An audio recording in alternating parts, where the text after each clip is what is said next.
Welcome to Legion of Myths Game Master Insight. Tonight, our panel of seasoned tabletop RPG veterans dives headfirst into personal stories, bold expectations, and powerful insights. Get ready to ignite your imagination and elevate your next gaming session.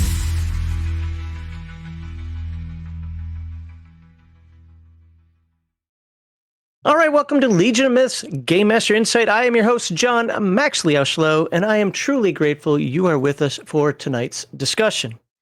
Game Master Insight is a forum where our panelists share experiences, ideas, and advice on tonight's topic of gritty versus heroic playstyle, highlighting their unique perspectives and expectations. I sincerely hope you enjoy the conversation. A shout out to our first-time viewers. I really hope you enjoy the video, share it with your friends, and come back again. Of course, please consider supporting Legion of Myth through the links in the live stream's description. Rumble rants and super chats of less than $20. I will read at the end of each segment. $20 or more, I will interrupt the segment to read your rant or chat as immediately as I can. Yes, I will let the co-host finish his thought. And $50 or more, I will take a drink in your name, and you can force the panel to answer any tabletop RPG-related question of your choice right then and there. If we reach $100 more in super chats or Rumble rants, there will be a $25 Palladium Books or drive-through RPG gift card giveaway during the rando portion of the show towards the end of the live stream. Legion with YouTube members and Rumble subscribers, as well as tonight's super chatters and Rumble ranters, have the opportunity to win, but you must be watching at the time of the giveaway to claim your victory, else it rolls over to next week, and it'll be $50 next week. Legion Myth moderators will time out or even ban people who attack any panelist or chatter. Attack the argument, not the person, and keep your various social media beefs off my show. Please like this video, subscribe to all the panelist channels, who I will get in the description in a moment. I noticed that they're not there right now, but I'll have them there in a moment. And thank you for your support. All right, there we go. With all that out of the way, let's meet our GMI panelists for tonight. First, we have Mr. Max Boivin. Please introduce yourself and briefly tell us what products or media you create and your tabletop RPG experience. My name is Mr. Max Boivin. I stream on a Reactionary Principle gaming channel here on YouTube, and I have a heavy focus on roleplay. I've been into this hobby for 35 years now, I guess. Almost. Noob. Yeah. I'm getting old, and so that's who I am. You know me. All right. Next to him, we have Lord Matteus. Please introduce yourself and briefly tell us what products or media you create and your tabletop RPG experience. Yeah, thanks. I'm Lord Matteus. I got a YouTube channel and a Rumble channel. Used to do a lot of actual plays and analysis based on the games I've been doing, but I'm starting to phase into a live stream, which happens to be on Friday nights at 11 p.m. It might be a little late tonight, y'all. We call it the second watch because Max is the first watch. And wow. Yeah, it's more of like we just discussed, me and my buddy Gary. I write a little bit, games and stuff like that. You can see a couple behind me right here. And I really appreciate it if you give me a follow on Rumble, YouTube. I'm also on Twitter. And I've been doing this for 35 years as well. So I'm old too. All right. And back on the show, this time not promote. I mean, he can promote if he wants to, but not here to promote something. We have DM Blackwell. Like those fine gentlemen there, please introduce yourself. Briefly tell us what products or media you create and your tabletop RPG experience. Sure. My name's Todd. I go by DM Blackwell online. I write and consult on role-playing games. Just released a book, Horde Wars Advanced. The PDF is out, and as we were discussing before the show, physical should ship out in the United States sometime in the next couple of weeks. In addition, I consulted on Titans of Fallen Earth, which was a recent Kickstarter. That should be, I believe, also fulfilling soon. Wait, who does that one? Greg Lambert. Oh. That's the Mecha versus Kaiju one, right? Yeah. He was on the show. Okay, he was on the show. I'm like, that's so familiar to me. yeah, that's his game. But I spent about 3 or 4 months consulting with him and working on the dice system, and to help him build out the game. And then he took off from there. I have no idea what he did with it. I'm really excited to see it though. And yeah, beyond that, I've been running and playing tabletop RPGs for about as long as these gentlemen, which means I'm going to be asking about some birth dates after the show. But yeah, that's hopefully that's a good summary. I just found out that the guy I work for, okay, this is my opinion, he looks older than me, just turned 51. And I'm just like, are you kidding me? I'm older than you? I hate you. Well, if you look younger, you're winning. That matters, right? It's look that matter. Yeah, nobody cares about reality. We care about looks. That is the American way, right there, Western culture, right there. All right, one quick announcement before we get started here, and that is, I was hoping to have panelists for each, the heroic, the gritty, and somebody in the middle. Unfortunately, our panelists that we had for the heroic side he can't make it for a really good reason. He now has a game on Friday nights, jerk. But playing games is probably more important than talking about games, right? So he's not here. So we don't have anybody that's directly here for the heroic side. But I want to thank DM Blackwell for getting short notice on this one and popping on in to join us here for Gritty versus Heroic. Good to be here. We're going to start with segment 1. And segment 1 is, Gritty versus Heroic. Let's define it, and then let's talk about our preferences a little bit on this one. So let's start with Mr. Max Boivant. How do you personally define the gritty and heroic styles of play in tabletop RPGs, and what draws you to one style over the other? So I thought the topic was very interesting, and I thank you for having me on for talking about that. But I feel like the gritty versus heroic is kind of a false dichotomy, because I think like to have heroism, you need to have the grit, right? I often said that like heroes, right? Somebody that is they're ordinary people doing extraordinary stuff. When you start having like people that are super powered and stuff like that, doing things that are mundane for themselves, that's not really heroic anymore, right? And then you have like to shift it somewhere else. But I guess that what you want to talk about, and correct me if I'm wrong, I can do both, is like the kind of human scale play, right? Smaller, like story, like struggle that anybody can go through, versus the kind of power fantasy play with those characters with this huge power and stuff like that, right? Like always, the question is intentionally vague so that I'm not, presupposing an answer for you. So I honestly don't care how you take it, and if you go into a completely different direction than I was thinking, that could make for a good discussion. But with that said, from my perspective, I look at gritty as being, hey, what is it in D&D? The house cat can kill you. Make a new character. The funnel from DCC. The idea that you're fighting for every inch of gear, hit points, levels, whatever. On the other side, you have the high fantasy side. Now, this might surprise folks because I don't talk about it a lot. Well, Earth Dawn is a very high fantasy game. It might surprise you because I'm far in the gritty side. Yep. I like games like Death in Space, okay? Games where you pretty much know you're going to die. You know you're not going to win, but there's hope, so let's try. I love Forbidden Lands with all its survival mechanics. I consider that gritty. Earth Dawn doesn't really have a lot of that, and your characters dang near turn into anime power characters at some point. Yeah, I'm okay with those terms. We can make this use those terms for this conversation. Like we say, like gritty is like when it's like you have like a very grounded struggle. It's something like that. You have to the struggle for survival is very real. Failure is an option. Mm-hmm. What you do, like you're a regular guy in the world, basically, right? While the heroic would be you're somebody very exceptional. Yeah, see, that's how I look at it. But again, if you want to look at it differently for the perspective of like a different type of game, by all means, take it in a different direction. As long as we're all kind of on the same page. No, let's go with that. I'm okay with that. Okay. Yeah. And obviously, I have a preference for the more gritty side, the human scale side, and stuff like that. Because, like I said, I think that's where truism reside. Mm-hmm. And I feel like this. I'll save that for another segment. Okay. Well, so I guess what I'll follow up with is, do you feel that player mindset or game mechanics play a larger role in defining these playstyles? That's an interesting question. I think player mindset probably matter more but oftentimes the games in themselves are like have support for different level. Some of them are going to lean much heavier. Like if you look at the game like D&D 5e, right, the power curve, like you can have like the kind of greedy at the first level when your like life is cheaper, although not as cheap as in many other game.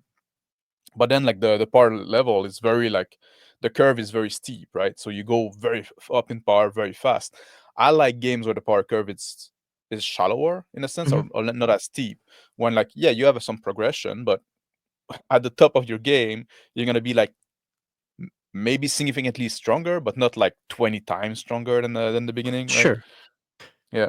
I would say So that a system like Palladium does a pretty good job with that, because Palladium really front loads yeah. a lot of the character abilities. Now, you could argue that Rifts is off the edge heroic if you want to. I get that, but if you go to like some of the other worlds like Nightbane, Dead Rain, Beyond the Supernatural, you kind of are playing mundane people, and a lot of your abilities are front loaded. Where sure, level 15 character is more powerful, more skilled, better than a level 1 character. But it is theoretically possible that level 1 character can defeat the level 15 character in the right circumstance. Or 2 level 1 character, right? Now, like Yeah. Oh, yeah. Exactly. And like I think in the player mindset kind of side on that is like the important thing is like the player understand what the game is, right, and where you're going with it. Because if they approach the game, if they approach a very gritty game as if they're heroic character or super heroic character, they're gonna have a bad time, and the other one is true as well. So I think that's like important to communicate correctly the tone of the game that you want to have to your player. I think you answered it, but just to make sure I caught it. So what draws you to, you already said gritty, but what draws you to gritty over the heroic style? I find it's more relatable. The story you can tell are more varied, because you can have like I said, you can have like the moral, like the guy that sacrificed everything for something that is for a greater cause, right? Which is where the heroism reside. Like, but you can also have the, well, now we just have to do something to survive, right? So it opened up the spectrum of stories you can tell, and their story you can relate to. I feel like I'm gonna be a bit controversial here, if you allow me. Sure. I feel like the power fantasy stuff, it's very puerile. Yeah, puerile. Like it's something that when you're a powerless child, right, that you can hang out to because you don't have much control over your life. So you look at those comic book characters and you dream of like, oh, if I had those power, I could do stuff, right? At some point, you're supposed to grow up, and you're supposed to be in control of your life, and you should be drawn more toward like inspiring story with thing that you can relate to, right? Just dreaming about like, you're never going to be Batman, you're never going to be Superman, right? But you could be, even something like Conan, right? You can be like more like Conan that imposes will on the world and stuff like that. They're more aspirational, and I think like a lot of nerds never really get in control of their life because they lack backbone and they get bullied and pushed around by people Leave me around alone. them. Stop it. So they hang out longer than they should to those power fantasy shows. But I think it's I don't know. For me, they always seem a bit like childish. If you allow me, Okay. I'm glad there's nobody on that side here. No problem. Lord Matteus or Dan Blackwell, do you guys have anything you want to bring up with Mr. Max about what he said? I'll actually kind of agree with him on that last point, but not as, I'm a little softer on it. I used to say back in the 90s when I ran my more heroic games, the Adventure Path, Tracy Hickman stuff, I used to talk to my friends about what I call the psychological theory of character creation. And I'd looked at my one friend who was a good guy, good-hearted, but not exactly very assertive, but he was our paladin. So that was like the real him coming out kind of thing, and I used to talk a little bit about that with my buddies, and I would use that sort of idea to, I guess, structure my heroic game so they get this moment to shine and actually feel good about themselves for a little bit. Not to say that I'm for using D&D for therapy or anything like that. I'm meaning it more of like, these are my friends, these are people I care about, that I love, and I want them to feel good about themselves. So if I'm going to do an epic heroic game where they're going to save the world, I'm going to make sure they have time to shine, and I'm going to use that bit of information about them that I know, right, to kind of give them that moment. So, but I do agree with you, man. I don't think that's as controversial as you think it is. All right. But I mean, and what you said like about like using the Indians as therapy, right? Like obviously, like it's not the right tool for that, and also don't support therapy, but that's a different topic. The I might agree with you on that too, actually. Look, but you know, Yeah, like make some friends. like role playing game. If it's a hobby, you're gonna spend a lot of time in it, right? Like any other hobby that's gonna spend a lot of time, energy in it. You should have some growth from it as a person as well, right? Otherwise, like, well, you know, you're just like wasting your time, right? Just like masturbatory, like in a sense, right? Just like so you should kind of like explore different, and that's also one part of what I like about the more like human scale story, if you will, like that you like. I talked recently in a video about creating characters that are beyond just self-insert or fantasy fulfillment, right? Because I think like it allows you to, if you play a character that is not yourself, right, that is different than yourself, it developed like this kind of like it stretched those empathy muscle of understanding how somebody else that is not you is thinking, instead of just like putting yourself in the game or an idealized version of yourself, because now it's too self-centered, so you're missing kind of something of the strength of the hobby. And I think like those more like greedy game or human scale game allows you to express that more. Okay. Anything else you guys have for Mr. Max? I mean, I think that I think a question, and maybe it's a little rules related. Max, would you say that when you're running a more gritty game versus a heroic game, that you lean more into some of the more like specific rules that often get hand waved in certain groups? Things like, I don't know, encumbrance, for example. Is that Yes, I think like keeping some track of encumbrance or fatigue and stuff like that, I think is important. But I think if you have in some group, like the people I play with, I don't have to worry about encumbrance so much, because the player is going to worry about themselves, and also like they're not going to play characters. They play characters that feel like real people, and you don't go around like taking everything that's not bolted down, right? So they're gonna pick up stuff that they need, that they find can be useful and stuff like that. But at some point they're gonna realize, well, now I'm carrying a lot, so I'm gonna need to drop something, right? So just by the type of game that we do and the type of player I have, and at some point, like if they did a lot and then now they decide their character is tired and they want to rest, right? We don't need to track it so closely, because they're in the mindset of the character and they track it themselves just to preserve the verisimilitude of the world, which is something we care a lot about, right? Yeah. So the rules can be there if needed, but oftentimes like just they're not like they're more like a guide, right? You kind of know, if you don't know like how heavy armor is, you can look at the rules and then have an idea then, but at some point you integrate it and you can just say like, well, maybe I'm not going to carry like all those guards plate that I around, right? Does that answer your question? It does. Okay. Well, I know we're a little, not quite yet, but we are a little pressed for time. So to make sure that we do stay on track here, I'm going to ask the question to Lord Matteus here. And then if there's anything you guys want to follow up with, as always, go ahead and do so when we get towards the end. So, Lord Matteus, same question for you. How do you personally define the gritty and heroic styles of play in tabletop RPGs, and what draws you to one style over the other? Yeah, I kind of agree with what Max was just saying here about like the human scale. But when I think gritty, I think more noir, at least a little bit more in that direction. So I think of more morally complex situations. Faction play is not going to be, their alignments or their motivations are not going to be as clearly defined, or there's going to be some kind of murkiness to it.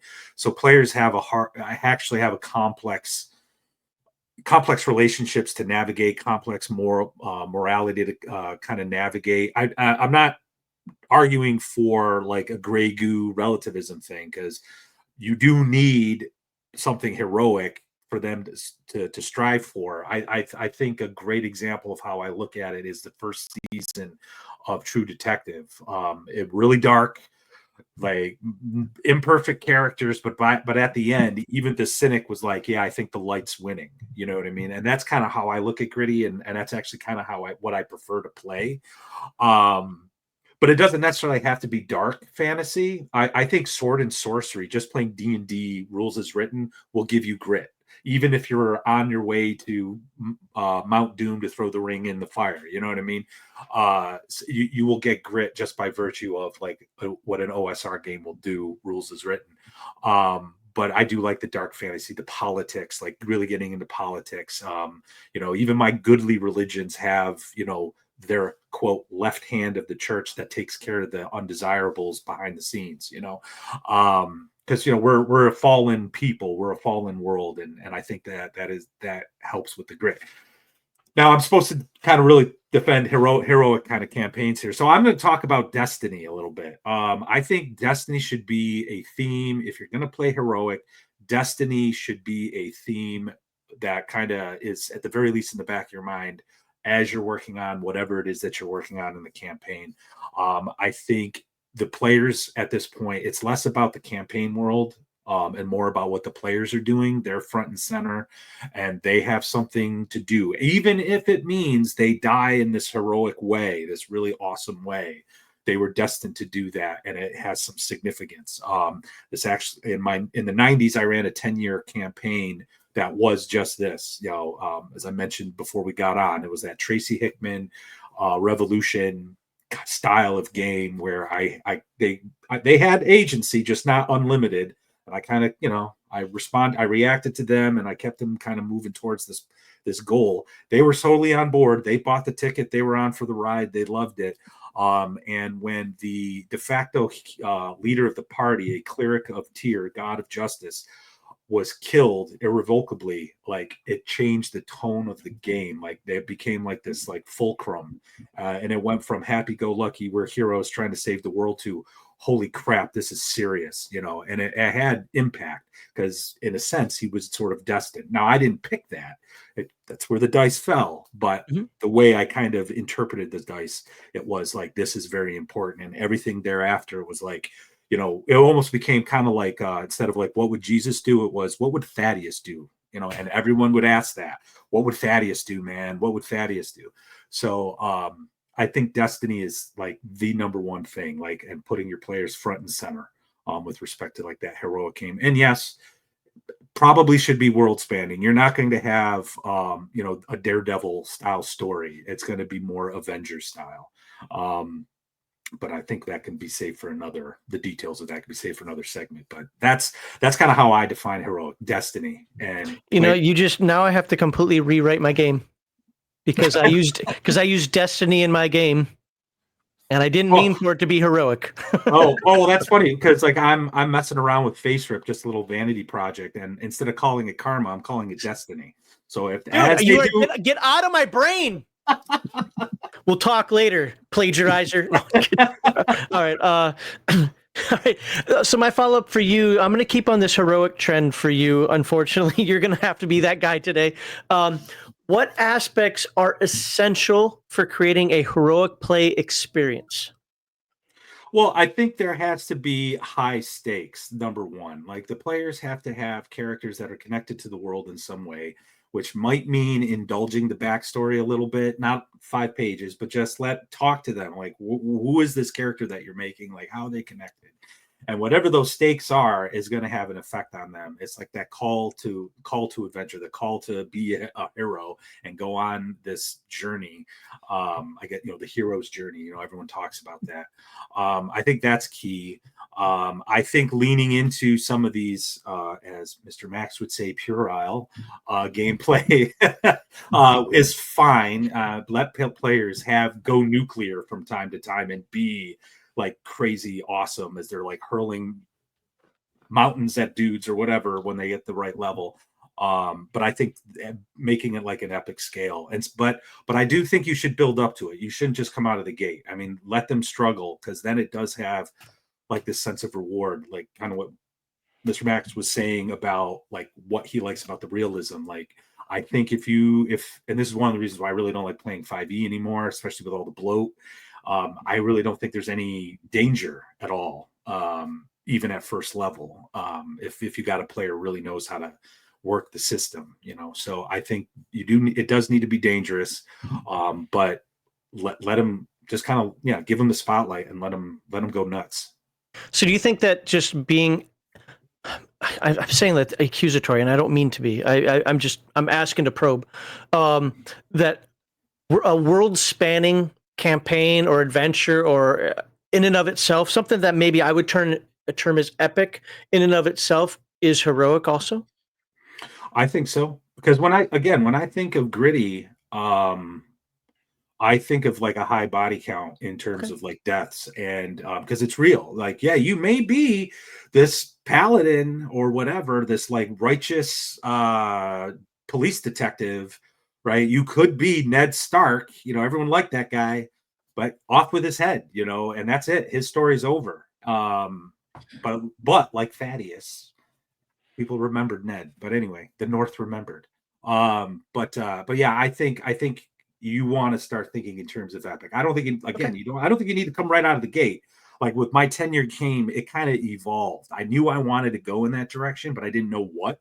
Plus, they were all first level. I didn't know what was going to happen. So I just sort of like built off everything that I did.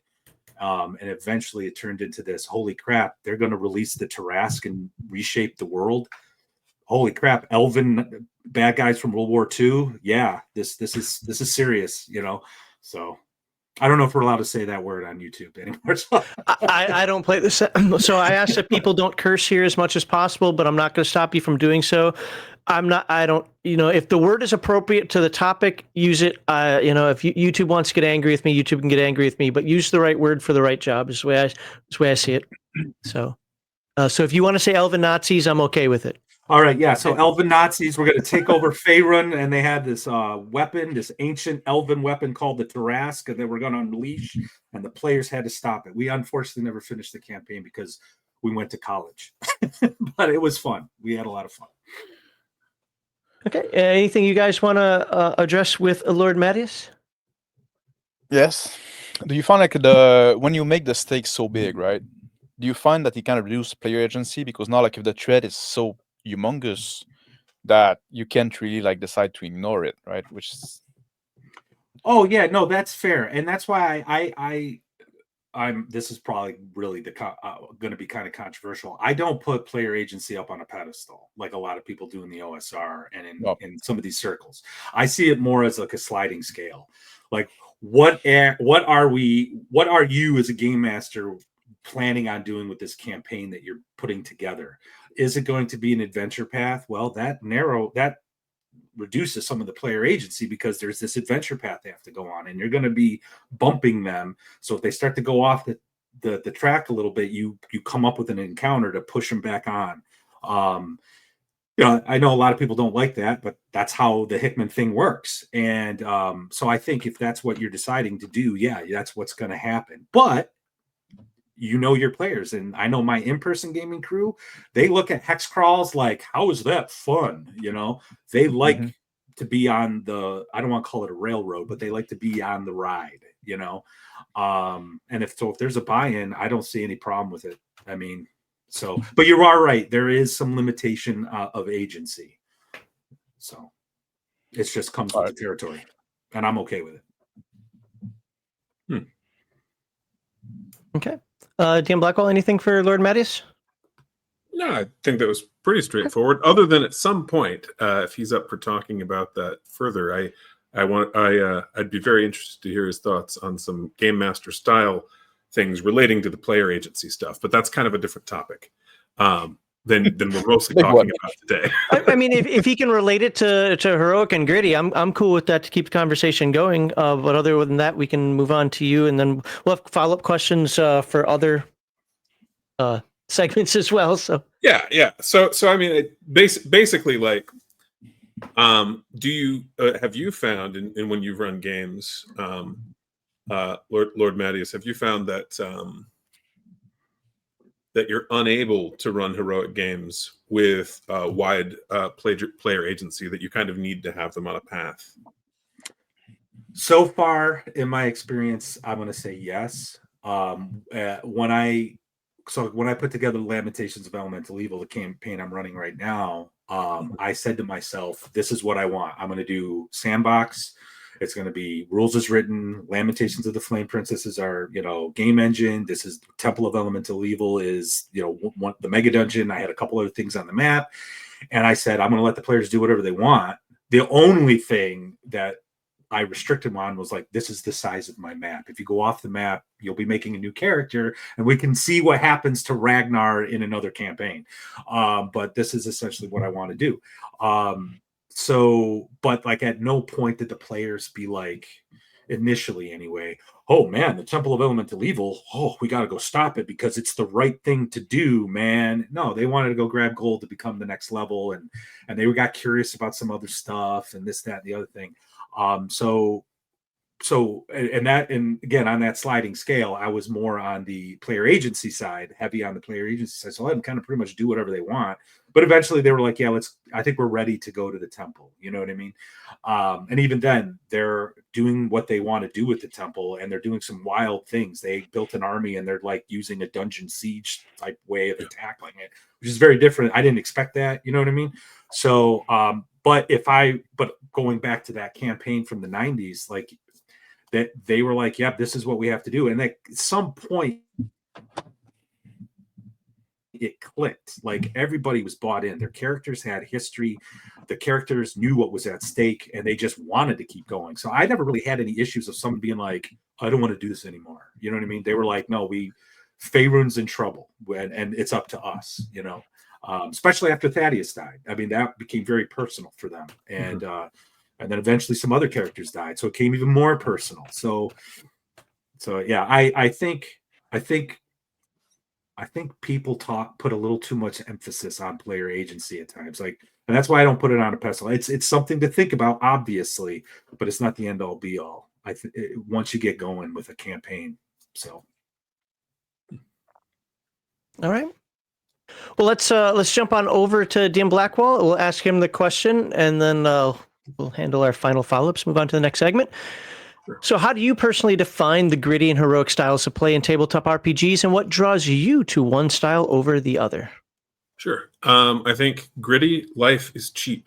Heroic, it is often difficult to die, but when a character does, they are generally laying down their life in order for some momentous event. It is not generally because of a random die roll or a goblin they didn't see stabbing them once with a rusty knife. That I think is the main difference in style and tone. As far as like mechanically, I would tend to lean harder on rules that I usually play rules as written most of the time for game systems anyway, but if I were to hand wave things, it would be in the heroic game, not the gritty one. The gritty one needs to be more granular to feel more real, right? And to make life cheaper, where you could starve to death or, I don't know, catch syphilis and die of that. Like, it's the Oregon Trail role-playing game. I'm in. Where you can have terrible things happen to your character, and it can just seem sort of random and arbitrary. I think that's going to be the gritty feel, and I prefer gritty. I would say if you've looked at Horde Wars Basic, I think that game we are kind of middle of the road, but we're I think pushing more gritty than something like D&D or Pathfinder, and that's deliberate. Because that is the style that both me and my co-author prefer. We want you to be able to be a hero. We want you to be able to do something cool, but also it should be possible for that random goblin with a rusty dagger to take you out. That's one of the things, so from my experience, that I really like about a game like Forbidden Lands, because it has that survival aspect in it, but it isn't a spreadsheet simulator. I got to read a super chat here. So Law Dog for $20. Thank you very much for the $20, sir. Says gritty demands thoughtful play as consequences are real and unforgiving. I'm actually going to have a question for all of them in a moment based on that. Heroic allows for more frivolity and treating the game less seriously. Gritty is better. Okay, well, here you go, Law Dog. I'm going to ask, ask you this question if you want to put the answer in the comments because I'm interested. What about the people who say you're supposed to be at the table having fun? You're not supposed to be worrying about life's woe. I don't. Well, one of the questions I'm going to ask these guys, I'm going to prep them for it right now, is I'm going to ask them if gritty is another word for realistic. But so I know a lot of people who like the heroic style play. That's the one thing they want to get away from is realistic. Like, I live the real life. I've got health issues, or I have to walk out in the rain and it sucks. I don't want to deal with that in a game. I just want to sit down, have some fun, and kill some whatever orcs if your orc lives don't matter, or dragons, or whatever it happens to be. So I'm curious as to your thoughts on that. But in the meantime, here, thank you very much for the $20. Do appreciate that. A reminder for folks, if we hit $100 in Super Chats or Rumble Rants, we will have a giveaway during segment 5.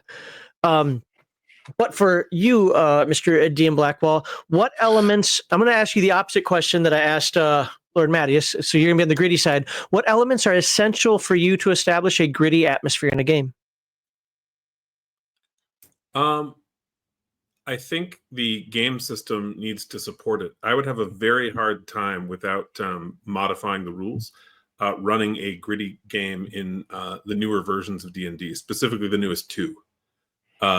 If you have experienced players, they're going to be able to pretty much negate most of the rules that would make things feel gritty. Like, for example, the need for food and water. Well, you could get Goodberry. Problem solved. Like, it's not. So I think that's the main thing, is to look for a rule set that's going to support the style of play that you want to have. And the same is also true for heroic, incidentally. You want a rule set that allows you to get actually quite powerful eventually. It doesn't have to be up front, but eventually you have to be able to get powerful enough to have a real impact on the world. Can you still be super powerful and have a gritty game? Oh, certainly. But that balance is very difficult, and most game systems do better at one or the other. For example, at least from my limited experience playing Rifts, for example, it's I would say that it swings both ways really hard depending on party composition. Well, also game master intent. Yes. And so I think that game can play well either way, but you have to kind of tweak it. Yep, 100%. Yeah. I'm not a Rifts guy, by the way. I like Palladium, but I'm not a Rifts guy. I'm an After the Bomb guy. But that is one of the things that I've learned over the last few years of talking with Heathen Dog, covering Palladium, and obviously now we talk with Kevin and Sean a lot, is that because I used to think of it as a clown shoes game. I still kind of do, but that's really based on how the dungeon or game masters interpreted the game. They wanted everything plus the kitchen sink, so they allowed it, which turned it into a more heroic game. Kevin himself will say, if you don't want that, just tone it down. Temper it to where you want it to be. So, and before these guys jump in and ask any questions, because I'm done with you, sir. Another $20 super chat here. Thank you, Law Dog. Says Rifts is cinematic and can swing easily between gritty and heroic. I absolutely believe that and see that. And in Rift, you have like a character class that would lead to a more gritty game, and character class that would lead to more heroic, right? Just like, if you can make like a weird party composition mixing both. You can, but it's more so on the game. At least in my definition of gritty, you could play a dragon, a super juicer, whatever they're called, a Cosmo Knight, and I would just come in with the Death Star and say, okay, let's have some fun. I'm exaggerating when I say that. That's probably not gritty right then and there, but you get what I'm saying. I would just inundate you with so many little mooks that are running at you that I just whittle you down to be death by 1,000 paper cuts. At some point, you cannot last. If that's what I wanted to do, I would start throwing in a whole ton of survival. You need food and drink. Oh no, you're floating in space because your ship got destroyed or something, and now you have to figure out how the hell you're going to live. There's so many things you can do in Rifts, no matter how powerful the character is. You just the GM has to do a bit of prep. Anyway, this isn't my show. Oh, it is my show, but I mean, it's for you guys to be talking. So, do you guys have any questions, comments, concerns for Dan Blackwell and what he said? I had a comment because when he spoke about like it'd be very hard for us to do like the modern version of D&D in a greedy way. Like it made me think that I'm currently, and we're gonna play tomorrow at 3 p.m. Eastern time on my channel, in the D&D 5e game, because we wanted to say, right, oh, can we make it work, right? Just like it's challenging. But one of the first thing that we did was say we're gonna take the optional rule of gritty realism, where like a short rest is 8 hour, long rest is a week. Yeah.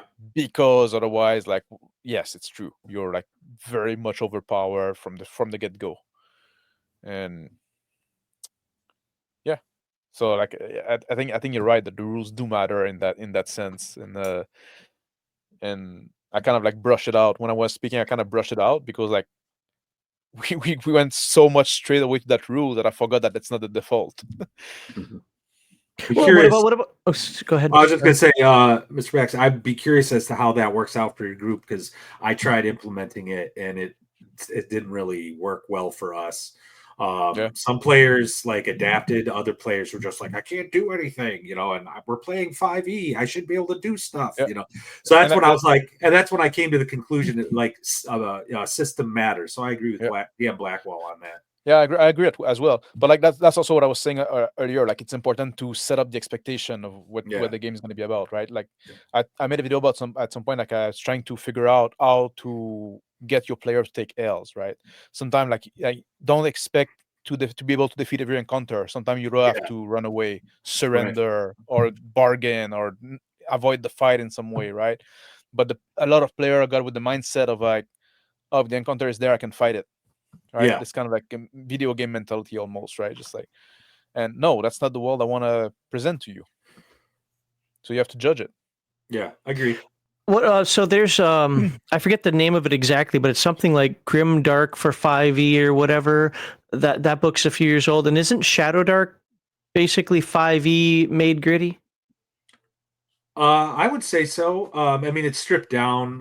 The hit points are low. Damage is what it is, and it's definitely got an old school feel. But see, that's the thing. Like, it uses what I call the 5e algorithm, D20 plus attribute bonus, right? But there's no feats. There's no alternate classes. There's no multi-classing, and it really feels more like BX. The way it plays, which again, going back to what I said earlier, that to me is grit and like a sword and sorcery pulp grit. You don't even need to go into the dark stuff that I like going into. You're going to have grit playing Shadow Dark. Okay. And I think there's demonstrably a hunger for that kind of thing, given how Shadow Dark is doing, but also not just its presence on Kickstarter. You could have a Kickstarter that nobody ever plays, but people are playing that. I see that at conventions. And so there are a significant amount of customers who want to play that kind of game. Well, one of the things we discovered here in talking with people, and I don't know if this is before Shadow Dark came out, but I would say it's before Shadow Dark came out, but even a little bit as it was first coming out, is that we were seeing a lot of people that were 5e, and that's it. That's all they ever played. Maybe someone played 3e and then played 5e, but most of them were just strict 5e players, wouldn't play anything else. When they started tapping into like OSE or BX or even AD&D, they started finding out that they preferred those over 5e. Like they wouldn't touch it because they heard all the bad things about it, the bad things about it, right? Or they just couldn't find a friend group that would play it. But as soon as they did, we had people on our Discord be like, I actually prefer this. I've been playing 5e for years, but this 0e, whatever, is like, White Box is so much more fun because there are challenges, there are stakes, it's a little simplistic, but it's more player based than it is character sheet based. They liked all that old aspect. Yeah. So I'm going to ask you guys a couple questions. Just answer quickly, please, so we can go into the next segment. But if you want to make a qualifier, that's fine. Just going to ask you some things about what's gritty, what's not. Is encumbrance gritty? Yes. I would say yes, because especially if you're strict about it. Okay. But I want to be clear because I've been seeing some stuff in the chat. I think it's a false dichotomy to say that if you're playing heroic, that it's you're hand waving stuff all the time, or that you're like doing clown shoes, or you're doing critical role or whatever.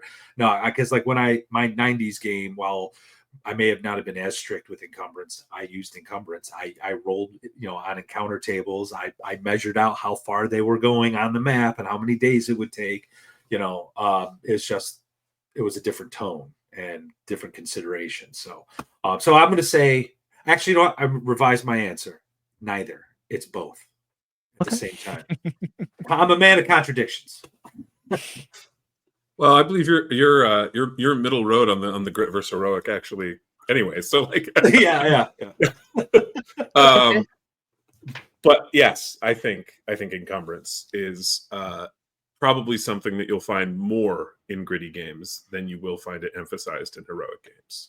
And even if you still take care of it in a heroic game, there's going to be much more way to solve this issue, right? You're gonna have like the bag of holding and all those like this, Yeah. So you can say, well, we still matter about encumbrance, but then we have like so many ways to go around it, then it doesn't matter. That's fair. No, I agree with that. But but to me, that's the reward of becoming like a more powerful character, right? You have the magic to do certain things and get around what those normal serfs have to deal with, because you're now a 10th level magic user or something, It's good to see Fireforge in the chat. Always want more Dragonlance people here. Wait a minute. Wouldn't you be a ghost? You're dead. Damn it. Next question is our survival mechanics gritty? I would go the same thing as I said, right? Like, yes, because like you can still worry about them in the heroic style, but then you're gonna have like 10,000 ways to circumvent it, right? Just like, yeah, I'll echo that, because I'm looking back. I don't think my character's worried about whether or not they're going to get syphilis. So I think where you go to when you think of survival. I was trying to do the Trumpian sweave, the swerve. Get back to something that Blackwall said earlier. Blame it on him. I think that is more gritty, because that's just not something that I think really matters, and I think can detract if you're trying to do this thing where the players are on this mission. So I'll say that is gritty, unless it might fit a certain segment of the story. They're lost in the desert or something, but. I mean, it could also be yes and no. If you're worried about syphilis, that might be gritty. If you're just worried about collecting some food, maybe not. And DM Blackwell. Yeah, I think survival mechanics tend towards the gritty side, just because unless you're in a really specific campaign where survival is kind of the story or is the main element that you're concerned about, that's the kind of rule that you'll often see hand waved or ignored in certain systems that lend themselves to heroic play. Yeah, I agree with the others. All right, let's go backward this time. We're going to start with DM Blackwell. Is Gonzo gritty heroic or something else? I guess it could be any of the above, but really it's probably thinking about a different axis of play, which is it goofy? You could have, right? Because that's really what Gonzo is, or there's anachronisms. Like there's a spaceship, except we're in a medieval setting, or that's crashed and stuff, or there's a bounce house in this dungeon for some reason. Like just really ridiculous things. These are real examples from modules, by the way, printed by professional game companies. So that isn't really the same question as heroic versus gritty, but I suspect you would quickly wind up in a less gritty game unless those Gonzo things killed you. It's funny your you say characters that, wouldn't know what to do with it. because I always picture Gonzo as starting off gritty and becoming heroic. Like super, clown shoots heroic. But that's just my take. Lord Matteus, same question for you: is Gonzo gritty, heroic, or something else? I'm going to try to channel my inner Avenger Satanist here. I'm going to say it's neither because I've been in games run by Venger. I own all his books. I love them. I think Gonzo's fun. But it is, as DM Blackwell saying, is like, is this goofy? Is this fun? But I will also say this though, like he was influenced by those B movie, 70s, 80s kind of stuff, which is kind of sword and sorcery, which is kind of pulp, right? So I guess it can be gritty, but you're going to end up your, muscle bound, two-handed sword wielding dude is going to end up finding a laser gun, riding on a dinosaur, rescuing some red-haired, large-breasted woman in chainmail bikini at some point while fighting off alien invaders. So I think you actually are probably right. They probably can turn to heroic. Okay. That actually sounds pretty awesome. Mr. Max?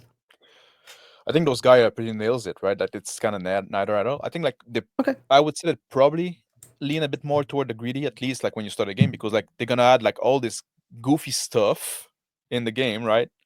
And usually it's out there to get you. Like the gonzo element, the goofy element they're gonna add, like it's rarely there to make you shine.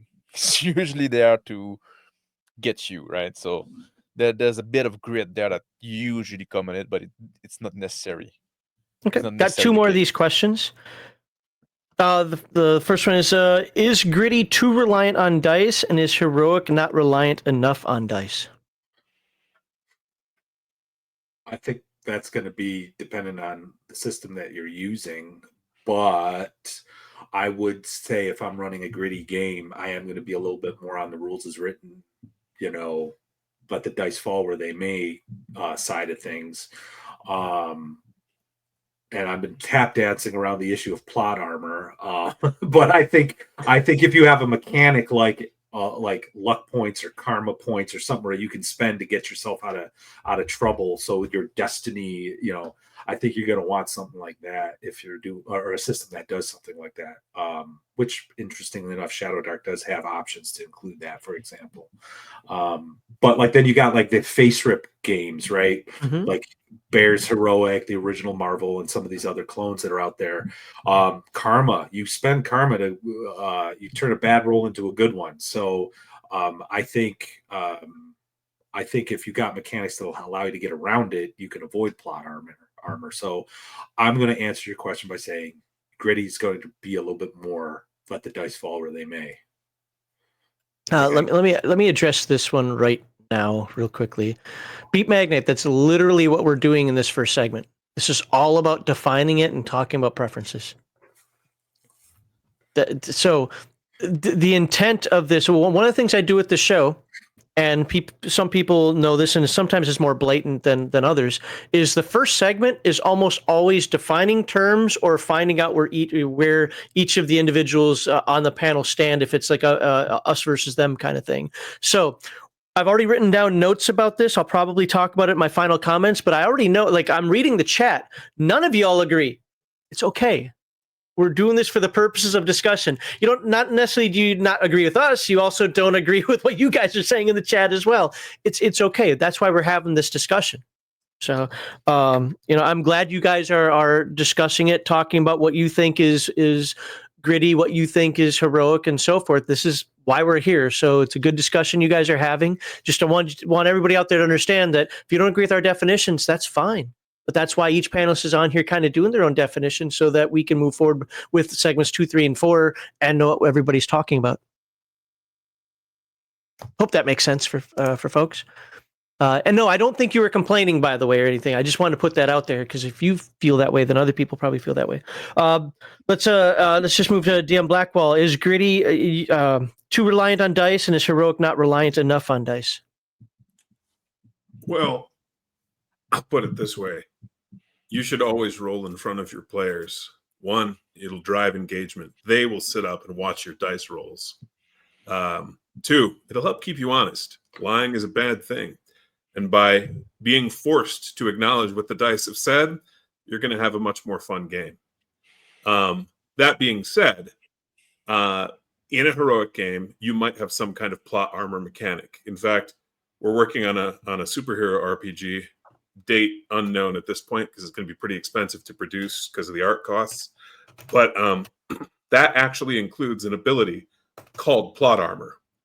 that the players can get. But they control it, not the game master in that case. But so that sort of mechanic, or like forcing a reroll or turning a failure into a success, I think can be good. But that's basically messing with the dice. I think heroic games sometimes may need to mess with the dice to create those outcomes. But you should, in general, always be relying on the dice. Okay. I think it's I don't think there's a direct correlation there. I think it's really gonna depend on the table you have and the group, like, and the way the system you play and stuff like that. I think you can have like those greedy game with the right group. It depends, like if the group like has a lot of buy-in, right, and they're there to have the greedy game and stuff like that. You don't have to roll for everything. Like oftentimes people are gonna want to, if the GM wants to challenge the player, they almost feel like they need to allow themselves by rolling on a chart or doing something that seem objective and fair, right? But if the player are there and that's what they want, like you don't necessarily have to roll for everything, right? Just like it depends on the style you want more than the tone, I guess. That would be my point. But I could see like that a lot of people would associate the both, but I don't think it's necessarily associated. Okay. Last question then, and I'm actually going to ask it a different way because I got a super chat for it. So let me scroll back up here, find that super chat. I'll just ask it this way. I was only going to ask one side of this, but we'll ask both sides. Is it fair to say that gritty is realistic and heroic is fantastic? No. Why not? Maybe. Would you Come say on, that give me a yes. Give me a yes, DM Blackwell. Give me a yes. Well, actually, I would say broadly, yes. There could be exceptions, but yeah, I think. But like if you look at something like a Dark Sun, right? Dark Sun is fantastic. It's fantastical, but it's also very greedy. Yeah. Like it's not. I don't think that's where the correlation is. I think oftentimes there is going to be some correlation. Like if you do something that is more realistic, you might tend to do something more greedy, but you can do something greedy without making it realistic, right? It doesn't go both ways. And I think you can do, on the flip side, you can have something very heroic that has some realism. I think of like some of the journey rules in the One Ring, for example, and just look at Frodo's journey with the ring. He suffered, and by gum, that was heroic. You know what I mean? So I agree. I don't think that's a fair correlation. I think it's a little more complicated than that. Whereas we just said that Lord of the Ring is very like it's kind of greedy as well, right? It's like is it like very heroic? Like the character don't have any superpower. They don't like they're just regular people. Well, that's why I don't put like superpowers necessarily. I mean, in terms of the game, they're going to get superpowers. That's why I kind of really talk more about destiny. Like this is what you're doing. This is like what your reason for being. This is the spotlight's on you. Go get him, Tiger. That kind of thing. Yeah. So, whereas I'd put it a stronger correlation. Again, there would be exceptions, but I think generally speaking, when you are dealing with a gritty game, which deals with, as we talked about before, questions of survival or dying or unpleasant things happening to your character, kind of by chance, that tends to be more realistic because that's real life. You don't control when you live and when you die. That's outside of your control, actually, in almost all circumstances. And in particular, if you were in a war or on a real life adventure, right? Whereas the heroic side will tend to be less realistic, more fantastical, because, yeah, sure, in real life, there really was a guy who held the bridge and killed like 100 enemy troops before finally succumbing to his wounds. That happens. But that isn't realistic in the sense that if you do that 50 more times, it probably won't happen the same way. That can happen, but it is not a normal occurrence. If that makes sense. Okay. Well, we need to move on. This segment has taken too long. But I thought, and I only say that is, look, I was the one asking the question, so it isn't about you guys. I only say that because we are a little pressed for time here, but hopefully you all understand how these guys are defining gritty. And I'm just going to say it's not always how I would define it, but for the purpose of our discussion, we can go forward now, and we have 3 more segments to talk about what are the benefits of each one. Where we hear, so yeah, that's actually what are the benefits of each style. That is literally the next segment. So let's read some chats that I got that I started here, some super chats and some other ones earlier in the episode. Shadow and Sun said, good to see you, Shadow and Sun. He says, for me, gritty means it's going to be a short campaign and lots of rolling up of new characters. Okay, yeah. Yep. The Ultra American TTRPGer says, when I think gritty, I think of games like Warhammer Fantasy, Shadow Dark, and Rifts. When I think of heroic, I think of games like D&D and Pathfinder. And I Rift. find that interesting on the D&D side because I look at WotC fantasy role-playing as heroic, but I look at TSR Dungeons & Dragons as grittier. Even 2nd edition, which is my game. Mhm. Get that. Dr. Echo says, I wonder how much the panel thinks that heroic requires an increase in success, either character or campaign duration.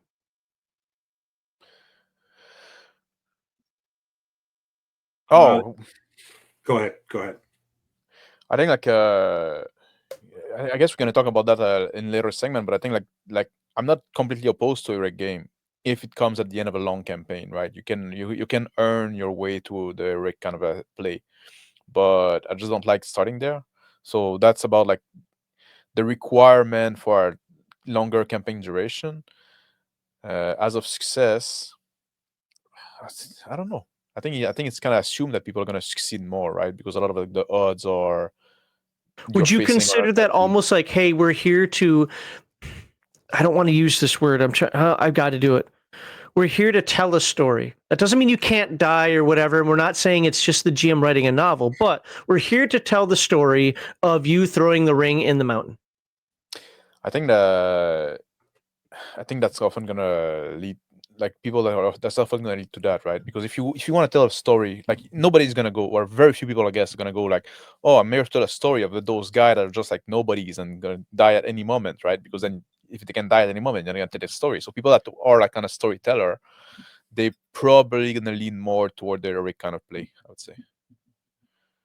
Okay. Anything you guys want to add, or I can move on? I don't really have much to add other Okay, than that's fine. just to say I do think that there has to be a sense that the campaign is moving forward, whether it is like the character kind of growing and achieving something, or like the villain, the campaign world has done something. I don't know if it necessarily needs to be success, because like I said, like they lost their leader in that one campaign I ran and it changed everything, but that was like a failure. You know what I mean? So yeah, I guess that's all I would have to say to that. So it sounds like you two both kind of are saying, and I would agree if it is what you're saying, that heroic games will tend to require a little duration or a little buildup. Yeah. Yep. Okay. Read that one from Law Dog already. Appreciate again the super chats, Law Dog. Didn't read this one. So he says, it isn't fun for me, and I agree with him on this one, to succeed at zero cost. The fun comes from daring greatly and succeeding. As I always say, if adventuring was easy, everybody would do it. That's a fun time. Like people, you see that in some modern kind of like in the modern zeitgeist of people like that join the RPG like in the last few years sometime, right? It's like Disneyland, like they want to go on an adventure like going to Disneyland.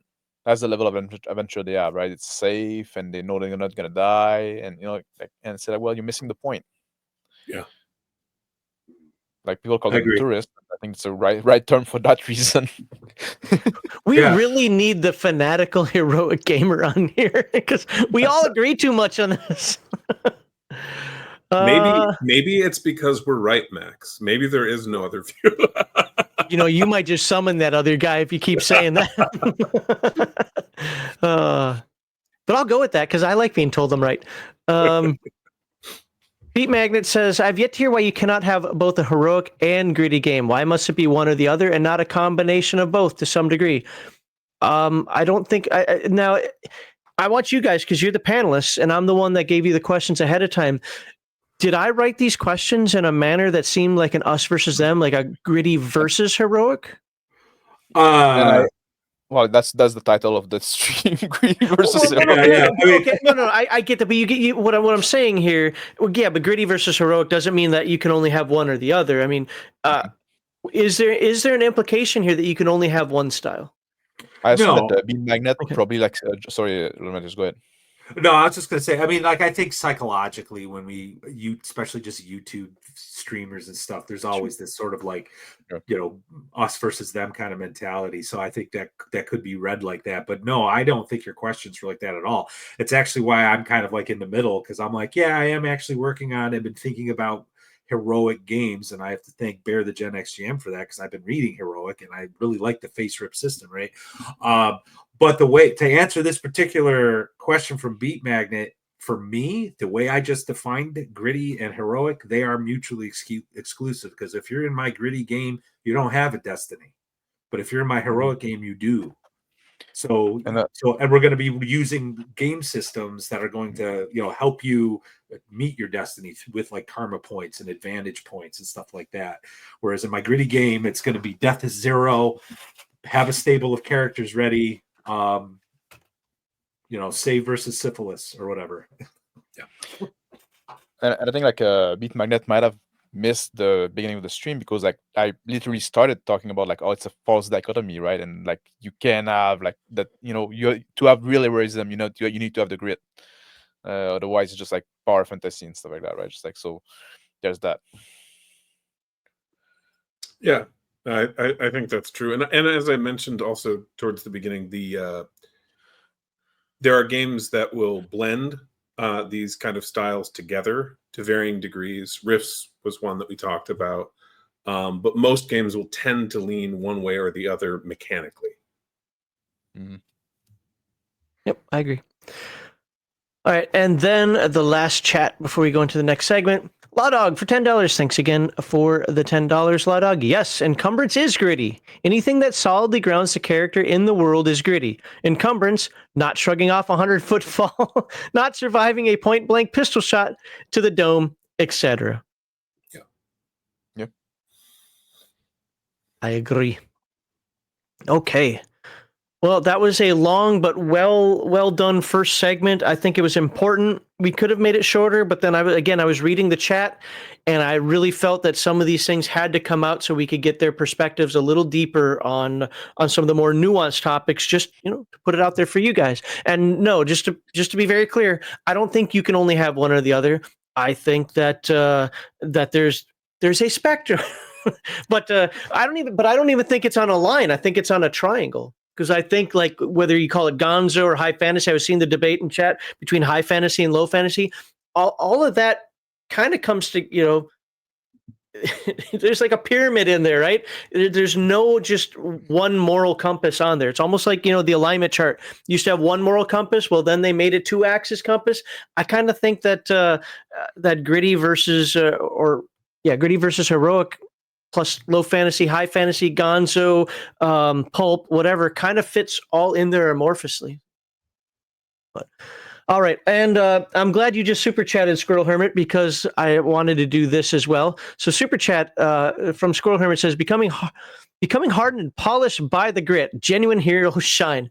And Squirrel Hermit himself is a hero, and why do I say that? Because here's my copy of Deities and Demigods without the cool part of it. I don't have the Meldemonian and the Cthulhu gods. And Squirrel Hermit just sent me this one. You're awesome, sir. Thank you very much. I now have Cthulhu gods and Meldemonian gods. And as somebody who played the Stormbringer game, I'm probably saying that wrong. I can never say whatever. Melnorme from Star. Oh my God, what was the name of the game? I forgot that. It's a science fiction game. Anyway. Yeah, I now have them, and you know what? If my god Kakadal is in here for my Stormbringer character, I can now convert him to Dungeons and Dragons and have a great day. So, but thank you very much, Squirrel Hermit, and thank you for the $20 super chat. Oof. Okay, let's get into Big Bird Cerberus or Big Bird Hydra. what's that? No, the squirrel helmet. Sorry, squirrel helmet icon. It's like a big bird kind of monster. Is that a phoenix? It might be a phoenix. I don't know. I can't see. It's tiny on my screen. So, all right. Where are we here? We are. Oh, that's right. I got to do my little mid. I feel like I'm off today. Am I off today? Nah. No. All right. So, if you think you have some presence and charisma, the ability to educate and entertain, a good AV setup free from noise pollution, and interest in discussing tabletop RPGs in this format, join the Game Master Insight Discord. The link is in the description to stay tuned for future topics. Help us get to know you, and maybe we'll get you on the show to talk about your experiences. Of course, if you enjoy this discussion, please like this video, subscribe to all of the panelists' channels, which you can find in the description. By the way, people watched last week and saw I did not realize that hockey game for you guys was a slideshow. Like for me, I was seeing it perfectly on two screens. I went back to watch that video to get it prepared for next month, and every frame was a slideshow. It's gonna be so distracting. I'm gonna get a bunch of complaints about that, but sorry. Yeah. I was seeing it fine, so haha. Anyway, all right. So we're starting with segment 2 now. Now, segment 2 is going to be the benefits of each style. And in segment 2, we start with Lord Matteus. So, Lord Matteus, what do you see as the main benefits of playing both the gritty style and the heroic style? Well, I'll start with gritty because it's kind of like what I've been doing. I like being able to sort of like upload all the work for like, making the hex map or whatever, making the locations, making the factions and this, that, and the other thing. And then just pressing play as the players just go off and do what they do and watching what they do and reacting to them. So for me, it's kind of selfish. Like for me, gritty and keeping things simple like that, we're letting the dice fall where they may, and I don't have to worry about destiny. I think is one of the benefits. I also like faction play a lot, and I think with it, especially with my particular grit is dark political fantasy, like introducing some of that stuff. Is fun, especially when the players kind of get surprised by it. Like, they think they're talking to a goodly religious order, and then they meet the Inquisitor, who is actually looking at them as potential bad guys. I like that kind of thing. I like watching my players. I'm going to use the word squirm, but I think maybe wrestle is a better idea. Wrestle with some of the moral quandaries, the trying to figure out what the best course of action is, and then kind of deciding for themselves, like what is the best course of action. Contrasting it with like heroic, where I've kind of decided like this is the bad guy and you're the good guys, and so you have to go and defeat this. You have to go and take care of that. So I guess in a way, I kind of like the little bit more freedom as a game master, and with respect to like how the gritty game works, and giving the players that level of agency. And just sort of seeing what happens. That's kind of where I'm at now. Now, back in the day, in the 90s, if you'd asked me this question, I would say, well, the cool thing about the heroic style is I get to watch my players shine by setting up this like villainous plot that's going to destroy the world and seeing how they handle it. A lot of times I would just sort of like, well, this is what the bad guy would do. And this is how it's going to happen, like logically, like dominoes. And then I would have no idea what the players were going to do. But again, if they ignored it, I had those dominoes falling to bump them back onto the track, so to speak. So the benefit there is sort of seeing your friends be heroes, I guess, in that sort of way. And I think in an unselfish sort of way, it helps your players. And I don't know if you guys have had this problem. I shouldn't call it a problem, but a situation where, my in-person gaming crew, they prefer that. So when I'm just doing hex crawls and dungeon crawls, they get kind of, hey, can we do something different? Something a little bit more, with some meat to it. So it scratches that itch and they get excited. And, I think that's also kind of a benefit for this kind of heroic style. The players get to feel like they're Boromir. They get to feel like they're Captain America. They get to feel to do this thing. And they have, again, if you have a game system that's got mechanics that help ease the the negative die rolls and the consequences from them, like through karma, some sort of karma system or whatever. They feel like they have a little bit more control because that's their destiny. So Okay, well, it's time to interrupt. Not with that one. With that one. It jumped right as I was clicking there. Mondo Hand for $49.99, close enough to $50, so I'll take a drink here. Another great stream tonight. Hell of a panel. I agree completely, and because of you, I now have to get drunk. And yes, it's still the same swill that I've had here forever. And I think I told you guys this. My wife got so fed up a couple weeks ago because I had to drink like 4 times or whatever it was that she now put the alcohol next to me and told me to handle it myself. So I don't even get my wife to serve me anymore. Oh. I joined you, but it's Lent. I gave up alcohol and sweets for Lent. Well, that's fine. I'm sure God might be more important than me. I tried, but I failed. All right. Well, Mondo Hand, thank you very much for the $50. I appreciate that. This shot goes out to you. And one more time, we'll read another great stream today. Hell of a panel. I agree. The panels have been great all year, and I don't want to jinx it. Panels have been great all year so far, and I've been loving it. So here, this is to Mondo Hand. Here we go. Whew. All right. That first one always gets me. After that, I'm fine. All right, so I want a real quick question. Don't have to dive into it, but are you a Lankmar fan? Me? Yes. Actually, I haven't really read much of any of that. Oh, okay, because you talk about factions and so forth. That's all Lankmar is. It's just. Oh no. Yeah, I've used factions for a long time. I just think they're useful, and letting players kind of decide who they're going to be allied with and that sort of thing. And great way to generate adventures. So they're like the tool that I use to react to my players. One of the primary tools. All right, so my follow-up question for you before we get the others to jump in here is how does each playstyle encourage creativity and bold actions among players? Because they both have a different feel when it comes to bold actions. One's going to be much more colorful, and the other one's probably going to be a little more, I don't want to use this term because they both can be risky, but we'll say risky. So how does each playstyle encourage that?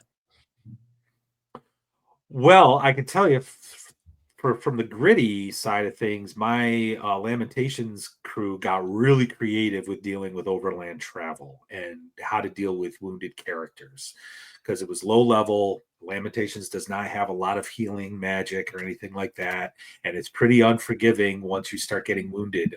The natural healing rules are actually, if you're less than 50%, you don't even get 1 hit point a day unless you're actually complete bed rest. So they started dumping money into like a wagon train, and they actually had a medical wagon with a bed in it so they can put wounded people in it and just continue traveling. It was really wild, like what they were doing. So I think trying to get around the real world problems that the mechanics are like imposing, I think is where the creativity ends up lying, right?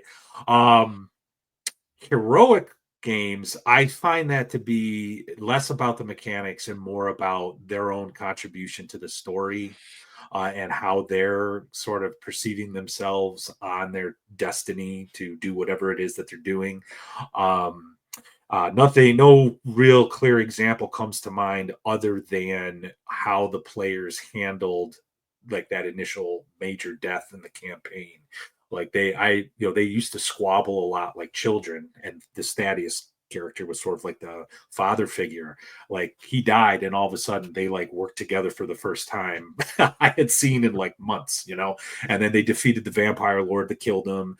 And then this young knight who was actually the last surviving member of the original party, this paladin, he ended up becoming the leader.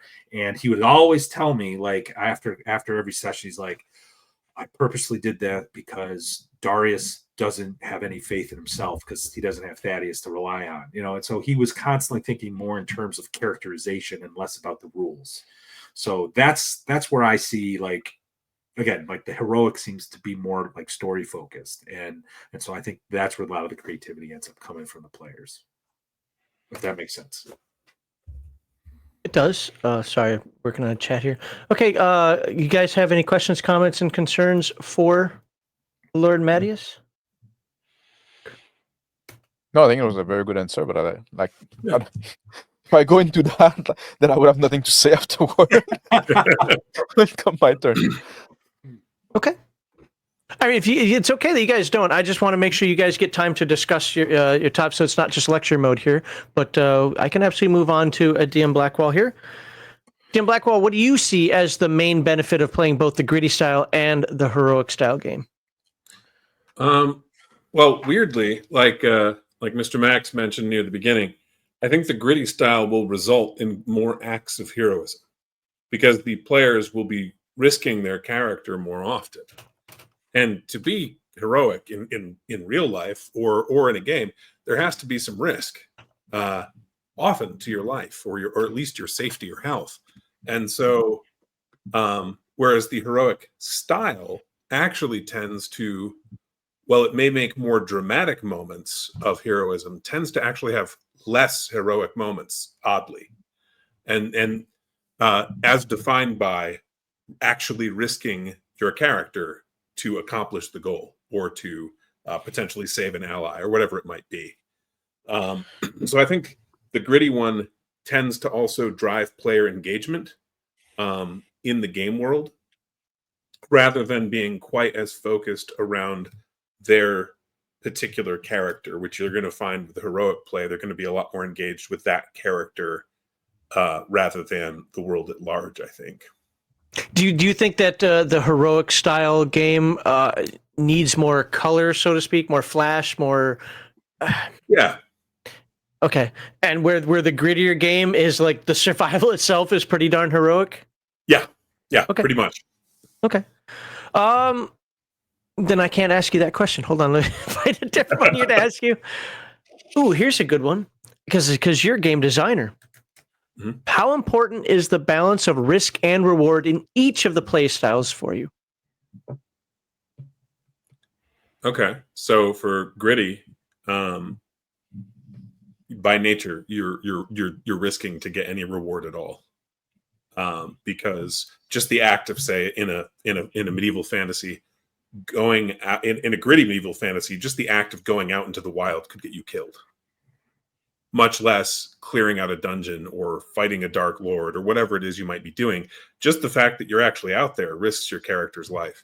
Whereas for the heroic style of play, I think you're really pushing more towards specific fights or specific goals to get a reward, like defeating a particular villain that you've perhaps built up, like Lord Matteus was talking about, or stopping one element of their plot, where he was talking about it kind of being like dominoes or a chain of events that the villain's trying to accomplish, and maybe the thing you need to do in a heroic game is stop one of those things to kind of slow down or divert the villain. Whereas, so I think it's just. I don't know if I want to talk about so much railroads as just heroic. Heroic is going to tend to be, to get good rewards, you're going to tend to have to fight much more powerful opponents or much more engage in much more significant events for the world or maybe for the nation or that kind of thing, or the region. Whereas in gritty play, you're just by playing, you are going to have some risk. I don't know. Does that make sense? Yeah, no, it does to me. It's up to them. Now they get to chime in. Would you say that? Oh, sorry, I was about to chime in. You had something else? Yeah, no, I was actually going to ask you guys to chime in. So go ahead.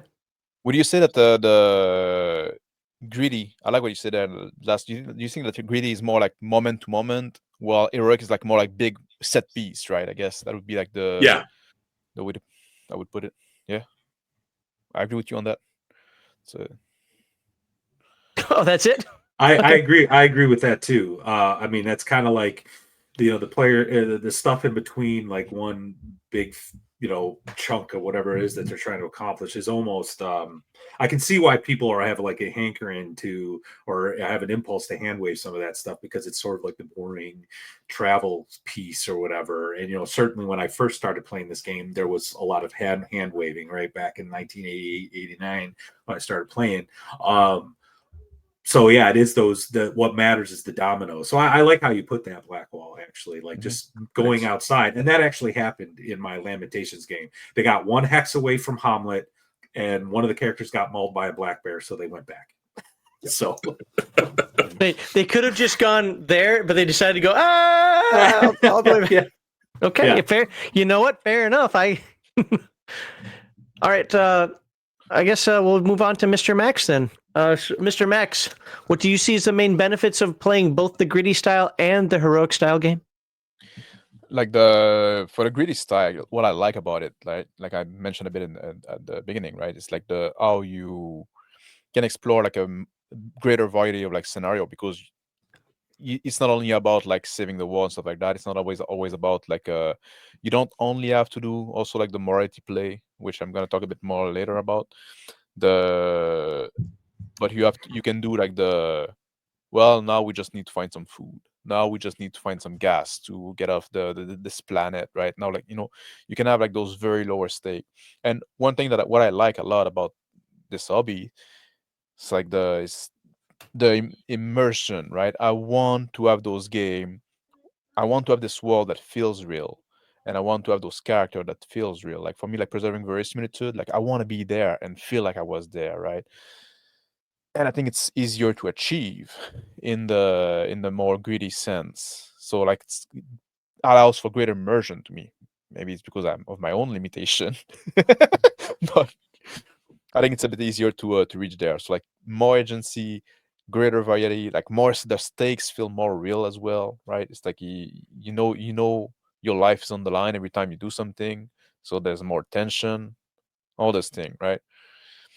And when it comes to heroic, for me, like the way the heroic kind of play shine is as a cap on a campaign, right? Like if you did the thing, right? I like when in a game when you have like variation in tone, right? I think like you should start very greedy, and then at some point you get better at stuff, so now you feel a little more heroic, but then you start mingling with like the noble and stuff like that, so now like and you bite more than you can chew, and everybody wants to use you because now you got some reputation, so now and you end up in situations that are like desperate, so now you go back down a bit, but now you climb back up of that, and at some point it's about like saving the kingdom and then saving the world, and this is the heroic play can be a good send-off for a campaign if it feels earned, right? No, It's a good palette cleanser. I agree with that completely. I think a lot of games do this well, where I always point back to Forbidden Lands because it's my most recent example, but other games do it well as well. Is you start off and that survival can be a pain in the butt. It doesn't take over the game, but it is something you're definitely thinking about. After you've played 15, 20 sessions, sure, it's still there, but a couple of rolls and barring something really going wrong, you got what you needed. You've made your camp. You've got your food. You got your water. Let's move on. So it's not that big of a deal. Still kind of in the back of your mind, but not that big of a deal, because at that point, as players and as characters, you can look back and be like, man, remember when the Badlands were Badlands? And now, hey, as long as we keep our head on a swivel, we got this. We got this, guys. We've done this a few times. And I like that growth. At some point, the grid can become like a solved issue. So and the heroic kind of like game, then the heroic kind of play can come and be a bit of a freshener there, and it can also allow you to explore philosophical question that you can't necessarily do with the more greedy style, right? It does, like, there's something that grit has also its limit, right? The greedy game also have their limit in time of like stuff that you can explore. Even though I said there's more variety, there's still stuff that doesn't really fit, and so sometimes doing heroic allows you to reach those other kind of like topics, right? All right. Do you guys have any questions, comments, concerns for Mr. Max? Not really. I mean, I kind of agree with a lot what he just said. Actually, one question just popped in my head. Do you find when you've run heroic games or participated in heroic games, players tend to focus more on, like, from a mechanical perspective, character builds, like maximizing the character so they can like really be the super tough guy that they are expecting to be, want to be, that sort of thing, versus like gritty? Do you find people are more willing to sort of like actually sacrifice that kind of character build to make a more gritty experience?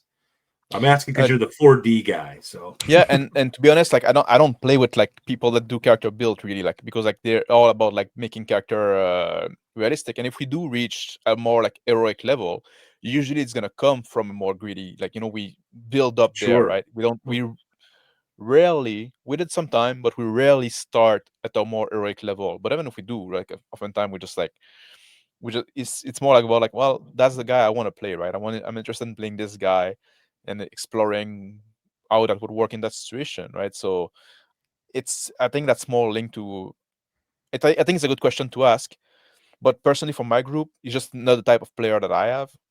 But I could very much so see that as being a thing. So I'd be interested as well, like if Blackwall has an opinion on that, or you have an opinion Yeah. on that, actually. So I think it's a very good question. Blackwall, how about you in your experience? Do you find like heroic lends itself to those that game within the game of maximizing character build versus gritty, where players may be okay with rolling, 3d6 down the line? I think that's true, by and large. But sometimes gritty can incentivize the opposite. Not so much for a character build. You're not envisioning hitting level 20 or anything, but where you're like, so we're all going to die unless we are as efficient as possible. Right. Yeah.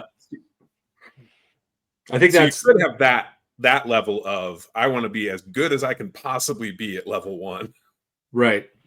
Yeah, I find again, I'm kind of comparing like my online gaming crew and the people I've gamed with versus like my in-person gaming crew.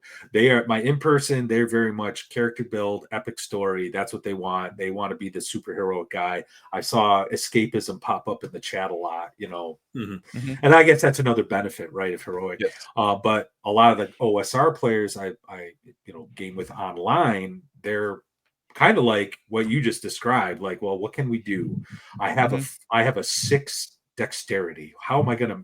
I gotta get plate mail. I gotta save up for plate mail, or whatever it is they're doing. So yeah, okay, cool. And I think like now that I'm hearing you talk, I'm wondering if it's not almost like on the other way around, right? It's like players that are more into character build are gonna be more drawn to heroic more than like if you propose heroic, they're gonna decide to do a character build, right? I think it's probably like the other way around. It's probably like the type of player are gonna drive the type of game they're interested in, rather than the type of game you're proposing driving the type of player they're gonna be.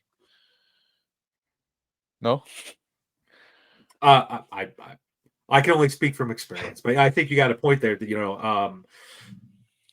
I don't know. The game within the game character build stuff is always fascinated because I know people who say that they're immersed in the game, but all they do is talk about rules. Yeah. And I'm always like, are you immersed? Like, what is this exactly? Are you doing? Because they're immersed in the game, not in the world. Yep. The session, the whatever. Yeah.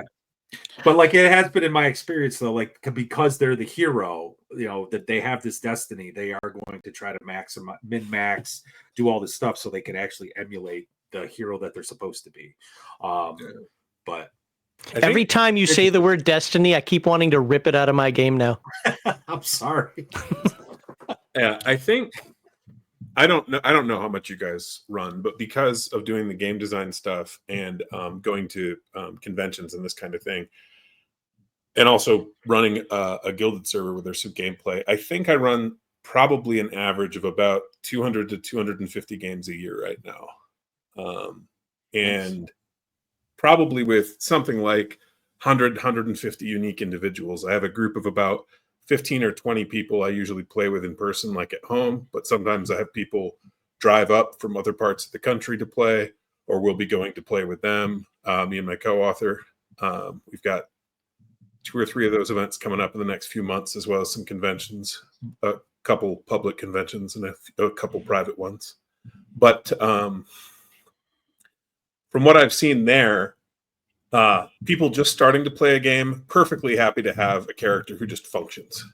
But as soon as they grasp the rules, especially in a gritty game, they're going to try to be as powerful as possible at low level, which isn't quite the same as character builds. Character builds is like imagining, here's where I'm going to be. Right. 10, 20 levels from now. That I don't find gritty tends to incentivize that. Whereas heroic does. You're like, yep, here's my plan. I'm going to do this and then this and then this. You know, so that's been interesting to see, and from people from all over. Yeah. Which style do you think provoke the most like adrenaline spike in players? What was that? Which style do you think provoked the most like adrenaline spike in players? An adrenaline spike. Adrenaline. Yeah. Well, it's funny because that was going to be one of my dumb follow-ups. Mr. Max, stop reading all my follow-up questions that you don't have access to. A little worded differently, but same premise. Well, I mean, gritty for sure. Knowing that they could die, like if your character can die from a single blow, and you look and there's 40 goblins facing you, you are definitely going to be a lot more engaged. You're going to be a lot more locked in to doing the best you can in that fight than if, say, your character, it would take 10 different attacks to drop you because you've got enough hit points, and you can also just drop all of them with one fireball because you're a high enough level wizard or whatever it might be. Like, the gritty play is going to tend to drive player engagement, but what I found drives player engagement far more is, how can I phrase this? Public knowledge, knowing things like what the game master is rolling, knowing things like how damaged the opponents are and how much damage they're doing to you, because when it helps the player understand the stakes in a way that their character would in the game world, right? Their character would know this orc could kill me with one hit. I have to fight for my life. But if you never show that information to the players, they won't be nearly as engaged, at least based on my experience, as if you actually just let them know and let them see that publicly. I think that I agree with that. It's not really a disagreement. I would just add, like, from the heroic perspective, that culminating battle or encounter, it doesn't necessarily have to be a fight. I mean, I had, in that game, in that campaign that I'm drawing from to try to defend the heroic position here, at one point they actually had to go to Cormire and convince the nobles to join them and raise an army to go to this country and liberate it from Zaz-Tam and the Red Wizards of Thay and all this stuff. And that was the culminating thing. So that was like a lot of diplomacy and encounter, reaction rolls and things like that. And they had to like figure things out. But they were pretty engaged because they knew if they failed, they were going to Aglarond with a very small army, or if anything, right? So I think you can still you do have that level of engagement at those pivotal moments. But I would agree with you that if the group of goblins they bumped into on the way to Cormire was not going to be a big deal, it's just going to be like, fireball, we're out. Let's move on. We got to get to Cormire, So I agree with you on that. Yeah. But the flip side of that is, again, resources and death by 1,000 paper cuts. If you had to get rid of 3 fireballs and a wall of fire and whatever else that you're casting out there, and all of a sudden by the time you get there and half your spell selection's already gone. Yep. And I was also like saying, I would also like have the instinct of saying like, yeah, probably like the greedy game, but I'm also I'm a bit of a adrenaline junkie myself, right? I like risky sport and getting into fight and shit like that. But oh, sorry, I swear, I swore. But put a quarter in the swear jar. Yeah, I can see also like some player like having this big set piece, having this epic kind of moment, like having a big rush from that, right? So I don't know if there's a direct like like there's this big fight with the big, like the threat is immense, so now like you feel the stakes are high, right? I said about like in greedy game that there's more stake, but oftentimes they're smaller stake, they're personal stake and stuff like that, right? Like in the epic game, in the heroic game, like the mundane stuff is not going to threaten you, but the threat you face is that the stake is very high. So I don't know. Maybe there's some people like are getting more. So I was curious about that. Do you guys Do you guys know who Dundermoose is? Yeah. Yeah, yeah. Yeah, so he drove up and we gamed together a few months ago, and with one of the we were playing a really gritty game, but they had some incredible heroic moments, including their group's crusader managing to hook a vampire to her saddle horn and ride out into the sunlight, dragging it behind her. And that vampire actually died due to the sunlight while trying to kill her or escape, because she actually had caught it. Well, at the same time, another party member was facing down a group of zombies that were charging them, and he used his abilities perfectly in that moment. He used an ability that gave him a free attack against anything trying to move past him, which they were trying to get to the Crusader.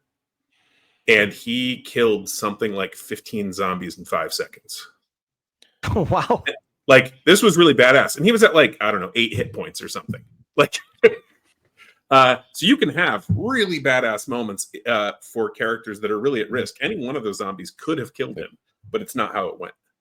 And those players felt really excited about that. And if you roll back on X, you'll see Dundermoose talking about it because it was such a cool moment when they all knew their characters could die. Do you think that sorry, I'm asking a question. Sorry, It's fine. Max. Go ahead.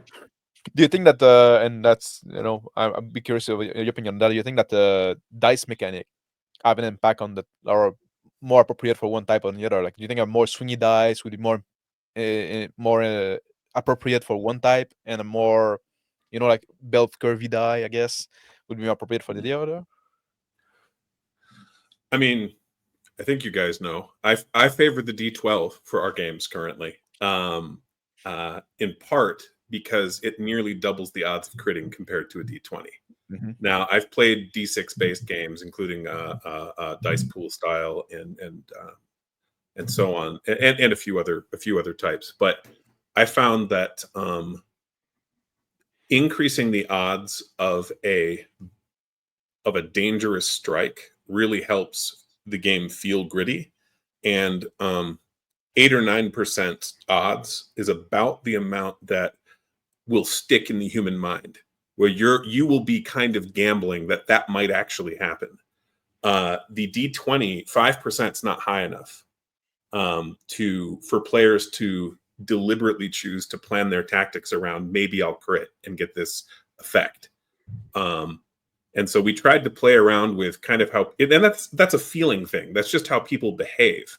And so we tried to play around with that to enable more interesting choices. So, for example, some of our pole arms, if you crit, you'll knock the opponent prone.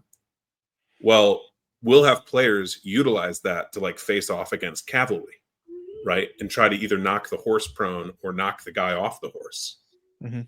But you won't see that kind of tactic being used nearly as much in like modern D&D or Pathfinder. Older D&D, you will. And that has to do with the dice mechanics and the game rules and how it plays out.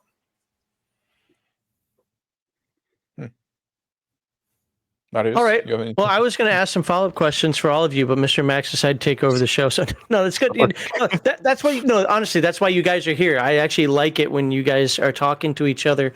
That I want to see more of that. So all good, Mr. Max. Hold on, I want to at least ask one of these because, man, these are all so good. If you guys can answer quickly, we don't have to dive into it too much unless it's really necessary. I just think that these questions that I've got here are going to help the audience out there to kind of see how both, of course, Google Chrome screws up right now, how both sides can be effective for the type of game that they want to play, although they might need to know exactly what they're looking for. So here's the first one for you guys. In what ways does each play style, I don't want to use the word enrich, well, I'll go with it, enrich character development and growth of the character? I think if you go greedy, you start more from you have more room for development because you start from the base, right? Your character is just a guy at first. When you go heroic, it's usually gonna have like more backstory. So a lot of development happen off camera, if you allow me the expression. I think Mhm. that would be the big difference. I would agree with that. I would only add that in my experience with like the heroic style, especially if you have players who want that and are bought in, they'll think in terms of, with how their character develops, they'll think in terms of how it's going to affect the long-term game and the story. Like we had in my game a guy named Thorfinn, a magic user, who decided he was going to betray the party for power, and that totally changed the course of the game too. That was another pivotal moment. So whereas I don't know if you would see something like that in a gritty game because they're too busy working together to survive, right? But I do think with a gritty game, you're going to see more like incremental growth as they're just like, okay, I now know how to find food or whatever. I now got that plate mail to make up for my 6 dexterity, and they're going to be a little bit more. Well, I find that when I play OSR, when I'm a player, I tend to play cowards. So well, I'm always running, but or waiting for someone else to do something. And I did that in a Starfinder game that got people really angry with me. But yeah, I think it's going to be a little more incremental with grit, and if you got good players that are bought in for the heroic, they'll actually help you, have that heroic experience. Okay. DM Blackwell, did you want to answer? Did you answer? Maybe you didn't. I forgot. No? I didn't, but Oh, okay. I was replying to chat a second. So Okay, that's fine. Please repeat the question. Uh-oh. I marked it off and I have like a bunch of marked. Oh, here we go. In what ways does each playstyle enrich character development? Oh, yeah. So I think like Mr. Max said, you got a lot more room to grow with a gritty style, assuming you survive. That can be a problem, at least as far as long-term character development of a single character.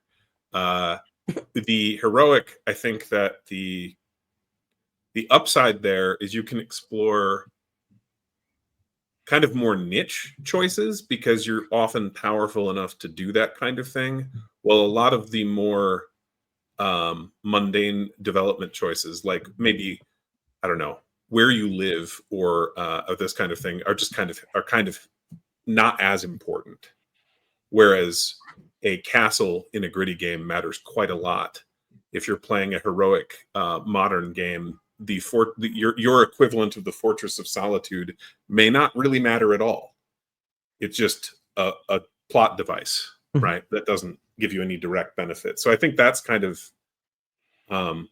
but you could have, some kind of a relationship with a female reporter who lives very far away from there, and it's fine because you can fly really fast. Like, and that's of course more superhero genre, but I think the same applies to heroic fantasy, where you can basically do some more boutique choices than you might otherwise get. Well, I think you took my answer from me, so I'm gonna ask this here because are we on the same page when I say gritty tends to lead to more organic growth, but heroic is more stylistic growth?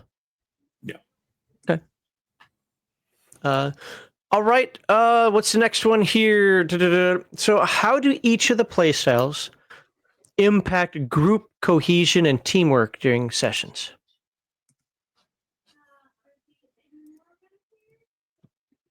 Who's up? Whoever. These are just generic. Whoever starts talking first wins. Go ahead. I'll start. Well, again, going to my Lamentations game, gritty survival. They were finding ways to work together, pooling their resources to build that wagon train so they can travel further away from Hamlet. I think you do get in a gritty game, you're more likely to get teamwork than you are in a heroic game because and this is also kind of a drawback to heroic games, is like the players are their own thing and they have their destiny. They want to see what's happening to me, like I'm ready for my close-up, Mr. DeVille, that kind of thing. So I think you're going to see a little bit more selfishness. That might be overstating it a little bit. Because I certainly don't want to say that about my in-person gaming crew. They're great. They work together. They have a good time. But it really is like, after the game, it's like, dude, so my character's thinking about this, and this is what my character wants to do. Whereas after my Lamentations game, it's everyone's like, oh my God, I can't believe you almost died. Oh, all right. Well, next. But I mean, both are a style of investment in the game, even if one is a little more selfish, right? Oh yeah, I would agree with you on that. Yeah, but I think you're going to see more teamwork and grit. Okay. Anybody else want to jump in? I agree. In? Oh, sorry. I agree, and even with the same players, just in the different style of game, that you will find that to be true. Yep, 100%, 100%. And you can have in heroic game, you can almost have some kind of competition in the trying to outshine each other, right, and get the spotlight. I was going to make that point, but good job. Absolutely. You see that so much more. And I think that's what Lord Matteus was trying to say at first as well. It's like, oh my God, we got to work together to survive versus the whole, well, look what I can do and look what I can do. And it goes back to what I think we were saying in the last segment, where it's like sometimes heroic, and there's nothing inherently wrong with this. I know I'm poo-pooing it, but that's because I lean gritty. It's more flash and color. It's more flashbang. And if that's what you want out of your game, nothing inherently wrong with that. Yeah. All right. Do I have time for one more? No, but I'm going to do it anyway. So how do you guys select system, or how do you suggest, let's ask it that way. How do you suggest people select game systems or game mechanics that best support the play style that they want? If somebody wants gritty, what should they be looking for in game mechanics? If somebody wants heroic, what should they be looking for in game mechanics? And I think it's a little easy for Lord Matteus right now because he's kind of said a couple of things a few times, but even beyond that, the destiny. Indeed. Now I hate my game even more. And I said it. I sort of feel like this is a good question for DM Blackwall here, but I'll just say what I've kind of said before. You want for gritty, you're going to want something that's going to make players think about survival, death at zero. Fights have to be, something that has to have a high risk. Like, you're not going to always want to kill the orc. There's a way to get around the orc to get to the treasure that might be better, things like that. So like an OSR game, I think is clearly a great example of that. Lamentations of the Flame Princess, of course.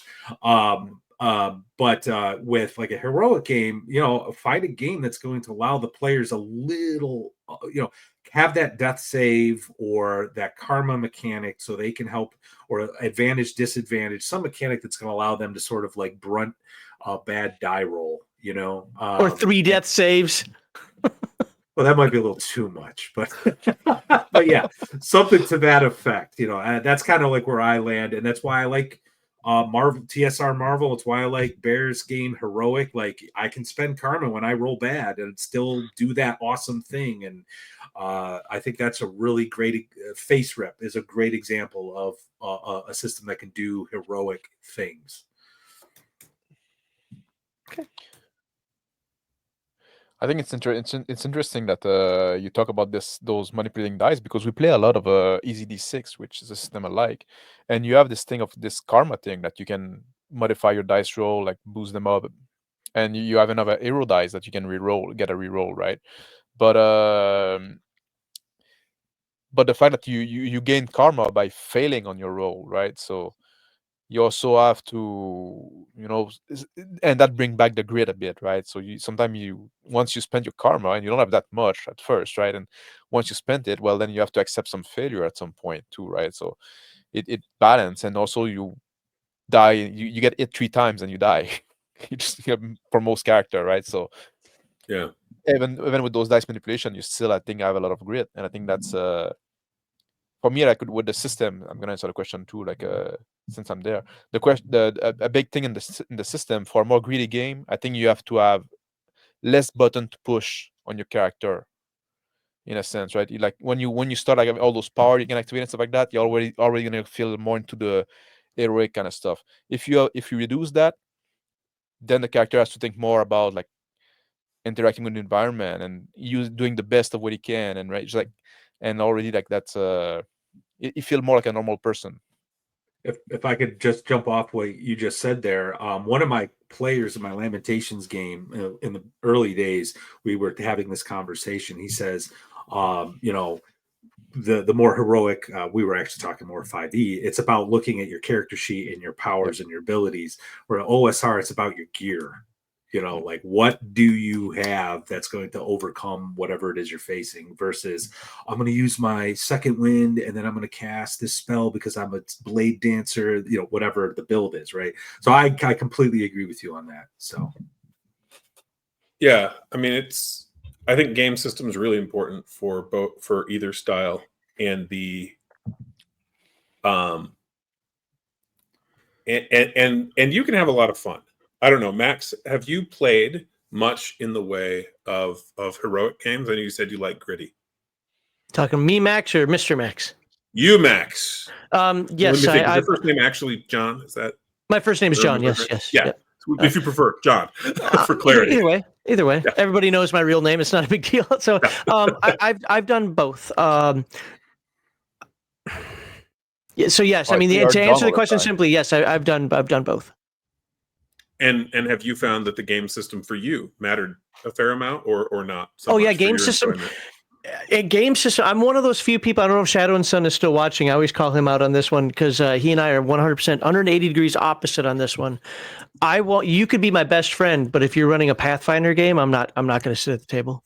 Like I can't stand Dungeons & Dragons 3rd edition or Pathfinder. Really, I can't stand anything WotC or Pathfinder. I don't know why people find it such a great system, but then again, that definitely leans heroic, and that's not my style. But let's flip the script for a moment. As much as I will tell you that I like gritty, my favorite game to run is Earth Dawn. And I don't think you can get much more power fantasy than that game. To be fair, things can kill you pretty quickly, and there are no clerics, so to speak. They have other ways of healing. But what characters can do in that game, they look like anime characters by the time they get halfway up the level tree, so to speak. So, I don't know, man. Like, I guess I'm somewhere in the middle. The thing is, I need survival mechanics in my game. Otherwise, it feels like I'm playing a computer game. So I love Forbidden Lands, for example, on that one. I want to know that when I'm fighting something, whether I have 100 hit points or 5 hit points, that thing can kill me pretty quickly. Another thing I loved about Earth Dawn was exploding dice. Yeah, you can be a windling with a step 7 to attack something. Off the top of my head, I can't remember what step 7 is. 5 is D8, D10, D12, so it'd be D12. You're only rolling a D12 damage. But if you roll a 12, you get to roll it again. You could theoretically kill a hill giant with one attack. Probably not going to happen, but you could do it. And I like that risk reward. Games like Palladium that have SDC and then hit points, and games like Dungeons & Dragons where you know that sword is going to do a D8 damage and you got 30 hit points. There's something lacking in those games for me, if that makes sense. I agree, and and I think that it sounds like with some variants, it sounds like we all have a similar kind of range of games or styles that we enjoy. It would be really interesting, I think, to try that to try running like an online game or an in-person one at some point. I have no idea where John is, but the other two actually not that far away from me in Michigan. So I'm originally from Minnesota, but I live in Alabama now. Okay. Work for the government, so I've traveled all over the world. But yeah, I mean, this is why, and again, no offense to this panel. This panel has been great tonight. As always, the panel is better than me. And no, I don't say that to pander. I just, I know my weaknesses. If Bear had been on tonight, he's definitely in that heroic camp. It would have been really great because I can't make his arguments. I would love to sit here and make his arguments. I just can't do it because he is fully in the heroic camp. There are a couple others that probably are as well. So yeah, if it seems kind of one-sided to the folks out there, we're trying here. I'm trying. Yeah, that's fair. That's fair. You're trying. I have a question. I have an example with a question. Please. So I did years ago. Now you won't like the system, but years ago, because I had run D&D 3.5 for maybe a decade or so, I did an invitational game for characters who had reached 35th level or above. We ran pretty high level. We had games that went on for few years. And anyway, so any surviving characters in any of my games that I'd run over that last decade, they could bring their character, and all I told them was it was an apocalypse, and they were gonna do this kind of long one shot, like maybe an 8-hour one shot. And they showed up, and they were entirely shocked because they were heroic characters. They were really powerful characters, but their job was to go destroy a planet. That was under judgment. They thought they were going to have to like protect it. Okay. No, the summon was, you heroes have been summoned to go destroy that planet. They have been judged. They're evil. Wipe them out. And so that was, is that a heroic, a one shot again, but is that heroic? I don't know. What do you think? Like, well, I think in this way, we have two terms for heroic. Yeah. I think there's heroic being the good guy, but I think for the terms of what we're talking about, heroic is more about power and colors. I've been saying, you know, not so much on good guy, bad guy. I would say that so one of the last games I ran for, actually, it was the last campaign I ever ran for AD&D Second Edition, was a Council of Worms game. And if anybody knows what Council of Worms is, you're playing dragons.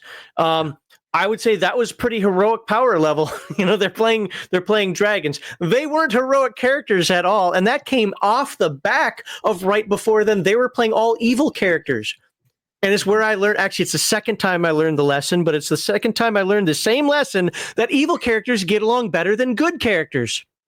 They can. They can, because they realize the entire world's out to get them. Yep. So yeah, I mean, I would consider both of those heroic style games because of the power level, not because they were good guys. I hope, from my perspective, and I should have probably let the panelists answer, not me. That was my bad. But I hope that answers, you know, from my perspective, your question real quickly here, or your scenario there. Weird Guy for $20. Thank you very much for the $20. Weird Guy. By the way, we will be having a giveaway tonight during the open portion of the show. Heroic and gritty both have uses. I like heroic Star Wars. I like gritty games set in war. Palladium Recon is super gritty. In Star Wars, I even use custom dueling rules so that lightsaber fights take longer to play out. Wait a minute, which edition are you playing? If you're playing the West End games, okay, I'm okay with that, because Zach, you could die pretty quickly in that one. You know, you got 14 dice to roll. You might be dead pretty, you know, in a moment. But if you're talking the basically, was it the revised, the third edition D&D rules? Oh my God, dude. Yeah, I think. But thank you for the $20. Appreciate that. I think it's in the D6 Star Wars, Weird Guy, if I remember correctly. Well, To answer like you die pretty quickly in D6 Star Wars, because if you roll above, I mean, one hit, if you roll a certain level, you're stunned. After that, you're out, and after that, you're like dead. Like, to reply to Blackwell's question, like I would consider that heroic, but because of the power level, but also like that's the thing. Like I want to talk about in more in the next segment, but like for me, like the heroic game, you have to have I'm the one that put that player agency on the pedestal, right? I'm that guy, Lord Matteus, that put player agency on the pedestal, and and if you present this premise to the player, right, you have to go destroy the planet. Like for me, like the heroic game is not interesting for the power level; it's interesting for the moral dilemma, right? It's not like just punching bigger, badder monster, right? That's, you know, if you're just like killing a bunch of killing a countless number of mooks, right? That's not very interesting for me. But it's about like the morality of the question, right? I was actually going to respond very similarly. Like, it could be heroic if the planet really is filled with evil people, in which case it's cracking your knuckles. Let's go do this. Let's just start killing as many of these bad guys as we can.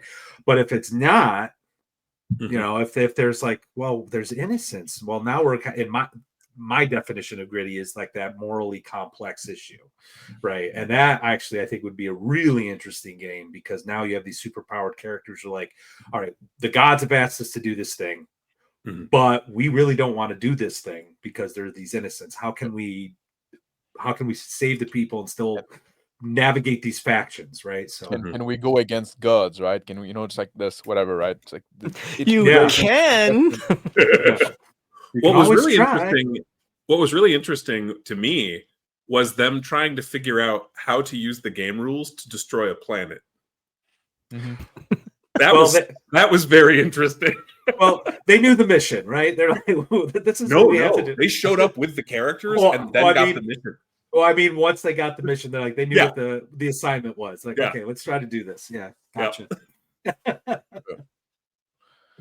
All right. Well, that's hopefully we got that all knocked out. Anything left on the table you guys want to talk about the benefits of each style? Otherwise, I'm ready to move on into the next. I know, Lord Matteus, you got to go in about hour and a half, so we'll try to get through these. I think the next segment is going to be kind of long again, but the last segment should be, because it's just a wrap up. Should put a nice bow on everything here. So the next segment is going to be the challenges of each style. So we're going to go in the opposite route. We've talked about what's great about each one. Now we're going to talk about the challenges. Let me go back here and find these super chats that I missed. Ultra American TTRPGer says, I've run most of my games gritty and heroic. I like to challenge the players, which leads to them getting a chance to shine and be victorious. Okay. Peter Wren says, advantage of heroic is escapism, feeling like a superhero, doing things that you couldn't possibly imagine. Gritty is more grounded, a world you could almost imagine being there yourself. Yeah, this is like the dichotomy for me. People are like, what do you mean you don't like, heroic? I mean, you play games like Dungeons and Dragons with fireballs. I'm like, yeah, but the enemy has fireballs too, number one.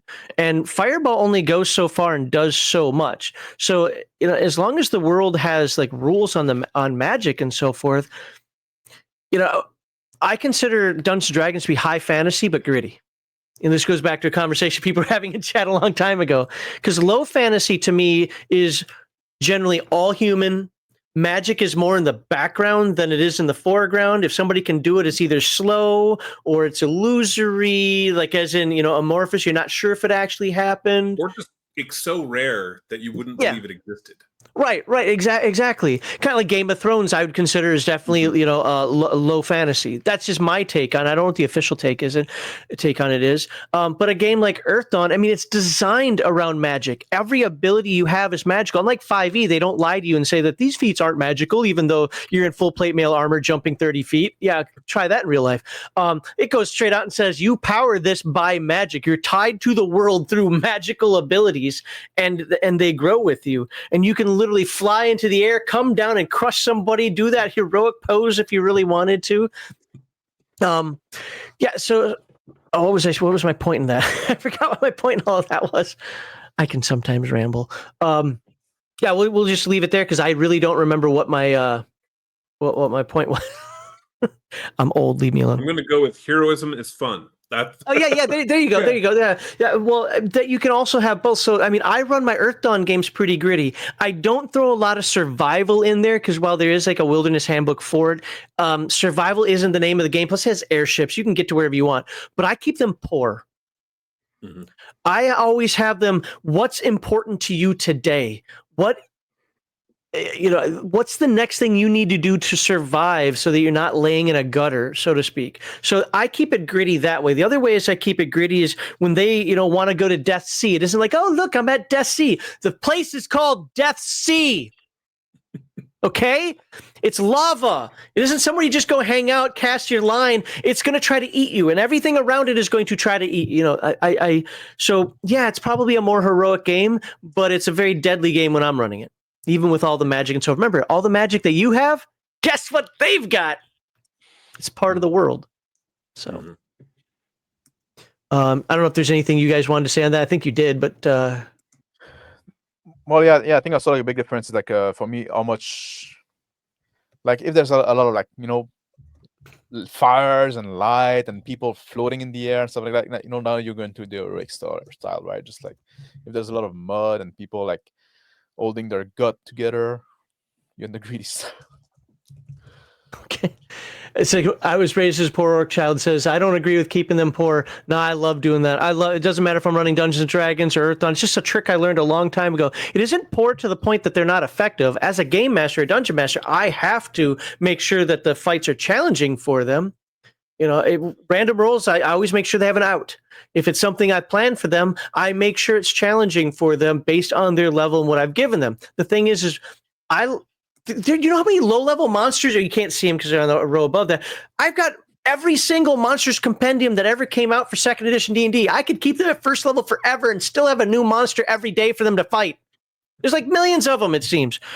So I can challenge them in many, many different ways. So what I do with them is I say, hey, and again, this is why I lean towards gritty. What's more important, a wagon full of water and food, or having it all that open space for the treasure you hope to get from the dungeon? What's more important, getting the scroll, the cleric getting a scroll written for you guys, or you getting an upgraded suit of armor? It's choices. That's what it comes down to. I want you to have those choices. And also, this, again, I hate talking about Earthdawn this much, but the thing I love about Earthdawn is magic items. They grow with you. So it isn't like Dungeons and Dragons. I find magic, one of the reasons I keep people poor is so they're not getting magic items all the time. So they're not just like, oh, I got +2 sword or +1 sword, throw the +1 sword away. No, that +1 sword is magical. It should mean something. I agree with that. And choice is like the juices of role play. That's what we do. Yeah. You make choices, right? Yep. It's not about punishing the players, and I know a lot of people think that, but now if you like heroic games, you're going to feel punished. If you like gritty games, it's going to feel right. Though John, yep, you are significantly what's the word I'm looking for here? More merciful to your players than I am. And you'll see that when you look at Horde Wars, there is no level scaling odds for what monsters you'll encounter. Oh, sure. You could leave town at level 1 and encounter a dragon. That probably won't happen, but it could. Mm-hmm. And you should be prepared to make good choices to deal with that. And that might simply be outrunning the dwarf. That's why we always have a dwarf in the party. That's not me. But I think that's good for a gritty game. Mm-hmm. Like that kind of thing could happen. I just want to push back a little bit on. I don't think heroic game and players who are bought into a heroic game are going to necessarily feel punished if it makes sense for what is happening at that particular point in the adventure path, right? If you're in the lands of Mordor, you're going to have trouble finding food. You're going to have trouble finding water that you can drink. So that's going to be part of it. Mm-hmm. And that kind of struggle. So I'll just throw that in there. But yeah, like I said, I don't when I'm playing a heroic game like that, travel from A to B. Like I am keeping track, but it's not something that I really emphasize. So I do a mix. One of the things I'm accused of, and this is kind of to DM Blackwell, what he was saying. One of the things I'm accused of in these circles is that I'm in the middle ground. So to the grognards, I'm a story gamer. To the story gamers, I'm a grognard. So I'm always in the middle ground. So like what you're saying, I absolutely believe in random charts. And if they come across a dragon at first level, they come across a dragon at first level. But I do both. I do random encounters and I do plan, and I will do the Quantum Ogre. I openly admit that I'm a Hickman manifesto guy. So I think that there is there's a purpose to what they're doing. But what I do is I give them an out, whether they take it or not. I know I've said this a lot in the streams. I'm sorry for taking up people's times, but I think this is a good discussion just for a moment, is if you roll that random roll and you get a dragon, that doesn't mean it's a Street Fighter game where it's all of a sudden round 1, fight. Right. No, there's so many things you can do with that dragon. What were the things I've been saying recently? Oh, it could be polymorphed into an elf and you meet it into the woods and you're like, oh, that's weird. It could be flying over a village over there, and your choice is to either get its attention by keep going the way you're going, or maybe walk around, or there's there's just many different things that you can do that says this is an encounter, and it's up to the players to handle it how they want. Yeah, on the one hand, right, you're dealing with monster motivations, right? So you could be potentially rolling, which we give an example for in our Game Master section for it has the dragon eaten recently? Because if he has, he's probably not interested in you as food. Or does the red dragon might still want to toy with you because they're just dicks like that, but he might. Or does or for example, another possible outcome would be like, does the dragon want something he can't get at due to science? Right? So he might, or due to some other thing. For example, he might want some treasure that is in a stronghold that he can't get through because of all the soldiers defending it. So he might be like, or there's another dragon, a gold dragon, who's monitoring him, and if he gets too close to somewhere, right. And so that there's some possibility of change in motive for the dragon. We have a few examples of this, but then of course, and the rest is left to the players. Maybe the players think of an interesting plan other than outrunning the dwarf, which is an option. We'll save that for Plan C. Yeah. You could, for example, just be in a fight, but you could also potentially try to bribe it. And if it's not hungry, it might take the bribe. I mean, dragons want treasure and food. And if you're down to it doesn't need food, well, you might be able to pay it off with your magic items. Yeah, no, God, I keep telling the same stories over and over again, but they're so poignant. Bruce's game, Bruce Lombardo's Pathfinder game, because I think it was still Pathfinder at that point when he was running it. That's exactly what happened. Half the group went through a portal. First, what was mistake number one? Half the group went through a portal. They got through a portal. A blue dragon was there and says, well, I'll let you go, but you got to drop your stuff. And they're like, well, guess it's on then. Guess what happened to that half a group? Dead? Yeah, yes, they were. Because players get like that. But Bruce gave them an out. Mm-hmm. They chose not to take it, you know? Yeah, so I think a good game master, no matter what is rolled, will give them an out, whether it's a planned an encounter or it's a random encounter. And something what DM Blackwell was saying, all those things that he was saying you could come up with on your own, or you could roll on the reaction table. I don't know. Maybe does the dragon care? You know what? It's neutral. It's just going to fly off. Or it's really pissed off for some reason. Don't know why. I want your treasure pissed off. You know, whatever it happens to be. Absolutely, there are different ways you can do this. I said I'm in the middle ground of this one, where I'm not pure sandbox. I'm not railroad. I'm not pure.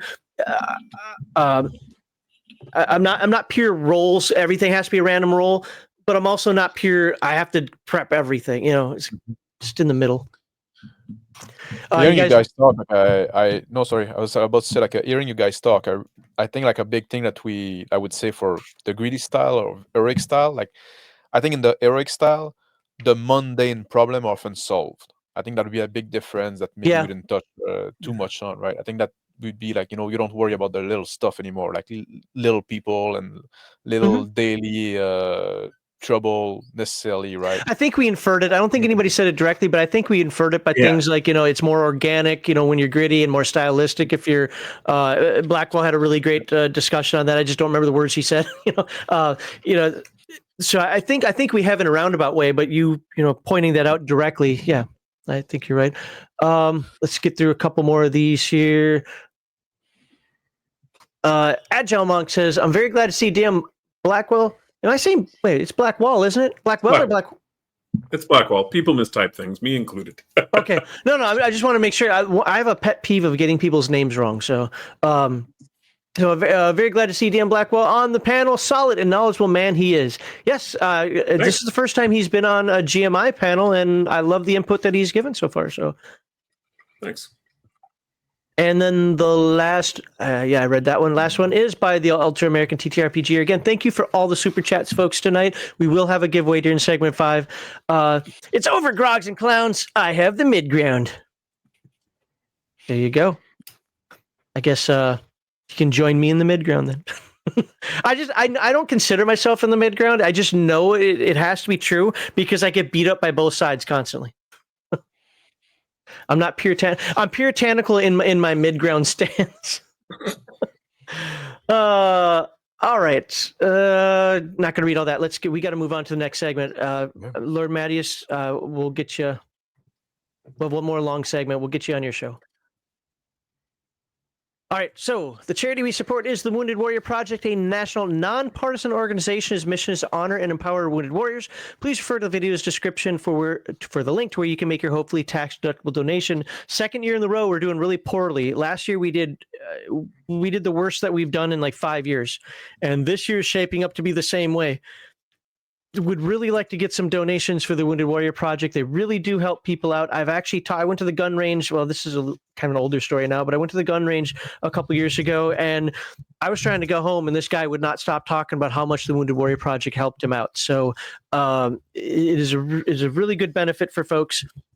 Honestly, we're talking about heroic versus gritty, right? The heroes who suffered through the grit and took those injuries, whether they're mental or physical, the Wounded Warrior Project really, really, really does help out. So please, if you can donate, that would be amazing. And the link is in the description. Of course, if you enjoy this discussion, please like this video. Subscribe to all the panelist channels, which you can also find in the description. Boom. All right, who's tapping on his microphone? Coming through. See, that's Busted. actually the advantage of not being the little logo, because the logo would go blip, blip, blip, blip, blip. All right. For segment 3, we're going to talk about the challenges of each style, and we're going to start with DM Blackwell on this one. What challenges have you encountered when running or playing in each style, and how did you address those challenges? Let's see. So for heroic, I think one of the challenges that I found was making the kind of time between major events exciting, kind of like what Lord Matteus was talking about. And so the way I overcame that is I introduced a pretty large stable of NPCs who were each kind of pursuing their own, often petty agenda. Like, you know, somebody who just like wants a promotion at work, or who is trying to meet a new significant other, or whatever it might be. Like, it didn't have to be a major thing. And then I was randomizing their personality for how they would pursue these goals. And the players, that seemed to really help engage them in downtime, and also created plot lines that we wouldn't have had otherwise, where one of the players decided to date one of these NPCs with his character, which that was never going to happen otherwise. But he's like, oh, she's looking for a boyfriend. I could do that. I'll take one for the team. Okay. And the same is true for like people dealing with petty crime. Like if you're in a heroic game, a lot of times you're not worried about these small things, but by having like the merchant worried about people taking protection money from him, sometimes those heroic characters will hear these concerns and then turn around and act, and that can really help for that kind of thing. So that's what I found for heroic mostly. For gritty, I think the challenge that I've seen is motivating players to work together right away. The gritty style will tend to do that, but if you have people who aren't prepared for it, they'll kind of want to hair off on their own, or do things that aren't maybe best oriented for the party to not die, and that can rapidly cascade into many characters dying. Mm-hmm. And so the challenge there is to make it kind of idiot proof, to go, guys, this is the kind of game we're playing. You can do whatever you want, but understand that your character may die and other characters may die because of your choices. So, you know, maybe don't pull every lever in a dungeon without knowing what it does. But you put it there. Isn't that the intent? If you put it there, I have to pull it. Right? Can I save my game first? So how do you make the gritty style meaningful and fun and not punitive? So you're talking to somebody out there right now. It's like, you know, this gritty, I think I'm on board. I want to run a gritty game, but I'm not sure if my players should find it fun. So how can I make this fun for my players? I think the way you make it fun is really making it obvious to the players that if they die, it is entirely their own fault.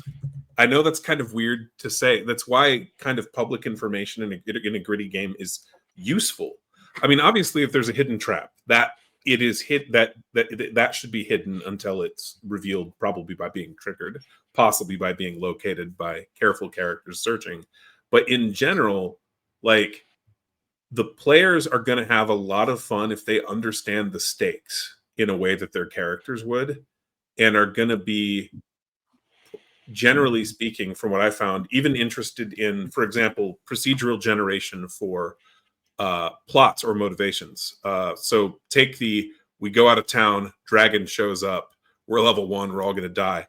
If you have them take a 4-sided die and roll, and 1 and 2 is the dragon wants to kill you, and 3 is the dragon's full and doesn't care about you, and 4 is the dragon wants something else, for example, wants you to get something he can't reach or can't get at.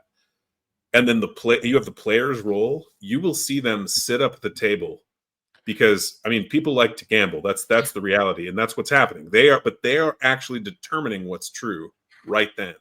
If you've never tried that, D6 or D4 is about the biggest die you can do and have your players remember all the outcomes actively. But that can really help.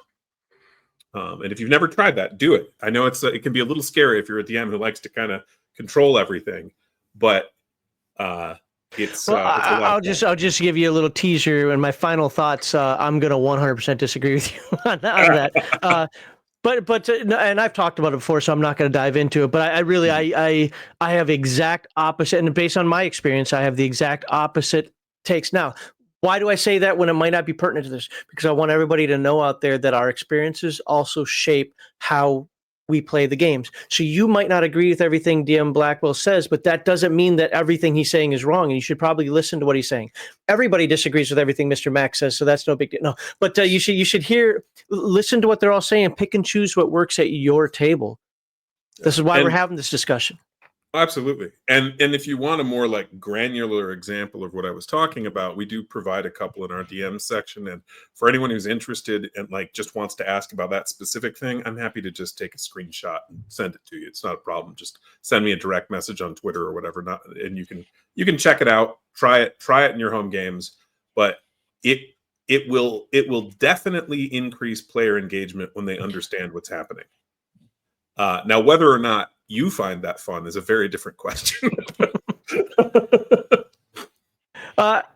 Again, if it was the topic, I got my counters to that, but it's not the topic, and I know we're on a time crunch today. So let's. Oh, actually, wait. Did I ask you your follow up? I did, didn't I? No, I didn't. That was the follow up, wasn't it? Yep. Yeah, actually, it was. I just didn't cross it off. My bad. Okay, so Mr. Max Aboyvon, or do you guys have anything you want to talk to him about for his answer about the challenges? I've used that die method that you were talking about. In fact, especially when I play online, I know this is kind of off topic, but because I'm playing online and I don't like virtual tabletops, I use like a dice roller in Discord. I'll tell my players to roll everything so they know my hands are off. So they'll roll I'll go, hey, roll D20 to see if the orc hits you. Yep. Roll damage. I've done stuff like that. I think that's actually I don't useful. care if I'm a dungeon master or a player. If I don't get to roll dice, I don't want to be there. But I even, I've done that, and I think and you're right. It does kind of help, give you some credibility because they know you're not fudging dice, right? But and you're right, it does give some player. Okay, I got. Is that a thing? I that's the argument that comes up all the time. I don't get that. My mentality is I'm the dungeon master. I'm going to roll when the fuck I want. I'm going to roll when I want to roll. And I'm not going to tell you what it's about. And if you think I'm cheating, leave my table. Like if you really think I'm cheating, because by the way, one of the things I firmly agree with is you don't fudge dice rolls. But if you don't believe that, I mean, it is true. And I think this is just, again, we're kind of off topic here, but I sort of feel like I got to say this. I think a lot of the talking heads in this space are speaking from an ivory tower theory crafting sort of position. And I think we tend to forget, because we're all talking to each other in this industry, in the hobby, that 95, and this is just a rough number, 95% of the time, people who are watching these videos to like get advice are playing with their friends who they trust. So dice fudging is not really an issue. Rolling in front of people really isn't an issue. That's fair. That's fair. Really, what we're talking about is like these isolated incidences. And like I said, when I'm playing online, I don't use virtual tabletops. So telling my players to roll for me gives me that credibility. Otherwise, I'd rather roll the dice because it's fun. So like Bear, when he's running his Codex Albana game with us, we roll physical dice and he doesn't even see them. He just trusts us. And I hope nobody's lying. I've done that too. I've done that too with people I know, but anywho, that is off topic, and I caused it. My bad on that one. So, but I think it's, and I say this every episode. I find a way to say this every episode because I think it's important. We're not here to all agree with each other, even if it kind of sounds like we are, because we mostly lean on the gritty side. We're here to put information out there for you to decide what you like. If you think I'm absolutely ridiculous on this one, and game masters cheat all the time, so they should roll in the open, that's fine. Do what you think works for you. The fact that he opened that suggestion up and says this is how he suggests doing that, maybe you now change your table and do that, and you have a more fun experience. I'm all for it. Just not when I'm running the game. Well, And one thing on that, of course, is I'm running obviously with a group of friends as well, a couple groups of friends, but I'm also running quite a lot of games for strangers, right? Okay. And that is, as Lord Matteus pointed out, kind of building trust in that way is important for attacks and damage and this kind of thing. The plot thing is actually engaging kind of regardless, and like players seem to enjoy that uh, regardless of trust level. But when you're random person showing up at a convention who's never played this game before, and you've never run with any of the people at the table, yeah, it'd be nice if people just trusted everyone, but that's not reality. That's fair. And yeah, That's right. I mean, I love timer dice. I like what you were talking about before about the plot die. I love things like that. I'm a huge fan of the timer die. mm-hmm. You know, but I don't like to tell them what it is unless there's a reason for them to know. Like, you have X amount of rounds before reinforcements come, or you have X amount of rounds before, you know, something, the ceiling falls on you or whatever. I don't want them to know that. I just want them to hear the creaking. God, I'm off topic, but for me, it's more about I hope to indicate that to them, like hit points, like so many other things, through the descriptions that I give them of what's happening right there. So maybe we're doing the same thing. I'm just not doing it with the numbers. If that makes sense. Yeah. So anyway, Mr. Max, we got to get back on topic. This is my fault. I shouldn't have done that. What challenges have you encountered when running or playing in each style, and how did you address those challenges? Yes, I can start with I'll start with the heroic style for once. And for me, the big challenge is to keep things fresh, right? How often can you save the world, right? At some point, like when you did it, right? You can save the kingdom, then you can escalate to save the world, and at some point, like, and also, I think when you go out on an adventure to save the world, I think there should be no coming back, in a sense, right? Even if you do survive, you're gonna be so changed, you cannot go back to normal life anymore. So it's like, for me, that's why I said they're nice campaign cap, right? Because and even in the Bilbo, right? He threw the ring and then like he leave with the elves, right? Like there's no you've seen so much, you've been put through so much, you cannot go back to normal life anymore. You cannot relate to normal people anymore.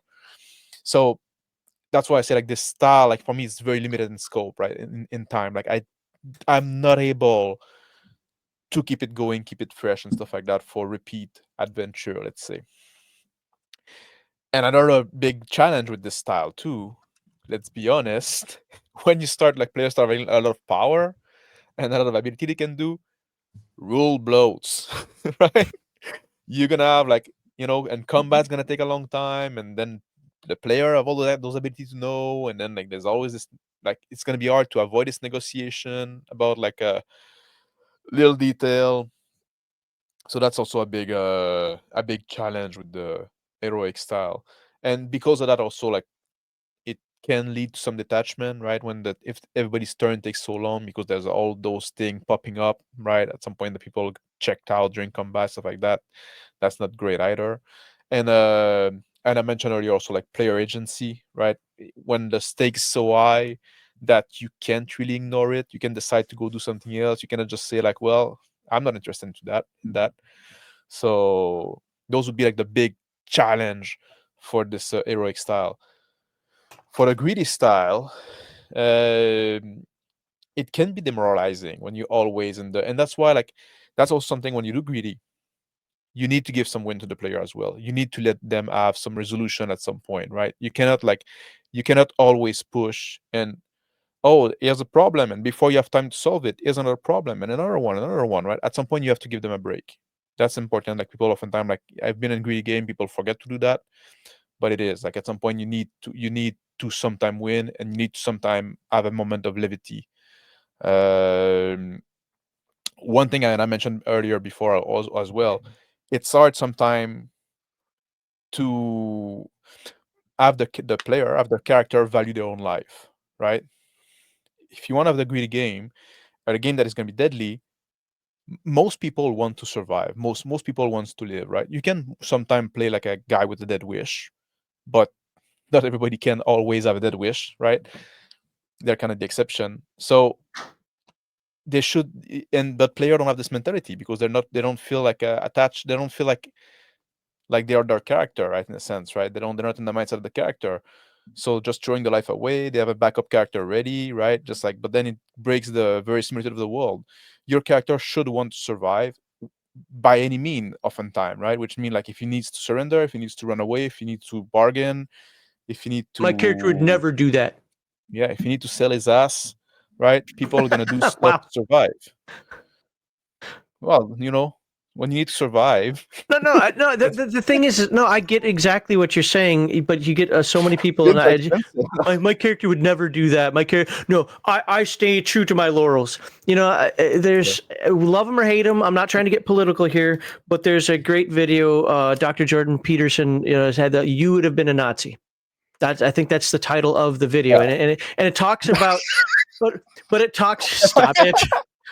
Don't get me in more trouble, sir. No, but he talks about how it's great. You can be as tough as you want to be until the knives are at your throat, or threatening your family, or threatening your world. You getting it back to a game concept, threatening the world around you necessarily. So it's fun to say, oh, I would never do that. Yeah. Until and also, that's something that's very interesting in game, right? When the principle meet the reality, right? Like, it's easy to have principle until like they're challenged, right? Having principle in a vacuum, but having player understand, like getting the player in the mindset that no, you want to survive, and if your principle are challenged and your real character, you're probably gonna have you're probably gonna step on your principle and your moral at some point, right? Because that's what people do.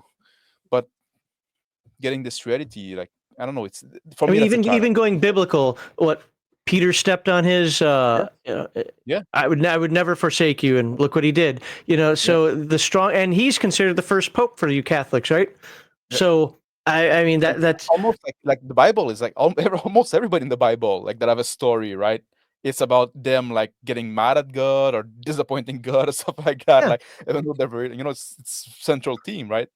Because they're human. Yeah, basically the idea that humans are evil is displayed at length in Scripture. Yeah. Every single one of them fails. Certainly fallible. Yeah. Yes. And the whole thing's about like getting like pushing yourself to get better, right? That's the whole point of life, some could say. But, so I'm going to ask you kind of a weird one here, Mr. Max. I'm ready. What strategies do you use? Because I know you have that 4D style, and maybe this will help some folks out there that that are interested in the 4D style play. What strategies do you use to address player disengagement due to the challenges of each style? Now, I'm going to break this down a little bit more. So, the limitations of like the gritty style of some people being like, oh my God, this is just a spreadsheet simulator, or it's just one step after the other. We don't know if we're going to make it. I'd like to actually, kill something fun at some point here, or save a princess from a tower or something. And on the other side, the heroic side, like, oh, yay, we get to save the world again. But I want to do my cool new blue lightning instead of my green lightning. That'll be fun. How do you overcome, when you can kind of tell that while they're showing up, they're just disengaged. If you play in a greedy game and the player disengage, make them feel heroic for a little bit, right? Give them a little taste of it. You need to vary the flavor at some point, right? If you always eat the same flavor of ice cream, at some point, sometimes you want to step out of a bit, right? You want to try something else. The same thing. If you're going too greedy, and it's always like, because it can become like desesperating, right? It can become like, well, then again, like you get desensitized, right? There's always something coming up. There's always like another, like you never get like, so let them have a resolution. Let them taste a bit of victory at some point, right? Let them feel like being the hero before you throw something else at them, right? Before you bring them back, right? If that's what you want to do. But even though failure must very much so be an option, success has to be as well at some point, right? And if you do the heroic style, present them challenge that are not black and white too much, right? Mm-hmm. Present them like stuff that they don't like. The challenge, Superman or Silver Surfer, they're interesting when they are, because they're very powerful character that not much normally can challenge them, right? But they're interesting when they're challenged by the morality of an action, right? They don't know what's the right path of what the right way to act now. How do you If you instill just that in a go- player, though? Because I see, look, at my tables, if there's one thing I can complain about my friends that have played in my games, and this is throughout my entire Air Force career, my high school career, you know, I've had many groups, but they can all rationalize anything that they want to rationalize. Yeah. When they start acting in a way, have them like interact with other people and PCs, or let them see the consequence of the action, negative consequence of the action, right? They think they're doing right. They're on their way to solve the issue in a certain way. Bring in the unforeseen consequences that they have to take a step back and think like, wait, maybe we're not doing the right thing there, right? That's what, it's not easy. It's especially with some kind of player, right? A lot of player that really want to do the power fantasy and just want to punch the bigger guy all the time, right? And be the stronger guy. They don't necessarily want to think about that. But that's also a problem, right? People get disengaged, like because they don't realize what they actually want. They think they want a thing, and if you serve in that thing, they're like, you know what? I don't have anything to bite into, right? So you kind of have to force them sometime. Okay. Lord Matteus, real quickly here. Are we over your time, or do we have about an hour left? You have an hour left. Yeah. Okay. I just wanted Yeah. to make sure. Yep. All right. Due to DM Blackwell, Lord Matteus, do either of you have anything you want to follow up with Mr. Max Boivin? If I follow up, I'll be answering the question because he's kind of talking about what I wanted. Okay. Well, then, yeah, please stand by then, because I'd like you to get your time to answer the question directly. DM Blackwell? No, Okay. that made sense to me. Okay. Sounds good. All right. Then I will scroll back up here. All right, Lord Matteus, what challenges have you encountered when running or playing in each style, and how did you address those challenges? So my answer for both gritty and heroic is burnout. It's kind of what Mr. Max was talking about. So I'm going to kind of talk about it instead of from like in-game perspective. This is going to be the outside the game perspective. From a gritty perspective, I think players will suffer burnout. I know I definitely experienced that with Lamentations of Elemental Evil. I have like 28. I have a graveyard with 28 PCs in it in over 2.5 years of play. Players were just getting kind of tired. Like, oh my God, I was at 4th level. I got to start over. And, sometimes I was very honest with them. Like, I don't know how else I could have told you not to continue into the ghoul chamber other than describe. And I did. I got into it. Where one character went down, he was at 0 hit points. So technically, he could survive using Lamentations, but the ghoul didn't let up, and he just tore into him. And I went into how the meat sounded and the squishiness and the blood spatters. That's my kind of game.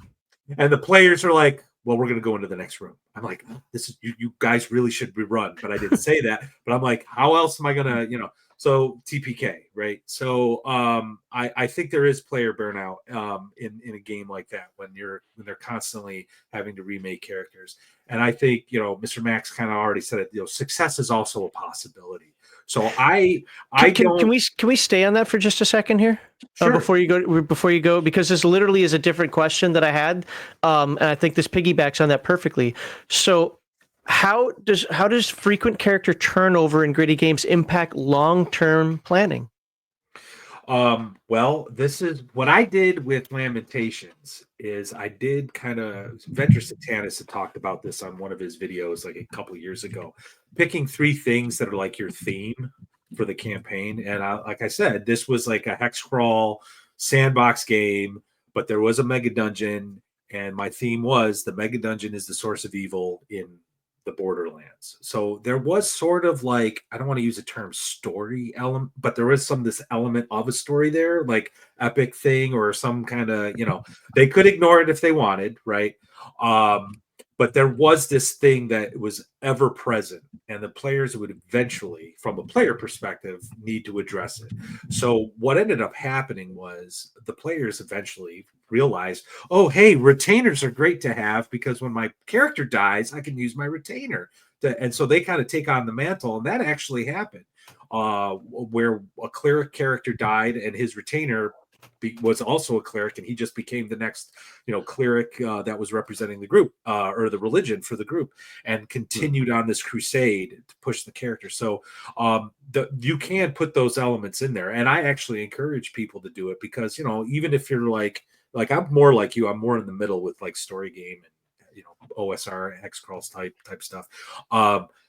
That stuff can be fun for the game master. So like put it in there, use that theme, let the players do what they want, but use those themes to let them to help color the experience and color the game and give your factions something to do. I know you like using timelines and stuff. So that's kind of like how I do it with respect to the player turnover. There was just sort of like an air, like they were like, okay, this character died, but you have been traveling with that character, so you know what's at stake, you kind of know what's going on, and you're taking over, and so on and so forth. So but going back to sort of like the burnout issue, I made sure like the smaller dungeons and the smaller encounters on the hex map, some of them were like death trap, one false step, save or die, but then others were like would be a walk in the park if they played it right. So that was sort of, I don't want to call it a gimme, but it was sort of that like this will be an easy success if this module I picked or this particular dungeon I made or whatever. Do you do that intentionally, or is that just how it falls into place? I did it intentionally because I didn't Okay. want what Mr. Max was talking about, where like every time they went into a dungeon, because I might have to do a standalone video on this. When I made that campaign, it was to do a couple of things. I wanted to play Lamentations of the Flame Princess, rules as written. I wanted to play a bunch of Lamentations modules, but I also wanted to see what would happen if I used Temple of Elemental Evil. So if anybody's played Lamentations, those modules can be brutal, right? So I also found some stuff that I made homebrew that would be a little easier, like the breather. Like, oh, this will be kind of, I mean, they wouldn't know it was easy, but it would end up being kind of a little easier for them. On the breather note, do you guys ever use, especially for gritty versus heroic, do you ever use different problems than dungeons and fights to break it up? For example, like a social problem, or or an environmental problem, or this kind of thing, like to change what the problem that they're addressing absolutely. is. Yeah, absolutely. I actually, if you read the Village of Hamlet closely, Gary Gygax gives you some like these awesome factions that you can play with that like don't necessarily have to work together. You have the Church of St. Cuthbert. In my game, I called it the Arn Church. And then you have like Jeru, the Druid with the old ways, and in my game, in my homebrew world, the Arn Church does not like anybody that's not worshiping the Arn god, right? So they're kind of like a Catholic Church meets medieval Judaism. So it's like this monotheistic religion.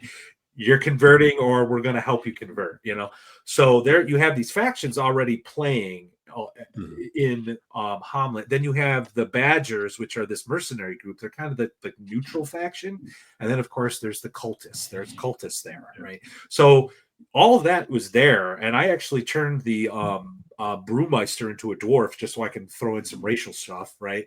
And unfortunately, my players weren't really interested in it at first. But they had goals. There was stuff happening. So even though they ignored the faction play, faction stuff started happening. And when they used the Badgers, they hired the Badgers to go help them take over the Moat House. The neutral party that was a military faction that left. Now all of a sudden there's a power vacuum. So when they came back to Hamlet, the Inquisition had a couple magic users crucified hanging from a tower because there was the power balance had shifted. So all of a sudden they were like, oh shit, we have to, I'm sorry, I swore, but they were like, oh crap, we have to, pay a little more attention about this. They actually ended up allying with the Inquisition. So, but that's what I did. And I do, and then like in the heroic game, one of like this culminating things that I did was they had to go to Cormire, and it was like a courtly intrigue. That was the whole thing. Everything they had to do, figure out who could be an ally, what was going to keep them an ally, what was going to make them an ally, all that stuff, and hope to raise a large enough army to sail across the sea and save the day. So I love that stuff. I love that stuff. Did that answer your question? It did. Okay. Okay. So burnout for heroic is, I think, on the GM side. And this is something I definitely experienced. And it's one of the reasons why I don't like Grand Epic quests anymore and the adventure path style. I have no problem with it in theory, but I've been there, done that, did it for 10 years, right?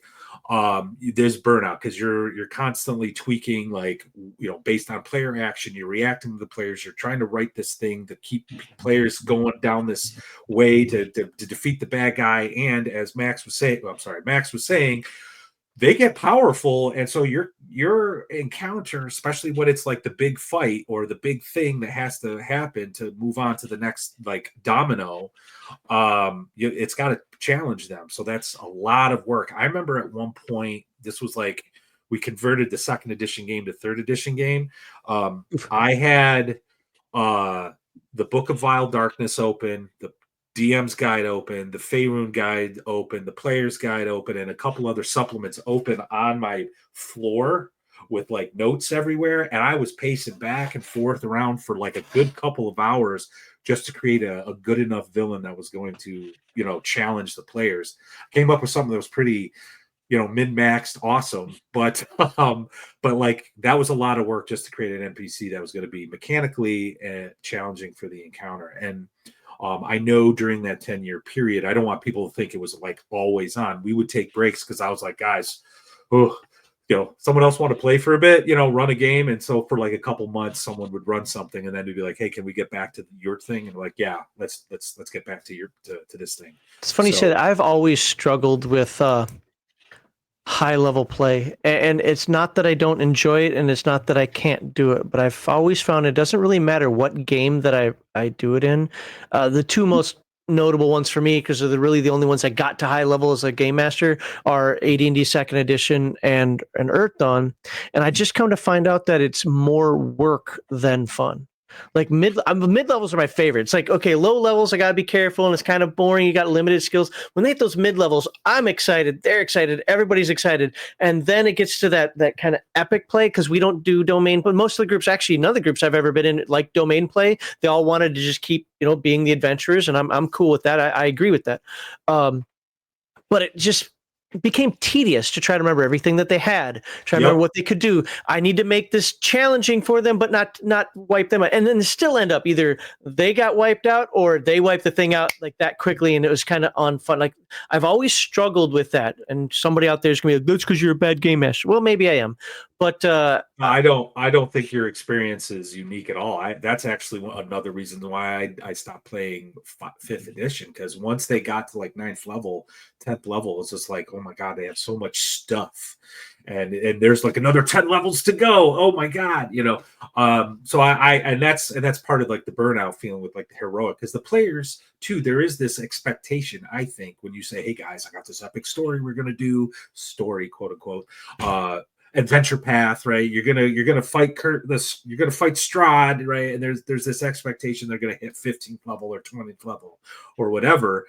And like, if I'm spending more time prepping a game than actually running it, I think there's a problem, right? And I don't like that. And that's why, like with my Lamentations game, I think I spent like a week, couple hours a night prepping the game, prepping the campaign, and then when I hit play, I don't do any prep. I just kind of review my notes and then we start playing, and it's awesome. I have, even when I'm not feeling good, like this past Thursday, I'm like, I had a headache. I'm like, should I cancel the game? I'm not feeling good. I'm like, yeah, I don't want to disappoint my players. I'll play. And we had a good time. All I had to do is just follow the procedures, roll dice, and interpret them. You know what I mean? So, so yeah, I am kind of the gritty rules, that kind of side, but like, heroic can be fun if you're willing to put the work in, but like, I think burnout is a real issue. And the only solution I have is don't be afraid to say, hey guys, this season's over. I'm going to take a break. Someone else want to run for a little bit, and then I'll work on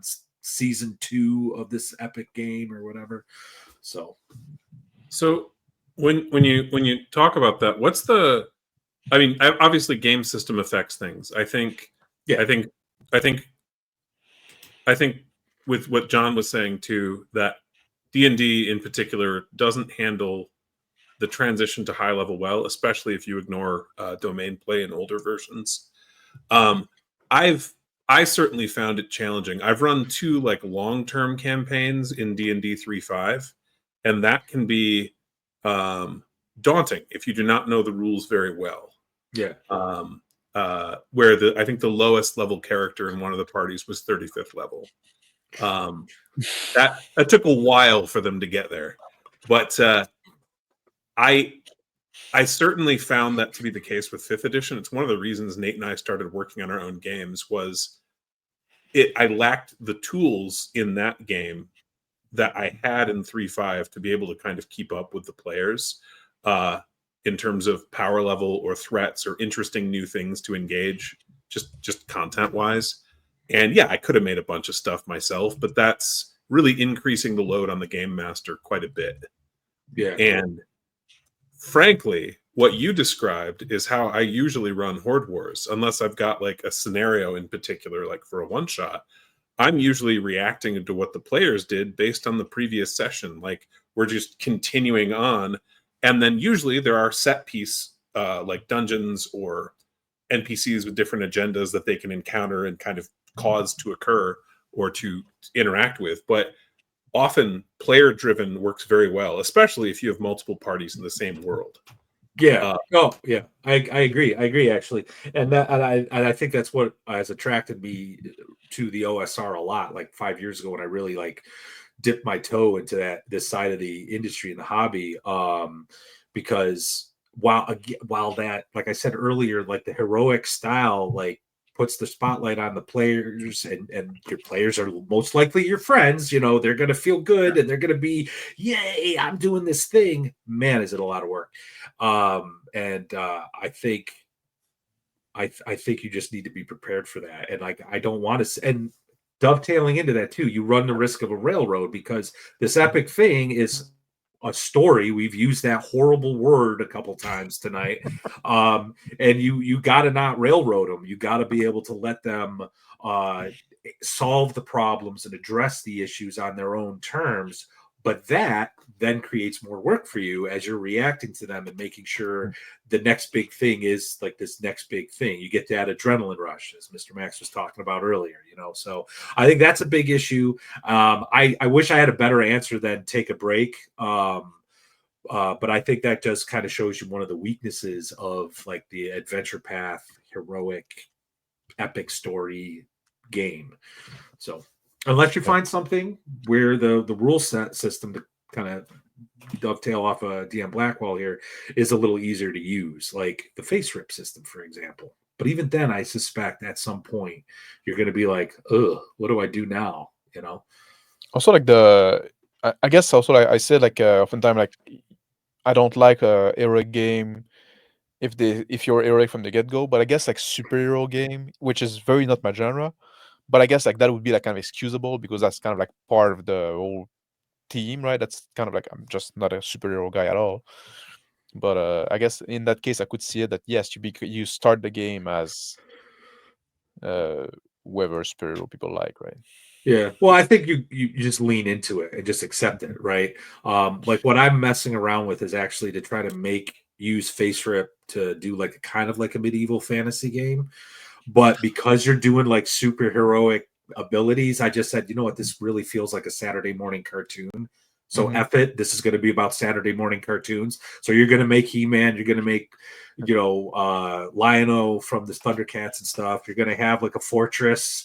You're going to do all this stuff, and I'm just leaning into it. And one of the reasons I wanted to actually be on this panel, because I think it's kind of an interesting juxtaposition to what I've been doing and what I'm doing right now, you know? And it's kind of interesting because I've you know, I haven't been raised. I'm French, right? In case you couldn't tell.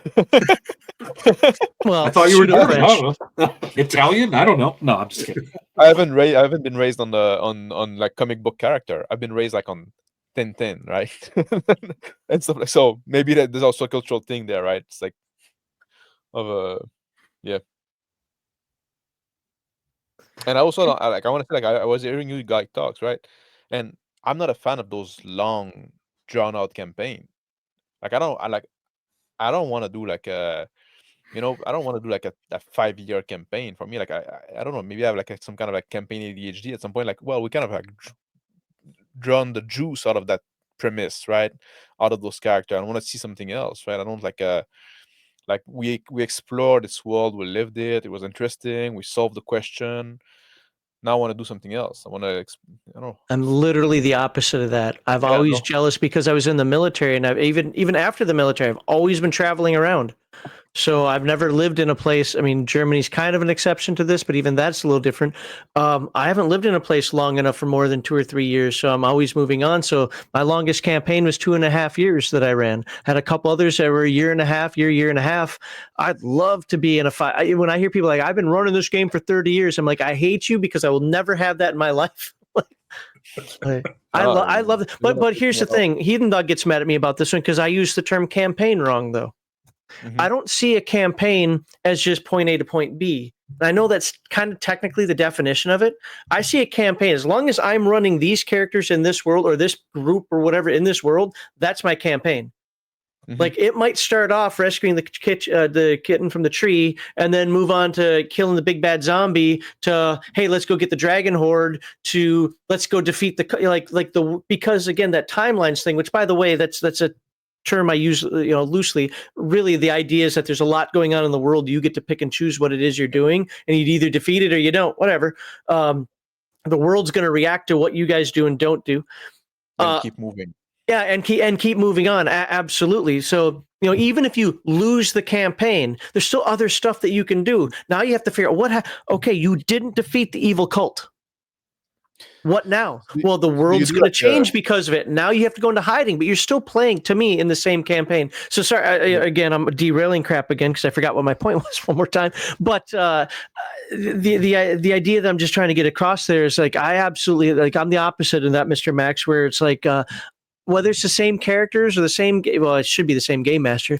I want to sit at that table with these people and see how this world changes, where we can talk. Remember 5 years ago when my hair was still kind of blondish and now it's all white and our characters were doing this nonsense, but here we are over here. Remember that vampire we killed? We thought that was going to be the most epic thing we fought. And sure, we remember that for a while, but got this other stuff we've been doing. Like I love just staying on the same world. Yeah, it can be a really rich experience, especially if you do hit that kind of domain play note.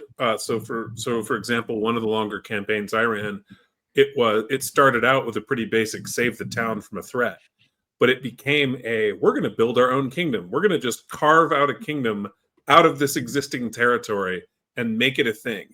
And then they wound up running the campaign long enough that we were starting to see the next generation of characters. And we actually wound up having a new campaign in the same world with the consequences of the original party's actions with their kids. That's cool. That's really cool. Yeah. Ugh. Sorry, I just got attacked by a cat. And that was running with, I think it was 2 parties at a time in that world, maybe 3. So it was a pretty developed setting as a result. All right. Anything else you guys wanted to discuss between each other in terms of the challenges of Gritty and Heroic? Anything left on the table there before we go into our final segment? Oh, I just wanted to mention one thing about what Lord Matteus was saying about this graveyard and the ghoul story. Mhm.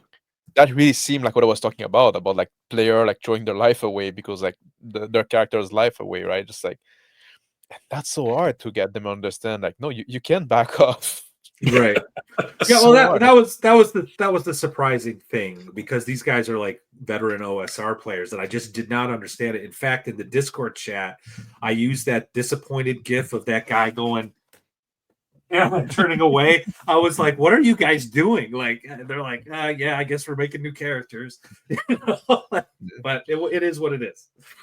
I mean, I can see a meat grinder. How do I say this? Yeah, if you're never getting past first or second level, and I don't know how you run your games, but you're like, "Oh, got to start again at first level." Personally, I don't do that necessarily. I'm not against people who do. I don't. But I mean, I can understand. Like, oh man, I got to 4th level. It took me months to get here. Now I'm starting at first again. Yeah. This is where I kind of agree with Joe from Biggest Geekish, where it's like that just gets boring. Like, oh look, I'm doing the same roles. I'm doing the same thing. Sure, my character might have a different personality because I'm more of a role player, but. Like Blackwall over there, he's 6th level. Mr. Max is 4th level. I'm first starting over. What am I going to do? I can listen how it says. I can see the disappointment in that. If it happens Yeah. once, it's like, oh, that's a challenge. I got to get back up there. Okay, guys. But if it keeps happening over and over and over again, but here's the conundrum. I put that back on the player. Why Yeah. do you keep dying? Yeah. Yeah. Well, that's Get why good. like Get good yeah. Well, skills. I hate saying that, but yeah, like if you say, because I was in one of my buddies when I took a break, decided to run a second edition game, and someone died at like 8th level, and so the guy's like, okay, well, I guess I'll make a new character. What level do I start him out at? And my buddy's like, oh, just start him out at 8th, and I'm like, well, there's no consequences now. There's no consequences to like the poor decision or the bad. And yes, there is bad luck. That's why I like what Alexander Matteus does in Axe. He's got like that heroic send off where you can like pool the money or like build like a monument or something. And that money that you spend, you take away from your character and put it into this little bank or whatever. So they suffer, but that gets converted to XP for when they make their new character. And in my Lamentations game, I actually incorporated after about a year, after we played rules as written for about a year, I started hearing what the players were saying, and I'm like, let's incorporate a few house rules so we're all having fun, and but at the same time having that balance of like grit and death around every corner. And after one of the first major TPKs, they actually had this huge monument built in Hamlet in commemorating them because the TPK occurred in the Tower of the Stargazer by James Raggi. Had they not done what they did, Calcidius would have been freed, and then I would have had a 17th level chaotic evil magic user controlling Hamlet. So they actually did something really heroic and sacrificed themselves to do it. And now there's a monument in Hamlet dedicated to them. So In a greedy game. yeah, in a gritty game. Yeah. In a gritty game. So have you guys ever tried simply having the dead character's player begin a new character one level lower than the lowest member of the party? I usually do too, but yes, that's I've done that. That's actually what I used to do back in the 90s when I was playing second edition. Yeah, I used to do that, but now but also I do tend to play like I said, like game with a much like shallower power curve, right? Just like so, and I like having the mixed level or the mixed power level because often I'm not level based game, but I like having the mixed power in the party, right? Yeah, the thing is, Like some games are good for that, others aren't. Like like Traveler, for example, mixed level, mixed skill, like mixed age. How do you want to say it? Party works perfectly. Dungeons and Dragons, at least like AD&D and so forth, that doesn't work so well. That's too steep, right? Yeah, the power curve. Palladium, But, Palladium would work.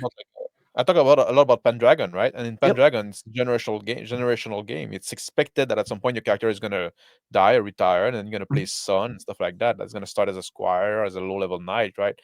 So it's expected, but but also the game is not just about like it's about getting glory. It's not about just like defeating a always bigger monster, but like, and I like that. I like the dynamic that they create in the party and stuff like that. And when I'm a player, I like the challenge of being like way under level, right? And then you have to figure out still to survive. All right, well, let's unless you guys have anything else you want to talk about with the challenges, let's get ready to move into the next segment here so we can get Lord Matteus out of here to do his own live stream. Is you guys good? We're going to read some chat here. And yeah, I'm good. All right. I'll step away for a sec, but I'll be right back. Okay, sounds good. So the next segment, just so folks know, the final segment, we're going to kind of wrap all this up. We defined it, talked about the benefits, we talked about the challenges. Now we're going to kind of wrap it up with the player experience and the group dynamic. Like how does this affect the group, or how can it affect the group, I guess is a better way to say that. Let me get my starred chat here. By the way, thank you everybody that super chatted for tonight. Just want to remind folks that we will have a giveaway tonight. So look forward to that. And when Lord Matteus leaves, we'll see how Mr. Max and DM Blackwell feel about this, but we may have a little overtime session, and I'll explain why if it happens. So I get it. Let's see. Okay, I read that one for sure. I don't know if I read this one, so we're just going to start here. Say it's gritty ahead of time and make backup PCs. Here's the thing. I had somebody ask me recently, how to solo play the DCC funnel. Like, what?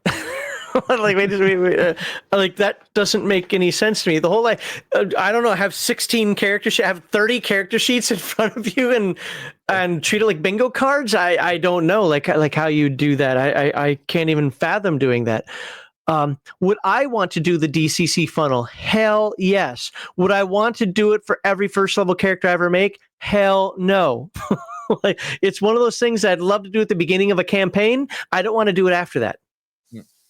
I love it conceptually. I just don't want to keep doing it. I know some people are like, they were funnel again. Like, oh Jesus. But I think it's an interesting question how to solo it, but I think you've definitely the wrong person to ask.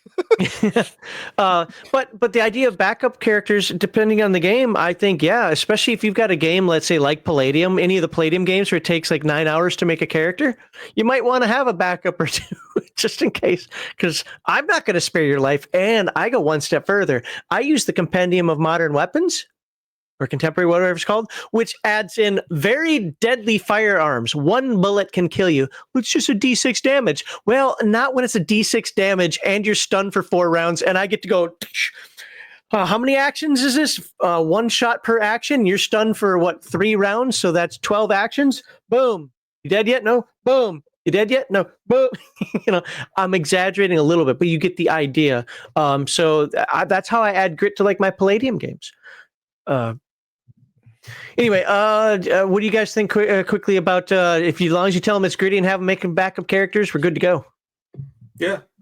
I don't like the backup character. Like, if your character died, then you can make a new one. But I don't like having your character like in the chamber, right? Just like I hear you saying. I'd agree with Mr. Max, with the exception of if you're playing a game with specialists, in which case maybe you're playing 2 characters and bringing one on a given mission or adventure. For example, if you're in a military game and you are going on specific missions and you're like, well, I got one guy who's good at these skills and one guy who's good at these other ones. This is who I should bring on this mission. I think then it's not so much a backup character as picking between them, even though one is really serving as a backup character if the other dies. Yeah. I don't mind backup characters because you're halfway through a session, someone bites the dust, they have the backup character, you can get them back in and playing very quickly. So it's more of a practical thing, not anything. Also, like we probably do like much shorter session than you do, and you're gonna sit out for like half an hour. It's no big deal, right? Just like, but then you can also like sulk and think about where your character died. Well, you can do that anyway. While the person's making these characters, he's like, on their head. Yep. Go cry in the corner. I'm with Lord Matteus on this one. I think it's okay, but I also understand the challenges of it because I've seen it before. Again, I have some rules based on experience in my games. I don't let people just change characters. You can do it one time. It just didn't turn out to be the type of character you want to be. You thought the Rangers would be good, even though everybody told you it sucked. Fine, you can change to something else. But if every 3 to 4 weeks, like, I'm bored of this, so I'm going to try the next. No, I don't allow that. And if I see you start to suicide your character intentionally, I'll just kick you out of the group because you're not there for the group. You're there for yourself. And I'm sorry, but I look at this as the intramural sports concept where we're there for each other, right? So having one in the chamber, so to speak, to get back into the game, I'm for. Having one in the chamber in case I don't like this one, or having one in the chamber, like, I just want to feel them both out. No. But yeah, I agree with you not changing character for like frivolous reason, but I will allow you to retire your character if there's a story arc that say, well, you know what, he just went through a huge thing and he would be done with adventuring. He's like those kind of thing, right? Just like character retire, like adventurer would retire sometime, right? You know what? I got my payday. I almost died. I'm fucking done. Oh, sorry for the swearing. We're almost segment 5. Cool. We're not segment 5 yet. All right, I think I read this one. I should have because it was $20, but in case I didn't, Squirrel Hermit says, Mr. Max Bavon, the Squirrel Hermit has your back. Yeah. And if I didn't read that before, I apologize because I should have read that right away. Yeah, because it's a great Spurs chat. The best we had tonight. Just going in order here. Not Your Echo says, for a lot of people, not saying most, but enough, high character turnover kills personal investment. I think that's part of why heroic TTRPGs are overwhelmingly the most popular. I think that's a pendulum swing, and I think you were talking to him, DM Blackwell. Yeah. I think it's a pendulum swing. I think the hobby, again, generalizing, goes from gritty to heroic, to gritty to Pathfinder, to gritty to D&D 5e, to now it's going back in that gritty side with Shadow Dark's popularity and other games going on. So I personally think it kind of goes in a pendulum swing in terms of popularity, with some games obviously always remaining. Call of Cthulhu ebbs and flows. It's always been popular, but it does kind of ebb and flow with the with the ebb and flow of Dungeons and Dragons. Yep. Be interesting to see if there's a correlation to the culture in general or the economy or whatever, right? Yeah, that would be neat. But I also I want to say I don't necessarily mean that even as a greedy game, death should be on the table all the time, right? But doesn't mean you have necessarily high character death, because your player can play smart and be careful and stuff like that. They don't need to die. It just means that they can die. Yeah, it's fair. The killing of personal investment is kind of what I'm getting at when I say player burnout. So I do think that is an issue. I like to say, OSR players are all about OSR until they start playing OSR. So how come I don't start with max hit points at first level? It's not in the rules, dude. Anyway, but yeah, so I think that Not Your Echo is actually on something. I think it's one of the reasons my in-person gaming crew tends to lean towards that heroic. They get to be in the spotlight. They're going to have a little bit of plot armor or something to help protect them and have that sort of investment. But yeah. So sorry, go ahead. I was going to say, so one kind of counterpoint is, again, if you're running multiple groups in the same world, sometimes if they have opposed goals, you'll find that the character death actually drives involvement. Normally, that's not the case. I completely agree that can be a problem. But the players whose characters die will feel like that they want to still outcompete this other party at doing whatever the thing is. An example is I challenged some players online in groups and my 2 in-person groups that I regularly play with. To clear a dungeon Nate and I had written at as low a level as they could, to just plow through it as best they could. One group cleared the entire dungeon in 3 sessions. Another group TPK'd 3 times in a row. And they were so mad. And they were trying to beat the other party. And then we had the online groups were kind of in the middle. They had some character deaths. They managed to clear the dungeon, but not as fast as the quickest group. But it was interesting because they would trash talk each other. They would text each other and yeah. And so that can where the get good scrub thing came in, right, Mr. Max? Yep. All right.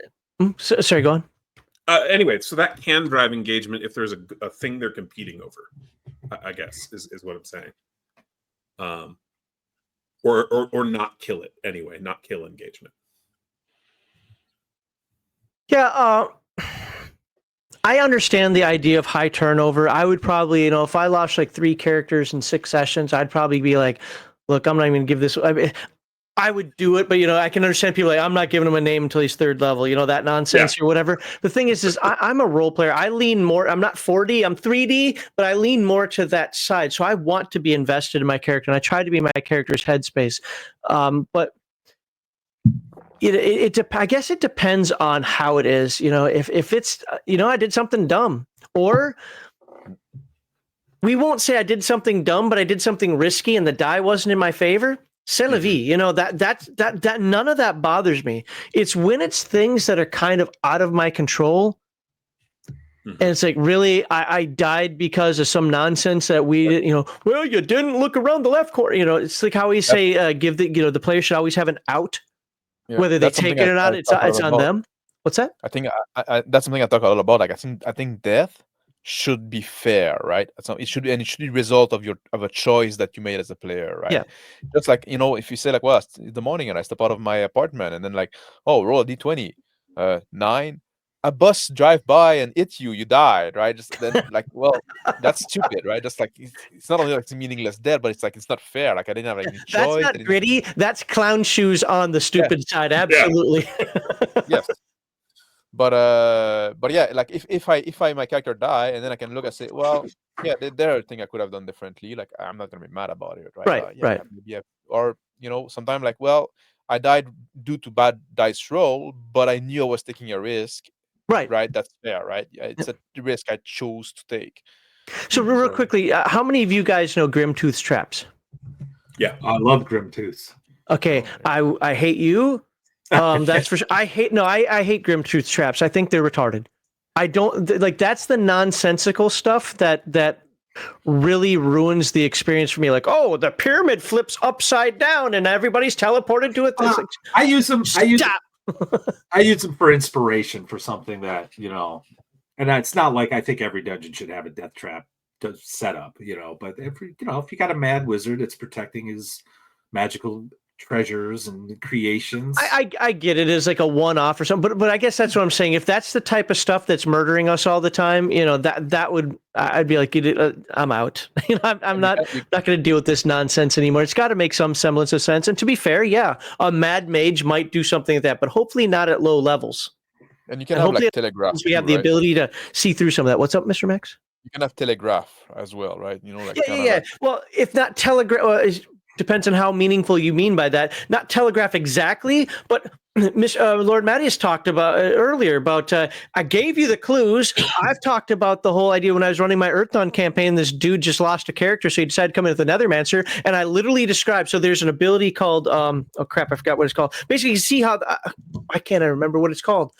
You can see how somebody died. The problem is you take the last round or whatever it is, a hit points of damage that person took. So you're living your experience death. That's literally what it's called, experience death. Your experience is how somebody died. And I said, he's laying on the ground looking like he's got a hole in his chest. Have you seen Predator? He's Jesse Ventura. I want to see how he died. Okay. Like if that's what you want to do. He did it 3 times in a row. Seriously. His character came in for the game for 5 minutes, died, and I was like, fine, just change the name, play the same thing because you literally haven't played this character. And he goes and does it again. We're all like, what?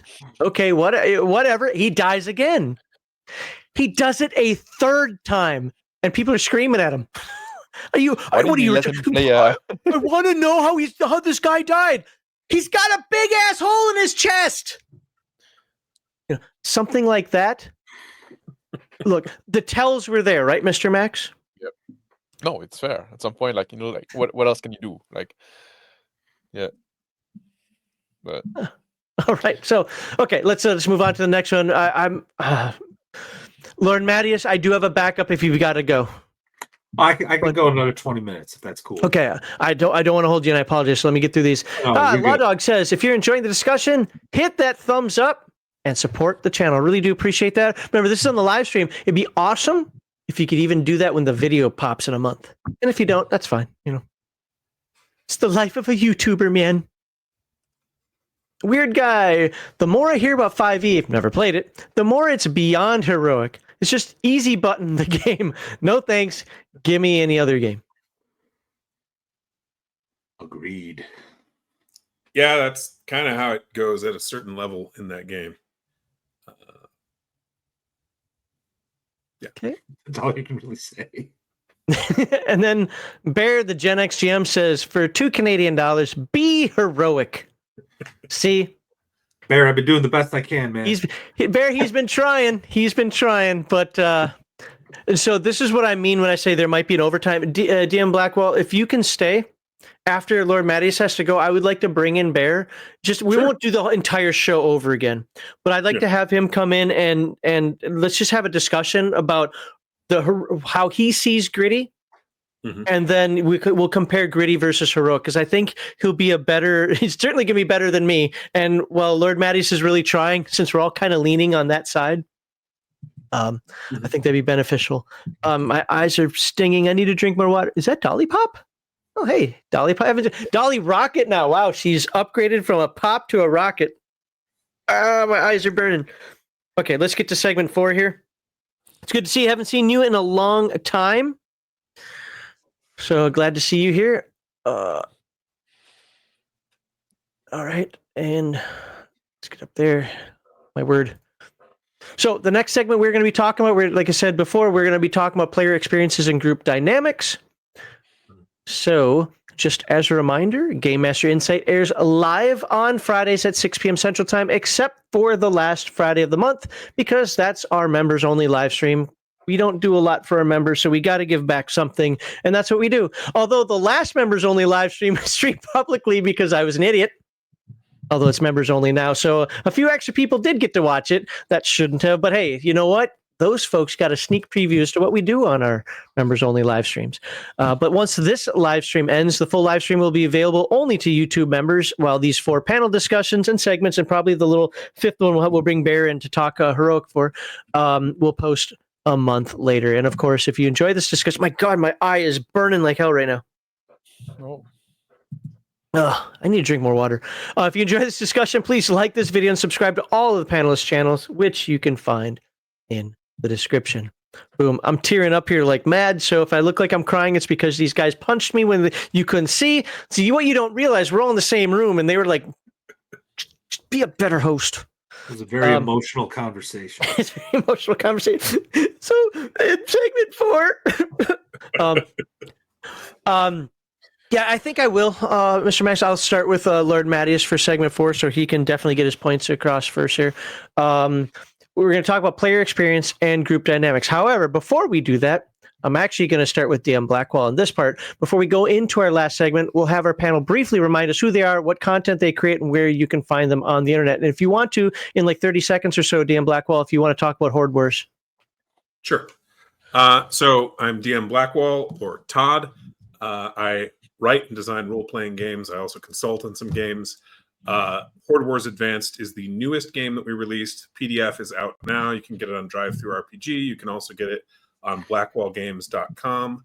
And yeah, it's a D12 based game, plays faster than D&D or Pathfinder, certainly the modern versions, and increases tactical depth. Also, we encompass in one book more content than Paizo or Wizards of the Coast will give you in 3, in real measurable ways. So as far as bang for your buck, it is quite good.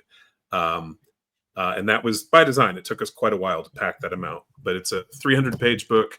You can get a PDF for $20. We are planning to do a sale on St. Patrick's Day, which I think we'll have 25% off on that.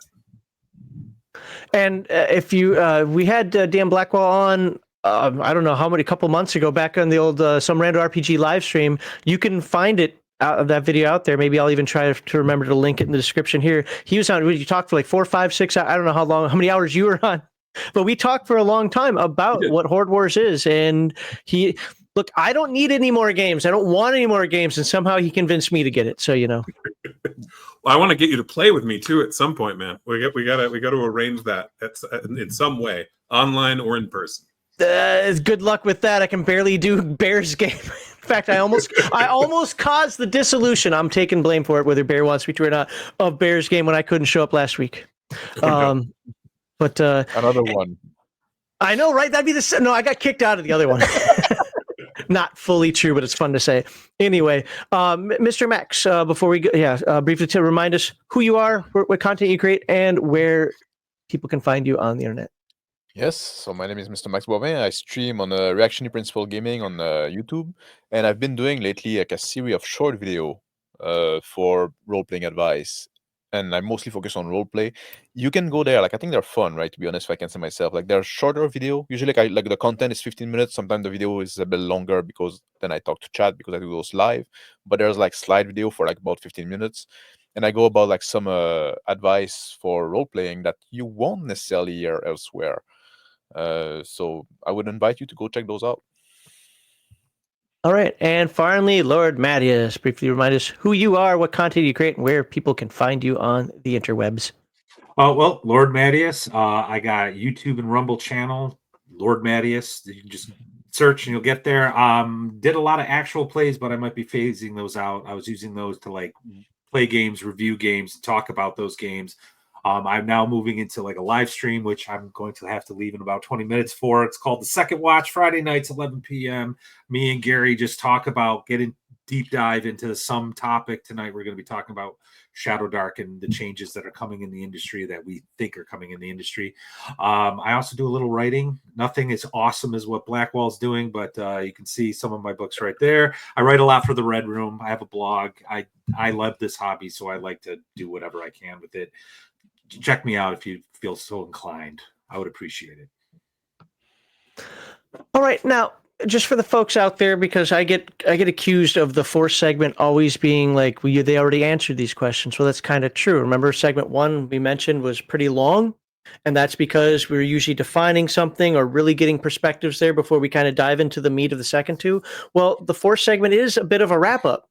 It's for the most part, it's to bring everything we've talked about together. So yeah, it's highly possible that they've already answered this question, and that's okay if they have. They can just reiterate the point again to just punch it home for you right in the face so you don't forget it. So, Lord Matteus, how do the gritty and heroic playstyles differently impact player experiences and group dynamics? And why do you believe your preferred playstyle can be beneficial for the player base? This is why we need Bear, because my preferred play style is gritty. But gritty, and we've talked about this a lot. Gritty encourages players to work together more because death is around the corner. You're going to get like this incremental sort of character development because they're worried about the next thing. They need to, like, I think I used the example of the guy who rolled a dexterity of 6, so he's like focusing on getting plate mail to make up for that. Those little personal goals become way more important than you would see in a heroic type game where there's like this big world spanning threat, or maybe not even kingdom spanning threat, something that it's the mundane stuff just doesn't matter because there's something way more important. I like seeing the grit because that's just sort of, I like watching my players like struggle with the morality that they might be facing, the challenge of whatever it is they're facing. But because I'm trying to defend the heroic position here, players get to be the awesome super heroic, heroes of the day when you're playing heroic, and that has its own rewards that we've kind of talked a little bit about. I've tried to talk about. They get to have the spotlight and have those big moments. And I didn't really mention this. They tend to work together more when they're at that big moment because they know this is like a story beat. They know this is a plot point that they have to succeed at. So especially if you have tactical players, they'll really like work together to win. So yeah, so I think that is the player experience between the two. You have those big moments where the individual players get to shine versus that teamwork just to make sure they survive the next day and the next dungeon delve. Okay, and I prefer the grit. Understood. Did I have one? Oh, yeah. I actually thought this was going to be earlier, so I'm glad it's here. How does your preferred playstyle, in your case, a gritty, influence conflict resolution and decision-making among players? Oh, interesting. Yeah. They get creative. So like, comparing it to heroic, they know that there's sort of like this overarching thing that they got to do, right? So I think I mentioned this before. They're going to, at least especially if they bought into it, they're going to be thinking in that terms. They're going to try to guess what your story is and try to work with you. Okay. That's been my experience. With the gritty, the players start really working together to try to and get really creative about it. Like they put together some weird false flag operation, for example, where they allied with lizardmen to convince the people of Nulb to side with them. So they had the lizardmen attack the town, and they quote unquote fought them off. And the deal was they would feed the dead carcasses of old people from Nulb to the lizardmen in return for this little false flag operation. But that it worked. And then they had allies. So as they headed on towards the Temple of Elemental Evil, never in a heroic game would I see something like that. And that kind of level of creativity and that with coupled with the freedom to do that. That makes sense. So I thought that was awesome. Do you guys have anything you want to address with Lord Matteus on that? No, I think if we go to our point again, we have like a point to discuss afterward, right? What's that? I'd rather like discuss after we all make our point, no? If you want, yeah, that's fine. Absolutely. Because otherwise, I'm just gonna blow my load there. I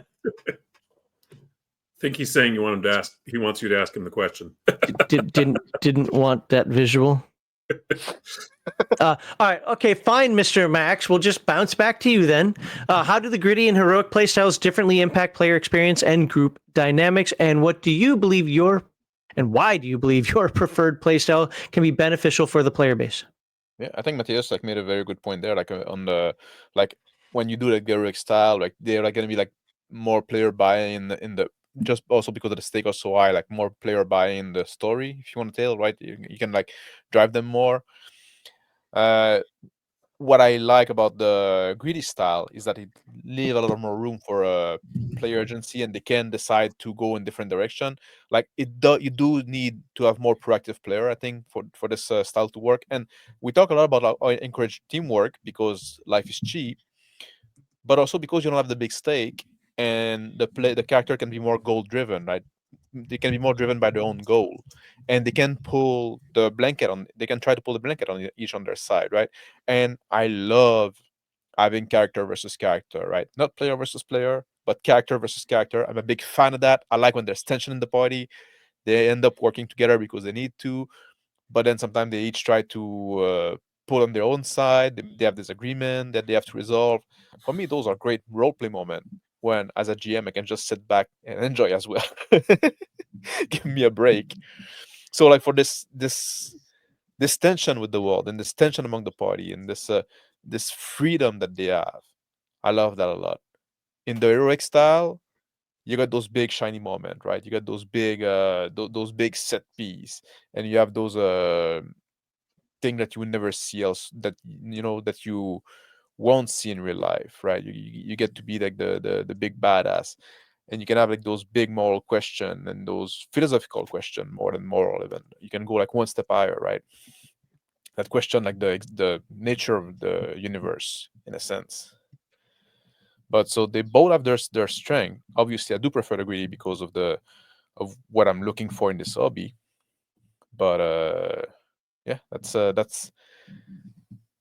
Did I answer the question? I guess I did, right? Yeah, no, you did. You actually answered both. You only had to pick your preferred playstyle, but you picked both, so you double answered it, sir. Yeah.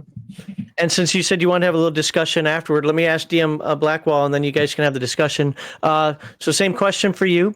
How do the gritty and heroic playstyles differently impact player experience and group dynamics? And why do you believe your preferred playstyle can be beneficial for the player base?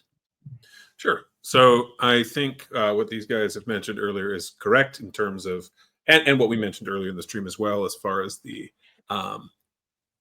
cooperative incentive of the more grim play style, whereas the more heroic play style it'll tend to result in less party cooperation, less cooperation between the player characters, except in those kind of maybe critical moments. One of the things, though, that we didn't mention is the heroic style will more often result in a party that is willing to split up in situations that might be otherwise viewed as dangerous.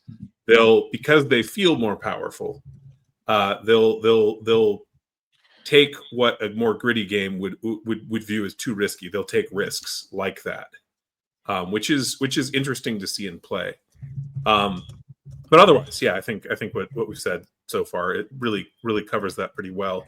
As far as how my preferred play style, which is gritty, can benefit the player base or kind of benefit the hobby, I think practicing teamwork is a good thing in general, like to learn in life, especially for people who are increasingly isolated in this age of the internet. I think a lot of young people in particular don't practice social skills in the way that previous generations did, and that role-playing games particularly in person, can help them practice those skills they would have gotten otherwise. I don't know if that's a clear enough answer and what your opinions are on that, but yeah, at least that's what I've seen. I think that's a wonderful point, and one that's often forgotten. Like, we talk about, and I'm going to have to leave in about 5 minutes, so I'll be quick. But we tend to focus on like how to be a better GM, how to be a better player, and all that stuff. But and again, I'm not trying to advocate that D&D and RPGs can be therapeutic or whatever. I think that's ridiculous. But there is that social aspect to it, and I think we sometimes ignore that or forget that. And I think that's a really, really good point, Blackwall. Really good point. I think maybe people should kill their characters. GM should kill their characters more and play more grit, so people work together more and learn to get along. I don't know, but yeah, that's a great point. That's a really good point.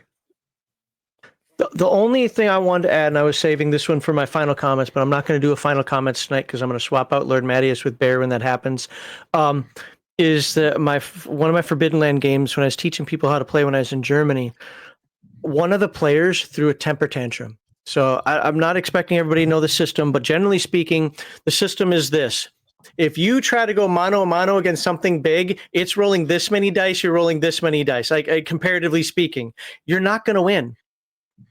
And it might seem like, oh, well, in D&D, I've got, 95 million hit points. So, if I go a round or two and it hurts me, I can back off. No, you can be one-shotted in Forbidden Lands. And this guy learned the hard way. When he rolled his, 8 dice or whatever it was, and I pulled out 16 dice. And he's like, what? This is... And he threw a temper tantrum. I was like, dude, you've got 4 players at the table here. Count all those dice up. It adds 22, 23, 24. If you play as a team, you've got a chance. And I don't normally like to say that, but this was a one shot, and I was trying to encourage them to play. When they played as a team, they won.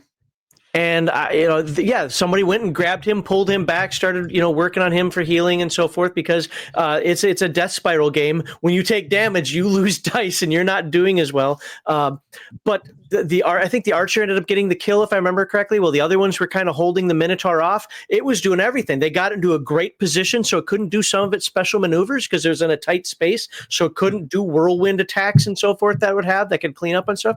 If you play as a team, it's not so gritty. I mean, somebody could still die, but you come out ahead. When you try to just treat it as as a hit point dump, well, that game's not going to work out for you. And so I like games like that. So anywho, I wanted to mention that earlier when we were talking about teamwork, and I think these guys were mentioning here that in gritty games you kind of don't need it, but it seems to focus on, wow, if you don't have some teamwork, that could be a quick end to everybody. So any final words you want to have, Lord Matteus, before I bring in Bear? No, other than to say, Mr. Max, Dan Blackwall, it's been awesome talking with you. Great to meet you on stream and stuff. I know I may have talked to you before in other areas, but Max, as always, I think Game Master Insight is probably one of the most positive things in the industry, in the hobby today. I love that you're doing this, and I'm really happy to be a part of it. And I appreciate you being accommodating for me tonight. I honestly thought we were going to be done at 10:30, so I appreciate it. These things always go long. No, I thank you for the compliments, but to be honest, I just sit here and throw out my opinions. It's you guys on the panel that are always making these things great, because it's a great discussion between you all. So appreciate that, and I was glad you're here tonight. Sorry you got to go, but we did get through everything you needed to. It's kind of a good time to bring in Bear right now, so that we're not holding these 2 guys also until midnight. But thank you very much, and I hope you have a great night, sir. Have a good stream. You too. Take care, everybody. Okay. As soon as he drops out, now I can bring in Bear, and I'm going to slide Bear in the middle because he's going to be sandwiched. Let's get her on. I'm tagged in. I'm ready to I don't know if you had a chance to look at them, Bear, but I did send you the questions real quickly because I want to run through them real quickly. We're going to go back to segment 1, but I just want to run through them real quickly here. So folks, just so the folks out there understand why we're doing this, Bear is absolutely on the heroic side. And we need that perspective here in case these guys got something wrong when it came, when it's about heroic. So, It's nice being pigeonholed right out of the gate.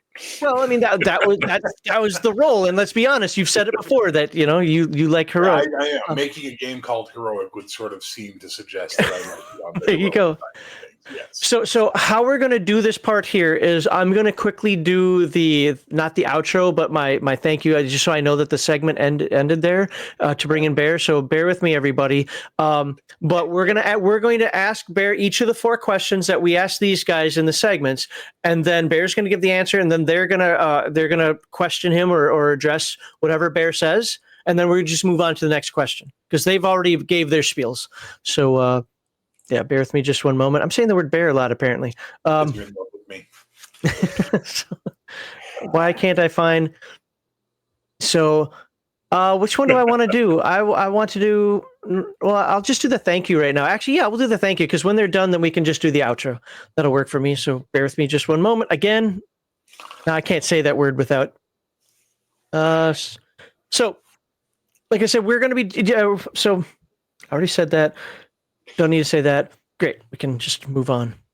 Sorry, I have a lot of this scripted. So this Sunday on RPG Digest, we're going to be continuing on the Rule Encyclopedia, and we're going to be talking about the War Machine and the Siege Machine. It's going to be all about mass combat in a Rule Encyclopedia. And then Heathen Dog is going to cover Palladium Fantasy Eastern Territory. Kind of surprised me with that one. So he covered Western Empires a few weeks ago. Now he's going to be covering Eastern Territory for Palladium Fantasy because people really loved his Palladium Fantasy coverage. So he's mixing it up, not just riffs all the time.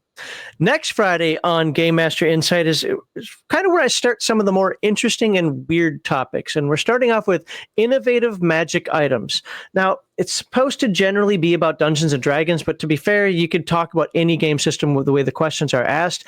I unfortunately didn't put who the panelists are. I think it's Doc Flamingo, the Crafting Gamer, and Mar Hockman, if I remember correctly. So that should be an interesting show, talking about innovative magic items that you can use in your fantasy or probably any games. And of course, thank you very much for tonight's panel. Lord Matteus, DM Blackwall, Mr. Max Boivin, and now Bear. So whether you agree or disagree with any panelists, I sincerely hope their perspectives both entertained and educated you and gave you some food for thought for your future gaming sessions. If you enjoy this discussion, please like this video, subscribe to Legion of Myth, and to all the panelists whose links you can find in the description. Now, instead of my final comments where I'd normally do this and block everybody off, no, I'm going to bring the panelists back in, and we're just going to run through those questions with Bear to get a more heroic side. So, Bear. Yeah. Scroll all the way back up here. Last week was hockey. This week it's a segment 4.5. It's chaos here. Nothing but chaos here. So, crazy going nuts. How do you personally define the gritty and heroic styles of play in tabletop RPGs, and what draws you to one style over the other? Well, the first thing I would have to say is that basically heroic is not a genre. Gritty is not a genre, okay? Heroic is an attitude. Gritty is a situation. And literally, the two do not have to be mutually exclusive. John Wick. John Wick movies are very about him being heroic and doing crazy stuff, but they're extremely gritty. The movie Flesh and Blood with Rutger Hauer was very gritty, but there was a heroic component to it. So again, I think for me, I define heroic as attitude. Gritty is more flavoring, right? But if you're trying to be heroic in a gritty scenario, it's going to be a frustrating experience for you. You're going to be constantly feeling thwarted. You're going to be constantly feeling that what you're doing doesn't matter. And eventually that can lead to someone not enjoying one or the other, right? But for me, heroic is about doing the right thing. Not about being the big damn hero, because Firefly is a perfect mix of gritty and heroic. Firefly is probably the greatest mix of heroic and gritty you can point to, because it's a very gritty world, but they're very heroic characters at the end of the day. Being heroic is an attitude of doing what's right and not being completely self-serving and not trying to, get out for yourself all the time, but actually trying to make the world better. That's what heroic is. And honestly, I would say, sorry to sort of branch off, in a gritty setting where the players are trying to be heroic, that could be even more fun, You know what I mean? Because then they're trying to change the world. They're trying to make the world a better place through their actions. So what draws me to the heroic style of play would be that I'm a good guy. I'm not a selfish, self-serving prick. I'm not into edgelord stuff. Conan's a fine read, but I don't consider it a lifestyle guide, et cetera, et cetera, et cetera. So I prefer heroes and I prefer good guys. When I watch a Western, I want to see the good guys win. When I watch, Guns of Navarone, I'm rooting for the good guys. You know what I mean? The Magnificent Seven, Seven Samurai, The Dirty Dozen. Lots of movies where gritty guys are being heroes, and I think being a hero is what matters.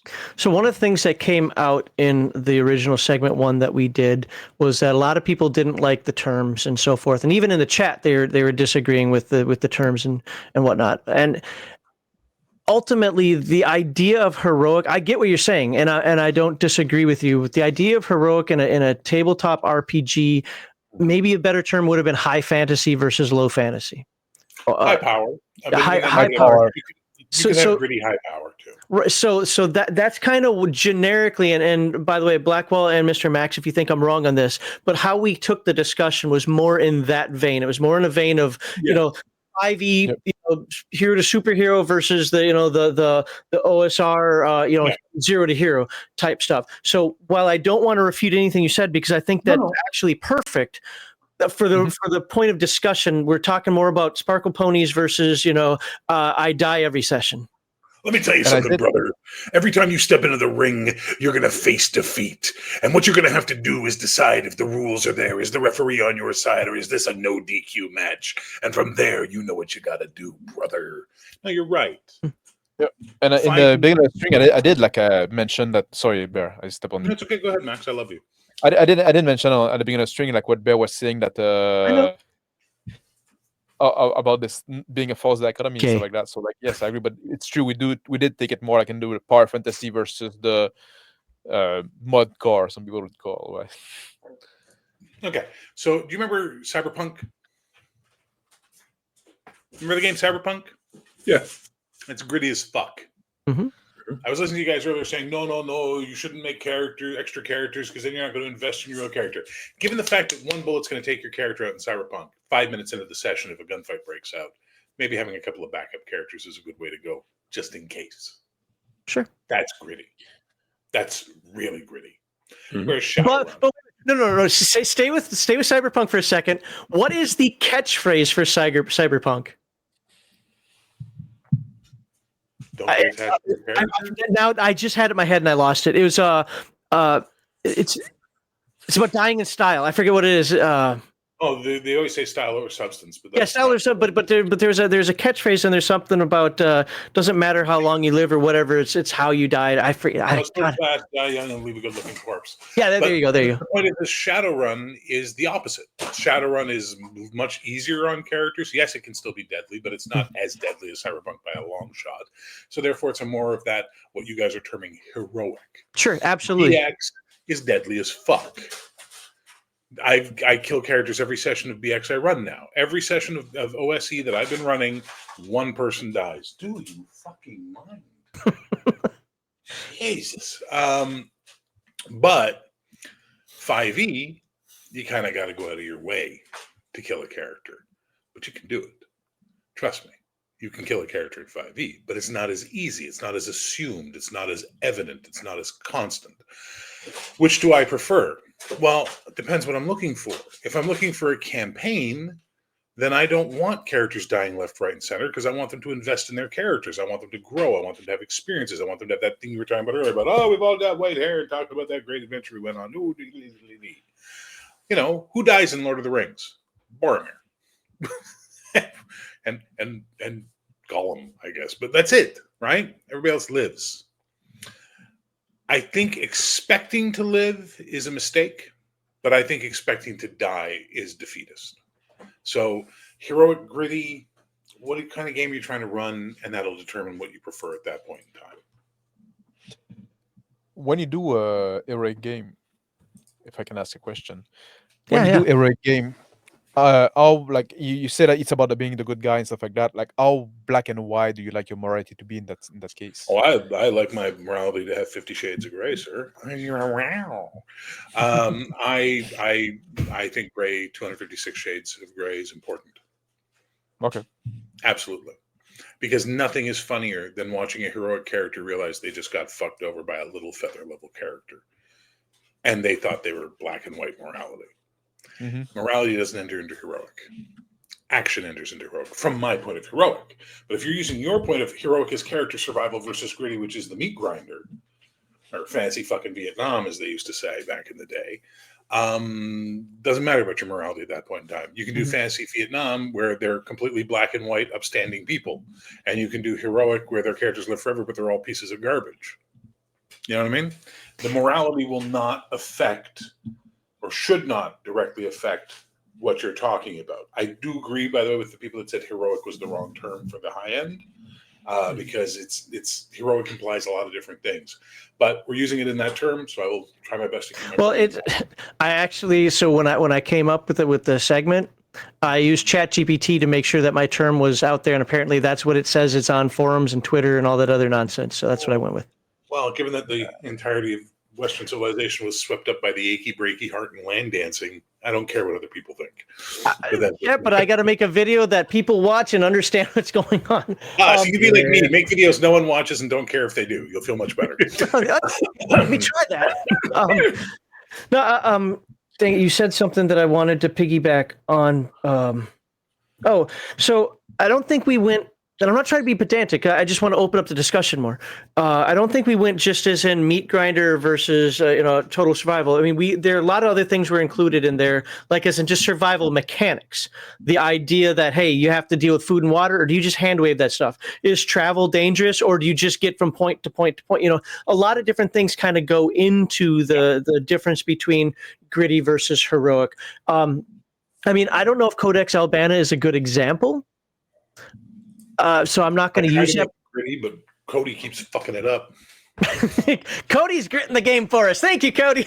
No, he's self-imposed grit. No, but I mean, like when it comes to things like survival mechanics, like having to get some food and water and a good campsite, say like Forbidden Lands does, or having random encounters while you're traveling from one point to another, are those things?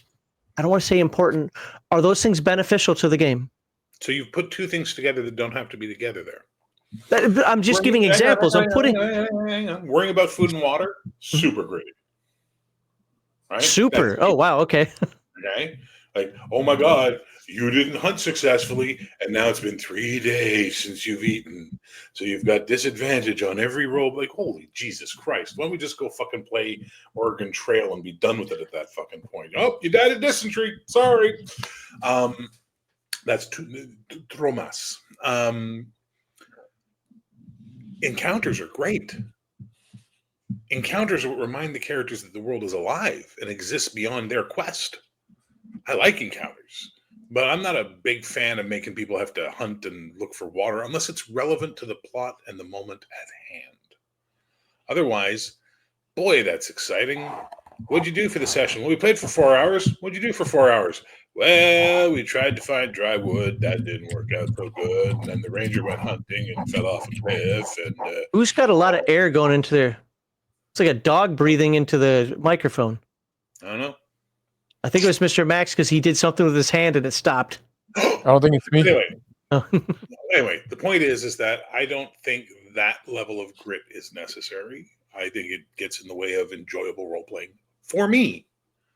For you, might be the cat's meow. You know what I mean? That could be like, oh my God, we had played a 4-hour session and then we had to find food, but it was raining, so we couldn't make a fire. And then the ranger fell off a cliff and died. Like that may be like the greatest session you ever played if that's your enjoyment level. So I'm not going to poo-poo you and say it's a benefit or it's not a benefit for the players, because it's going to depend on your group, the campaign, what they like. There's so many factors that come into it. Yeah, you didn't specify you have a flint and tinder kit in your adventurer's kit. Well, total party kill. Sorry, you all died of exposure. All right, Mr. Maxian Blackwell, go ahead, please jump on in. I just wanted to frame this so that we're open up the discussion more. Now, go ahead and jump on in with any questions, comments, concerns you have for Bear. I mean, I pretty much hearing what you prefer does tell me that John was correct in his assessment of your preferred style. You like heroic, or rather, it sounds like to me anyway, you like to not focus on unimportant details to the gameplay, right? Yeah. Personally, I prefer more challenging gameplay, certainly as a player. And I've found that when the mechanics are designed well, players actually can really enjoy it too. I think Shadow Dark is a good example of this with their torch mechanic, for example. That seems to actually help drive player engagement in an interesting way, where it's where they're running out of time in real life. It helps kind of spur them on. What do you think about that? Well, Is I that don't dungeon correct? crawl. I find dungeon crawls tedious and pointless and stupid. I think they're the most dumb thing I've ever seen in my life because they don't make sense. The 5-room dungeon was the greatest gift to me that ever came along because it means I can give them their little tiny dungeon experience and GTFO and get back to the game. But I'm also a dirty, filthy story gamer. Right? I like plot. I like characterization. I love role playing. Resource management is my life. Every time I get my paycheck, I have to resource manage. I don't want that in my escapism. I don't want real life in my escapism. I want fun. And you say it provides a challenge? Absolutely, that stuff provides a challenge. But so does trying to figure out what the NPC is going to do next. Trying to figure out what allies you can rally to your cause. Trying to figure out what move you should make next as a group, for example, in the Codex Albana game, where they're traversing this island and slowly building up allies as they head towards a confrontation. These things are just as challenging, and in some cases, more challenging. And I present to you Exhibit A, and tell me if I'm wrong, Max Liao, Malachi. Malachi would thrive in that game you're talking about. Malachi would be all about resource management. He'd all be about, like, I'm going to make some rolls to see if I can find some. He would thrive in that. Every time we put him in a social situation in the Codex Albana game where his character has to make a social decision or a decision about his actions based on the events happening around him, he freezes. The player just goes and doesn't know what to do until someone pushes him in a direction. So it's just as challenging for him, where in what you're talking about, he'd be king of the hill, cock of the walk. He'd be just rolling dice and making choices and having a grand old time. So everything is challenging based on the player, not on the style. Clarify, social challenges can be used in either style. That's not... But I don't mean social challenges... Like, what do I do in this social situation? I don't mean social challenges. Oh, I got a 12. I'm good. I don't either. No. Good. Okay. Then we're clear on that. But what I was getting at is that's neither gritty nor heroic. That's simply a different problem than a fight, or a different challenge to overcome, or a different decision than water management. Like, it's not the same. They're not mutually exclusive, I guess would be the... No, they're not. But what I'm trying to say is I find one far more interesting than the other. The idea of seeing how they're going to convince the high priest to do the ritual they need is far more captivating for me than, okay, see if you can find some dry wood. So you want to be like you're not interested in like dealing with the lower level of the pyramid of Maslow, right?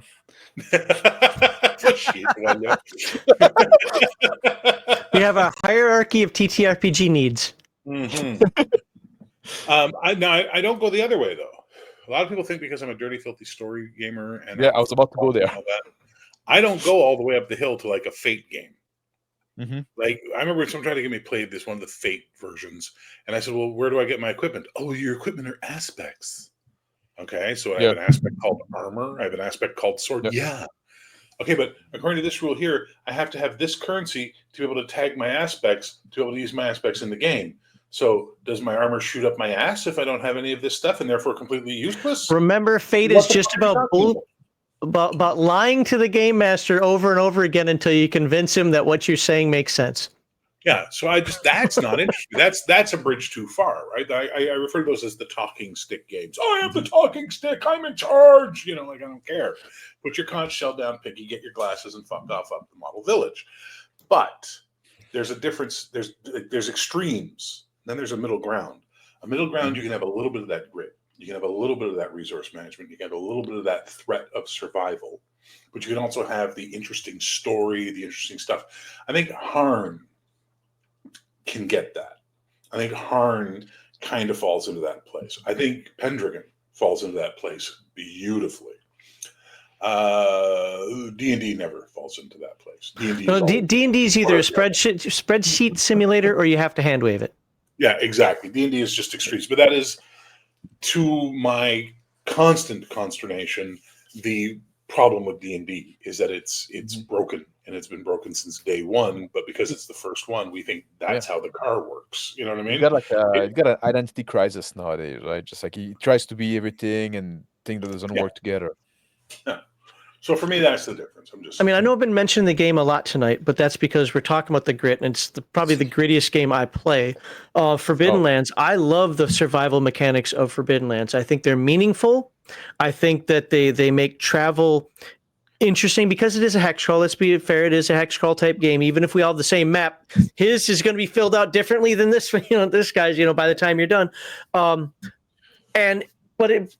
it's abstract. When you're getting low on food, but you don't know exactly when you're going to be out. You're not counting widgets necessarily, and you don't have to do it literally every single hex you travel through. You have to do it when you roll poorly a couple times in a row, and then it doesn't kill you. But yeah, you're going to have some negative effects. But then the next day, you take the time, you get some better rolls. Boom! Everybody's eating for a week. And it's not such a big deal. I like it because it's abstract, meaningful penalties without being, just deadly, and then you move on. Yeah, there are people out there. I won't say a name. I think I have a name in mind, but I can't remember if he's exactly like this. But he's in our circle who absolutely loves that spreadsheet. So he wants to calculate out. He wants to calculate kcals if he could. I mean, okay, no, I think that goes too far. So I think you were saying, Bear, there can be a balance. Obviously, my balance is way more in the gritty end than you, but I also still don't want to go to okay, hold on. If I don't have an Excel spreadsheet here doing all the calculations on this stuff, I don't know if my character is alive or suffering -2 because he didn't get his 2,000 calories and his vitamin C for today. Did he get his cardio?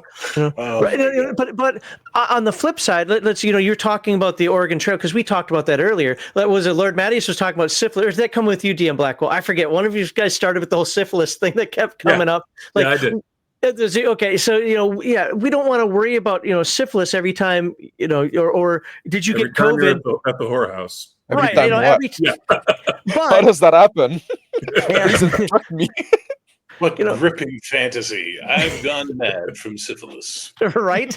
But some of the common things, hunger, like Shadow Dark does the torch mechanic, which I think is neat.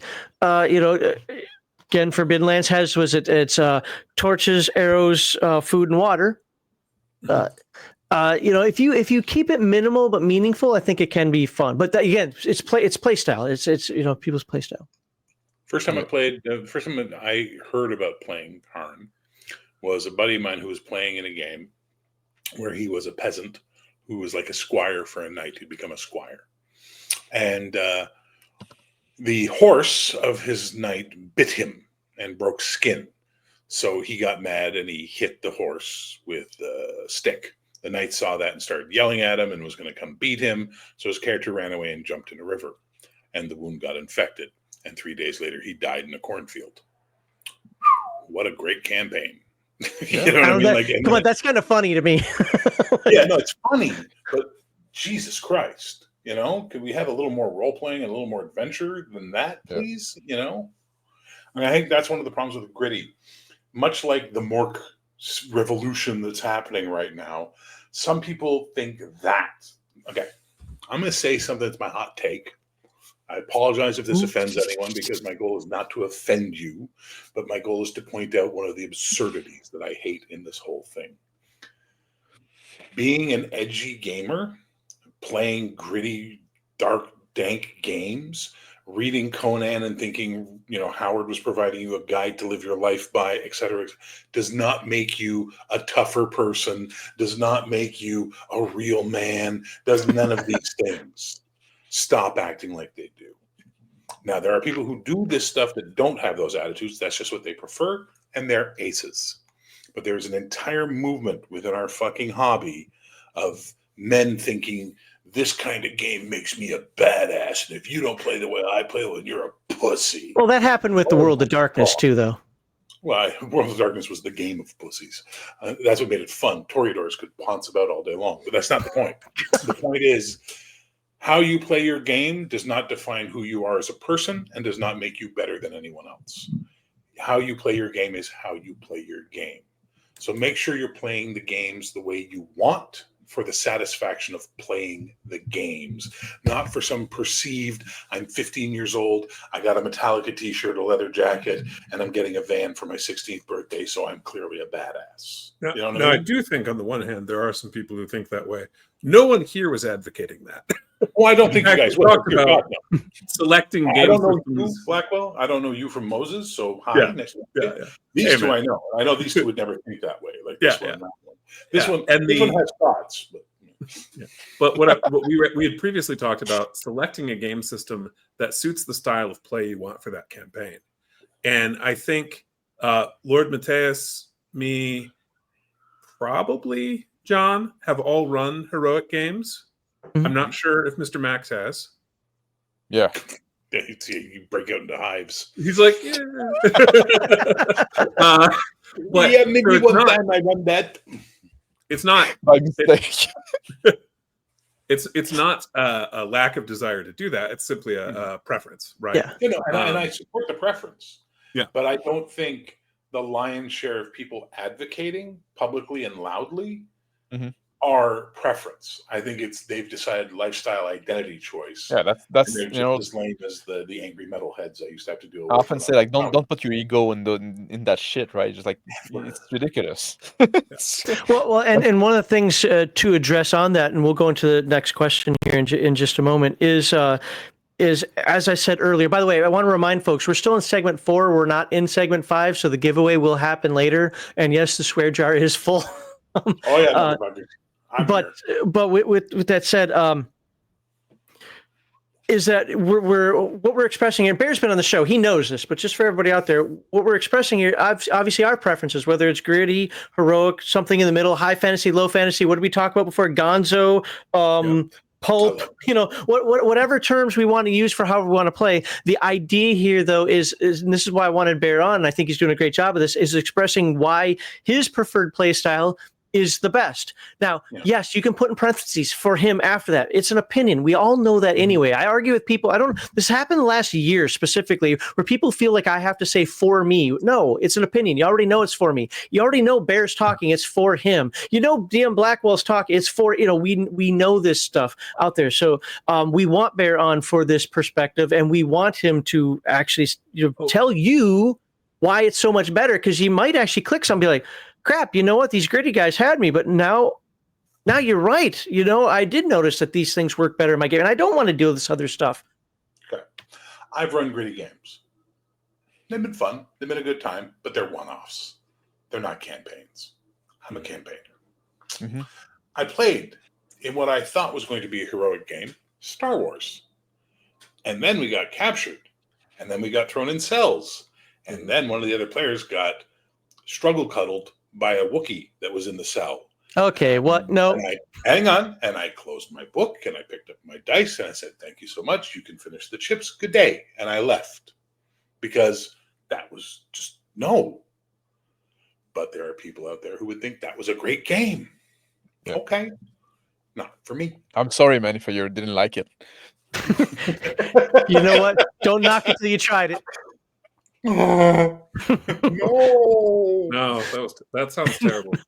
All right. Anything else on the concept of what was it? Definition preferences? Did you have more, Mr. Max? I had a question for Bear, like it's not go really for like on the question of segment 1, but since you mentioned it, right? Like one thing we touched about is how heroic or like high power kind of game like are more suited for like a more directed story game kind of sense, right? Because I can't stand them. You can stand them? High-powered games annoy the living garbage out of me. So okay, when you think about heroic, that's not what you're talking about, right? No. When I think about heroic, I'm thinking about the character's behavior. But using the heroic term the way you guys are using it for this type of thing, I think there is a I have never enjoyed D&D past level 6. Okay. 7. Yeah. It starts once the third level spells, once the wizard starts getting third level spells, the game breaks for me, because it's just you get into the escalation economy of D&D, which is, well, now that monster's no good anymore, so now you got to meet this monster that's got more stuff. But let me ask me the good question anyway, and it's gonna be interesting then seeing where you take it, or maybe not. What do you think about like this? If you do the heroic versus greedy, do you think there's a correlation between like sandbox and more story-driven game? No, I think sandbox is a completely different beast. Now, I don't like sandboxing personally. I prefer more. I'm a self-confessed story game.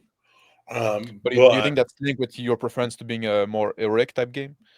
No, I think both. I think you could do both in either, right? Like, I think you could have a gritty story game, and I think you could have a heroic sandbox game.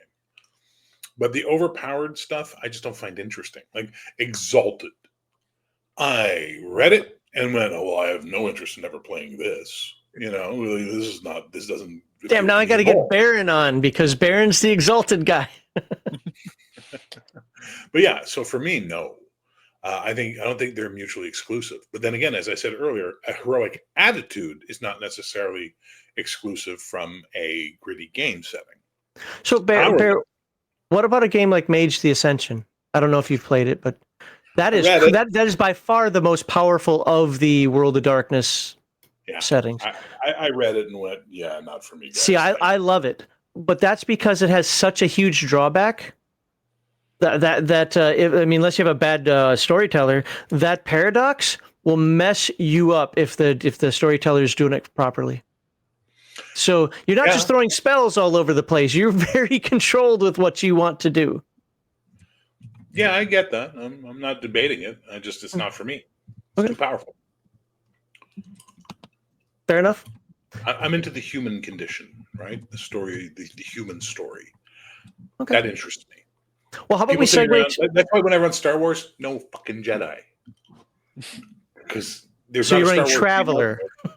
No, there's just not a Star Wars game out there where the Jedi are done in a way that they don't immediately eclipse everybody else in the game endlessly. And then all the other poor characters, because you're playing in Star Wars, have to deal with the fact that they're constantly being hunted by other things like Dark Jedi. It's like, yeah, I'm a smuggler. What the fuck am I supposed to do against Darth Fuck me? It doesn't work, right? It's just too much. So yeah, I don't like that stuff. I think I agree. I played the West End Games D6 Star Wars. It was fun, but yeah, I think we wound up banning Jedi actually. But also, like in the core book of Western game Star Wars, you don't have a Jedi. You have like in the character class, you have like a failed Jedi. You have failed Jedi. You have the oh my god, Chaotic Jedi. Yep, quixotic, sensitive, alien student of the Force, blah blah blah. But those are not character classes, Max. Those are templates if you can't think of your own character. Yeah, but I mean, like they don't have like the outright Jedi. That's what I mean. That's just the only point I was making. No, but eventually they'll get there, and that's the problem. Yeah. All right, let's ask the second question here, and this is about the benefits of each style. So, what do you see as the main benefits of playing both the gritty and the heroic style game? I think the main benefit of playing in a heroic style, as you define it, is you get to have a great big old goofy grin on your face as you destroy the castle with a wiggle of your fingers, or you wade through the horde of orcs, cutting heads off with each blow and all that kind of stuff. It's going to give you your power fantasy trip, and it's going to make you feel like a real big man. The benefit of the gritty one teaches you to think, teaches you to consider your actions before you take them, teaches you to go, well, maybe, sure. Okay, I played Cyberpunk one time, and I was just off of watching some Euro action film. I think it was Doberman or something. And it was all full of crazy gun fu and stuff like that. So my character went, and we had to get into the room, and I went to the fire escape, and I said to the narrator, so I'm hooking my legs into the fire escape and then leaning down and spraying the room with bullets. And it worked because I rolled really hot. Then I went down to the floor, and a door opened, and a guy shot me, and I died. So what did I learn? Throw grenades next time. You know what I mean? Like, that's just, that you learn. Or don't open doors. Or don't open doors. But in a heroic, you're going to get I flip, then I slide down the thing, and then I flip it, and it turns into Atomic Blonde. You know what I mean? Where like the fights are completely exciting, but so unrealistic, though they look really good. So that's the difference, right? And I think that's sort of the point, is that a gritty game can teach you how to think better and to consider your actions before you take them, and take that moment to pause. Heroic games let you go, I ain't thinking about crap. I'm just going to run to that room, fireballing my way through, you know, like, and that's fine. Both have their appeal. Anything you guys want I to? don't really follow Bear's argument, honestly. Well, no, it's read the one I start here. I'll put it on the screen. Ignoring the possibility of playing a greater than life character in a good way is silly. There is much you can learn about the human condition when having great power. Just don't power game as you do. Probably as you do it. As you do it. Okay. Yeah, I'm not saying there's anything wrong with that statement. Unless someone wants to explain it in a way I'm not understanding. I think this is addressing your not having fun after 6th, 7th level. I think this is critiquing. Oh yeah, it's just not interesting to me. It's just boring. Yeah. Right. I like a little bit of struggle, a little bit. Anything you guys want to follow up with on that? I do have an open follow-up question here. I feel so pretty. Oh my god. Yeah, all the attention's on you now. Oh my god! Stop. How do you, well? It's because we've actually been through the show, so you know. How do these play styles impact group cohesion and teamwork during sessions?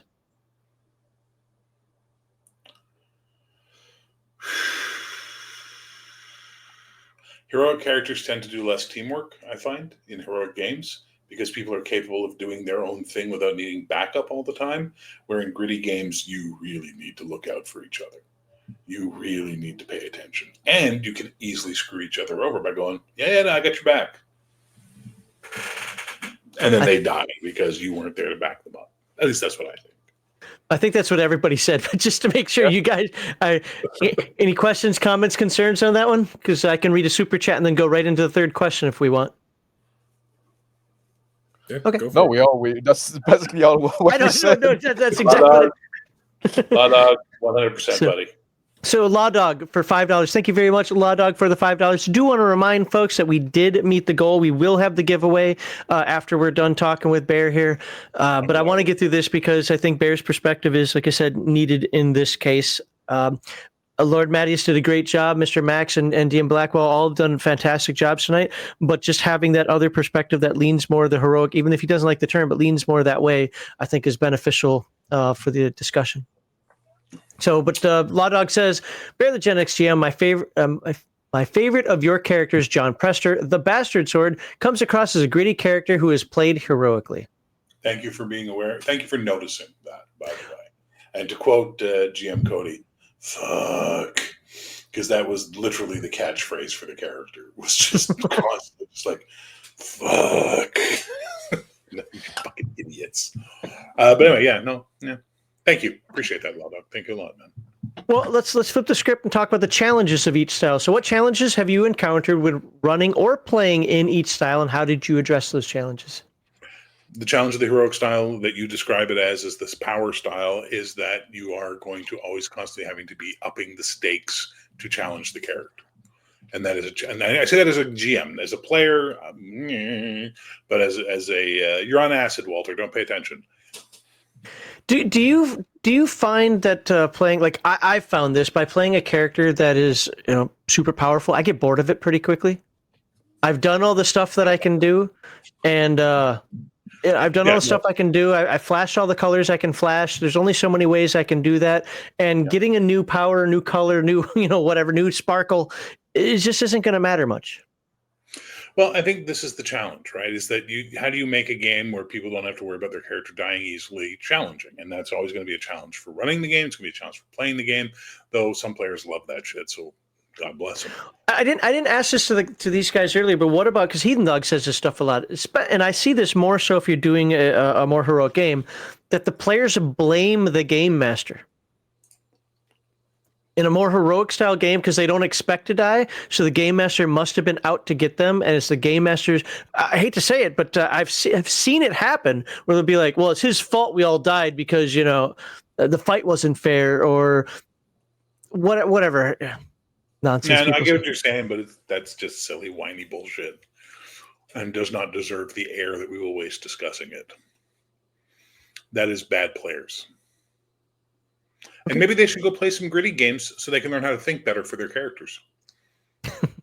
I did that. I had a 5e game where they were playing 5e and they felt it was too hard and too rough. And I said, really? I said, okay, cool. Let's put this down for a bit. Let's play some OSC. Over 6 sessions, 17 dead characters. Nice. Goblin Belly, man. Did they learn how to become a team after that? Well, they couldn't because there was a choke point. And at the choke point, they were trying to get across a rickety bridge and goblin archers were shooting at them. And they were first level OSC characters. Yeah, but I'm just talking even after they were done doing OSC and went back to whatever games going on, did they at least say, okay, at least now we'll be better teammates? Well, yeah. No. The only game I've seen people be good teammates in is either Star Trek or superhero games, always. Because the setting forces them or sort of suggests to them or hints at them that they need to be working together better. The problem with fantasy games is that it's fantasy. Everybody wants to be Aragorn. Everybody wants to be Gandalf. Everybody wants to be Frodo. No one wants to be Sam. You know what I mean? I wanted to be Sam. You made me Frodo. Yeah, Sam is the best character. Yeah, that's the game master right there. I wanted to be Sam. He turned me into Frodo, and I have no choice in I turned you into Aragorn involuntarily. Well, fair, but But no, it's just, look, you play the game you want to play. And if all you want is heroic fantasy, it's flip coin dungeon, right? All right, heads. Oh, you killed the dragon, you get the gold and rescue the princess. Great, let's go again. That's fine. That's what you're into. Have fun with it. But if I think the biggest challenge of anything for heroic or gritty is running for players who don't understand what it is and what it means. Mm. So you're playing a hero game and they don't understand. Doc Flamingo, you still there in the chat, McMurder? Literally in a Star Trek game.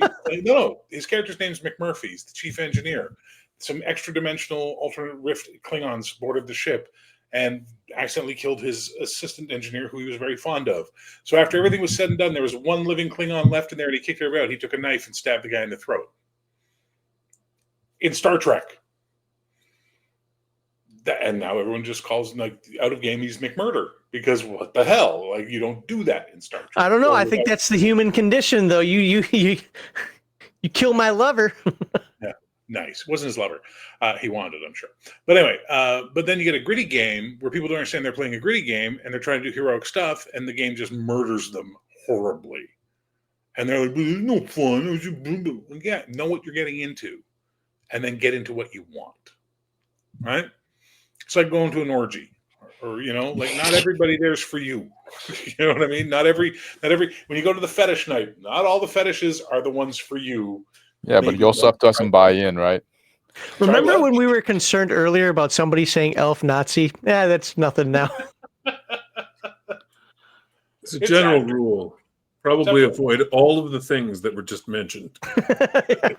Blackwell or Mr. Max, do you guys have anything to ask him or address or converse about when it comes to those challenges he discussed?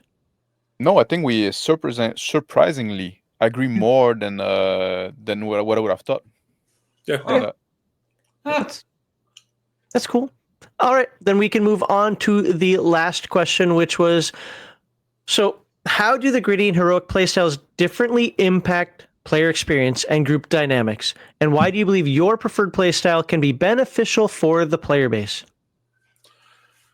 Let me flip that question around and ask you, as one of my players. Okay. Been having fun? Yes. Invested in the campaign?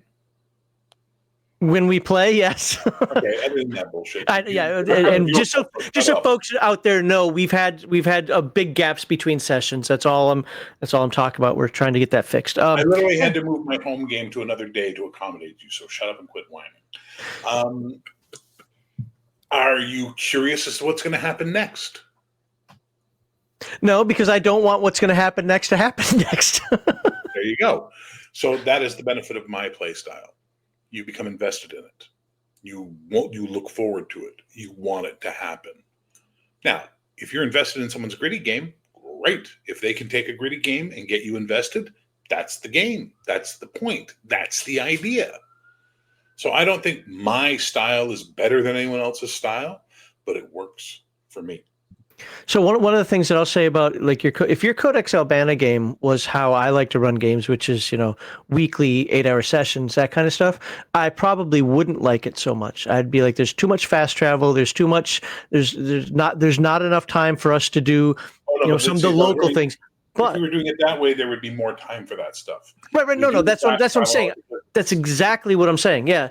The fact that we only have 2 to 4 hours, once a month, if we even meet that. So I had to look at that and go, you know what? There's some things I want to do with my character that I just gotta. Nope. We just got to move things on. I also wouldn't want to be, for the lack of a better term, railroaded so much in a game where we are meeting more often and playing longer. But I understand that when you only have so much time and there is an expectation of the players that we are doing certain things, we don't know how it's going to turn out. He doesn't know exactly what we already screwed up one session. That session 3 was amazing. But it's not like we're being programmed into things that we have to do. But we understand that there's an underlying principle to the campaign, that you either choose to follow it or you don't.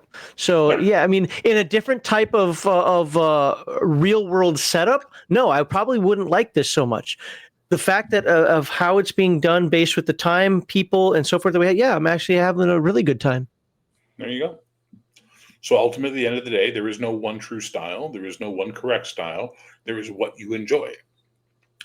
So taking it back to the fetish party, you might not be into the girl in the yellow raincoat, or you might not be into being strapped to an X against the wall and having someone flog you, right? That might not be your thing. But there could be other stuff. St. Andrew Cross. St. Andrew's Cross, yeah. As someone who shares that name of the saint, no, that's not my cross. But no, but that's the thing. So you need to find out what you like and what you enjoy. See what curiosities attract you as a player or a storyteller. Explore them and see what they are, and see if they're for you or not. Don't eat the cat or dog, whatever that is. Yes. Just don't eat it, Max. It's not retarded. But yeah, so that's what I would say. I'd say find out what you like, give it a try, and if you like it, great. If you don't, okay. I don't like sushi. I tried it, wasn't for me. Okay, so I'm going to flip the script back on you and say, why do you believe that your preferred play style can be beneficial? Why should somebody try your preferred play style? You like movies about gladiators, Billy? Nope. I'm not falling into that one. But you get the point of what I'm saying? Yes. It's to try something that you might not normally try and see if you like it. And I think if you give it a fair shake, you might get something out of it. Like I would love to get this guy in a superhero game. Just to make it a fair try. After he's tried it, he could then say, no, I didn't like it, or yes, I did like it. But I think at the end of the day, it might not be the genre that was appealing to him. It could be just the game that happened that was appealing to him based on the style of play. Tonight was our first session of the new Heroic campaign, and Doc Flamingo's first superhero game ever. And he sent me a message every saying, he goes, man, I had way more fun and got way more into that than I ever thought I would for a superhero game. Well, that's based on the play style. Funny you say that. Doc Flamingo is going to be on next week. Oh, no. So, all right. I I know I'm getting tired. I don't know how Mr. Max and DM Blackwall are, but they've been on the show for there's 4.5 hours now. So I want to wrap this up, but I want to give each one of them a chance to have some final. Since I'm not doing a final thoughts today, I'm gonna give them a chance to do some final thoughts. So we'll start with. Actually, you came on last, so Bear, you get to go first. I mean, any final thoughts on the topic, and not complaining about the terms, just in general about. Gritty versus heroic, or whatever term you want to use for it. Find out what you like, try things, see what sticks, and then when you figured out what you like, do that. And don't worry about what other people are doing. And don't criticize people who don't do it the way you do it because they're wrong and you're right. Your identity is not role-playing games. Your ego is not play style. This is an escape and fun. It is not therapy. I don't believe Bear's a nerd, because no nerd would have said those words. Every nerd would be like, my way is the only way.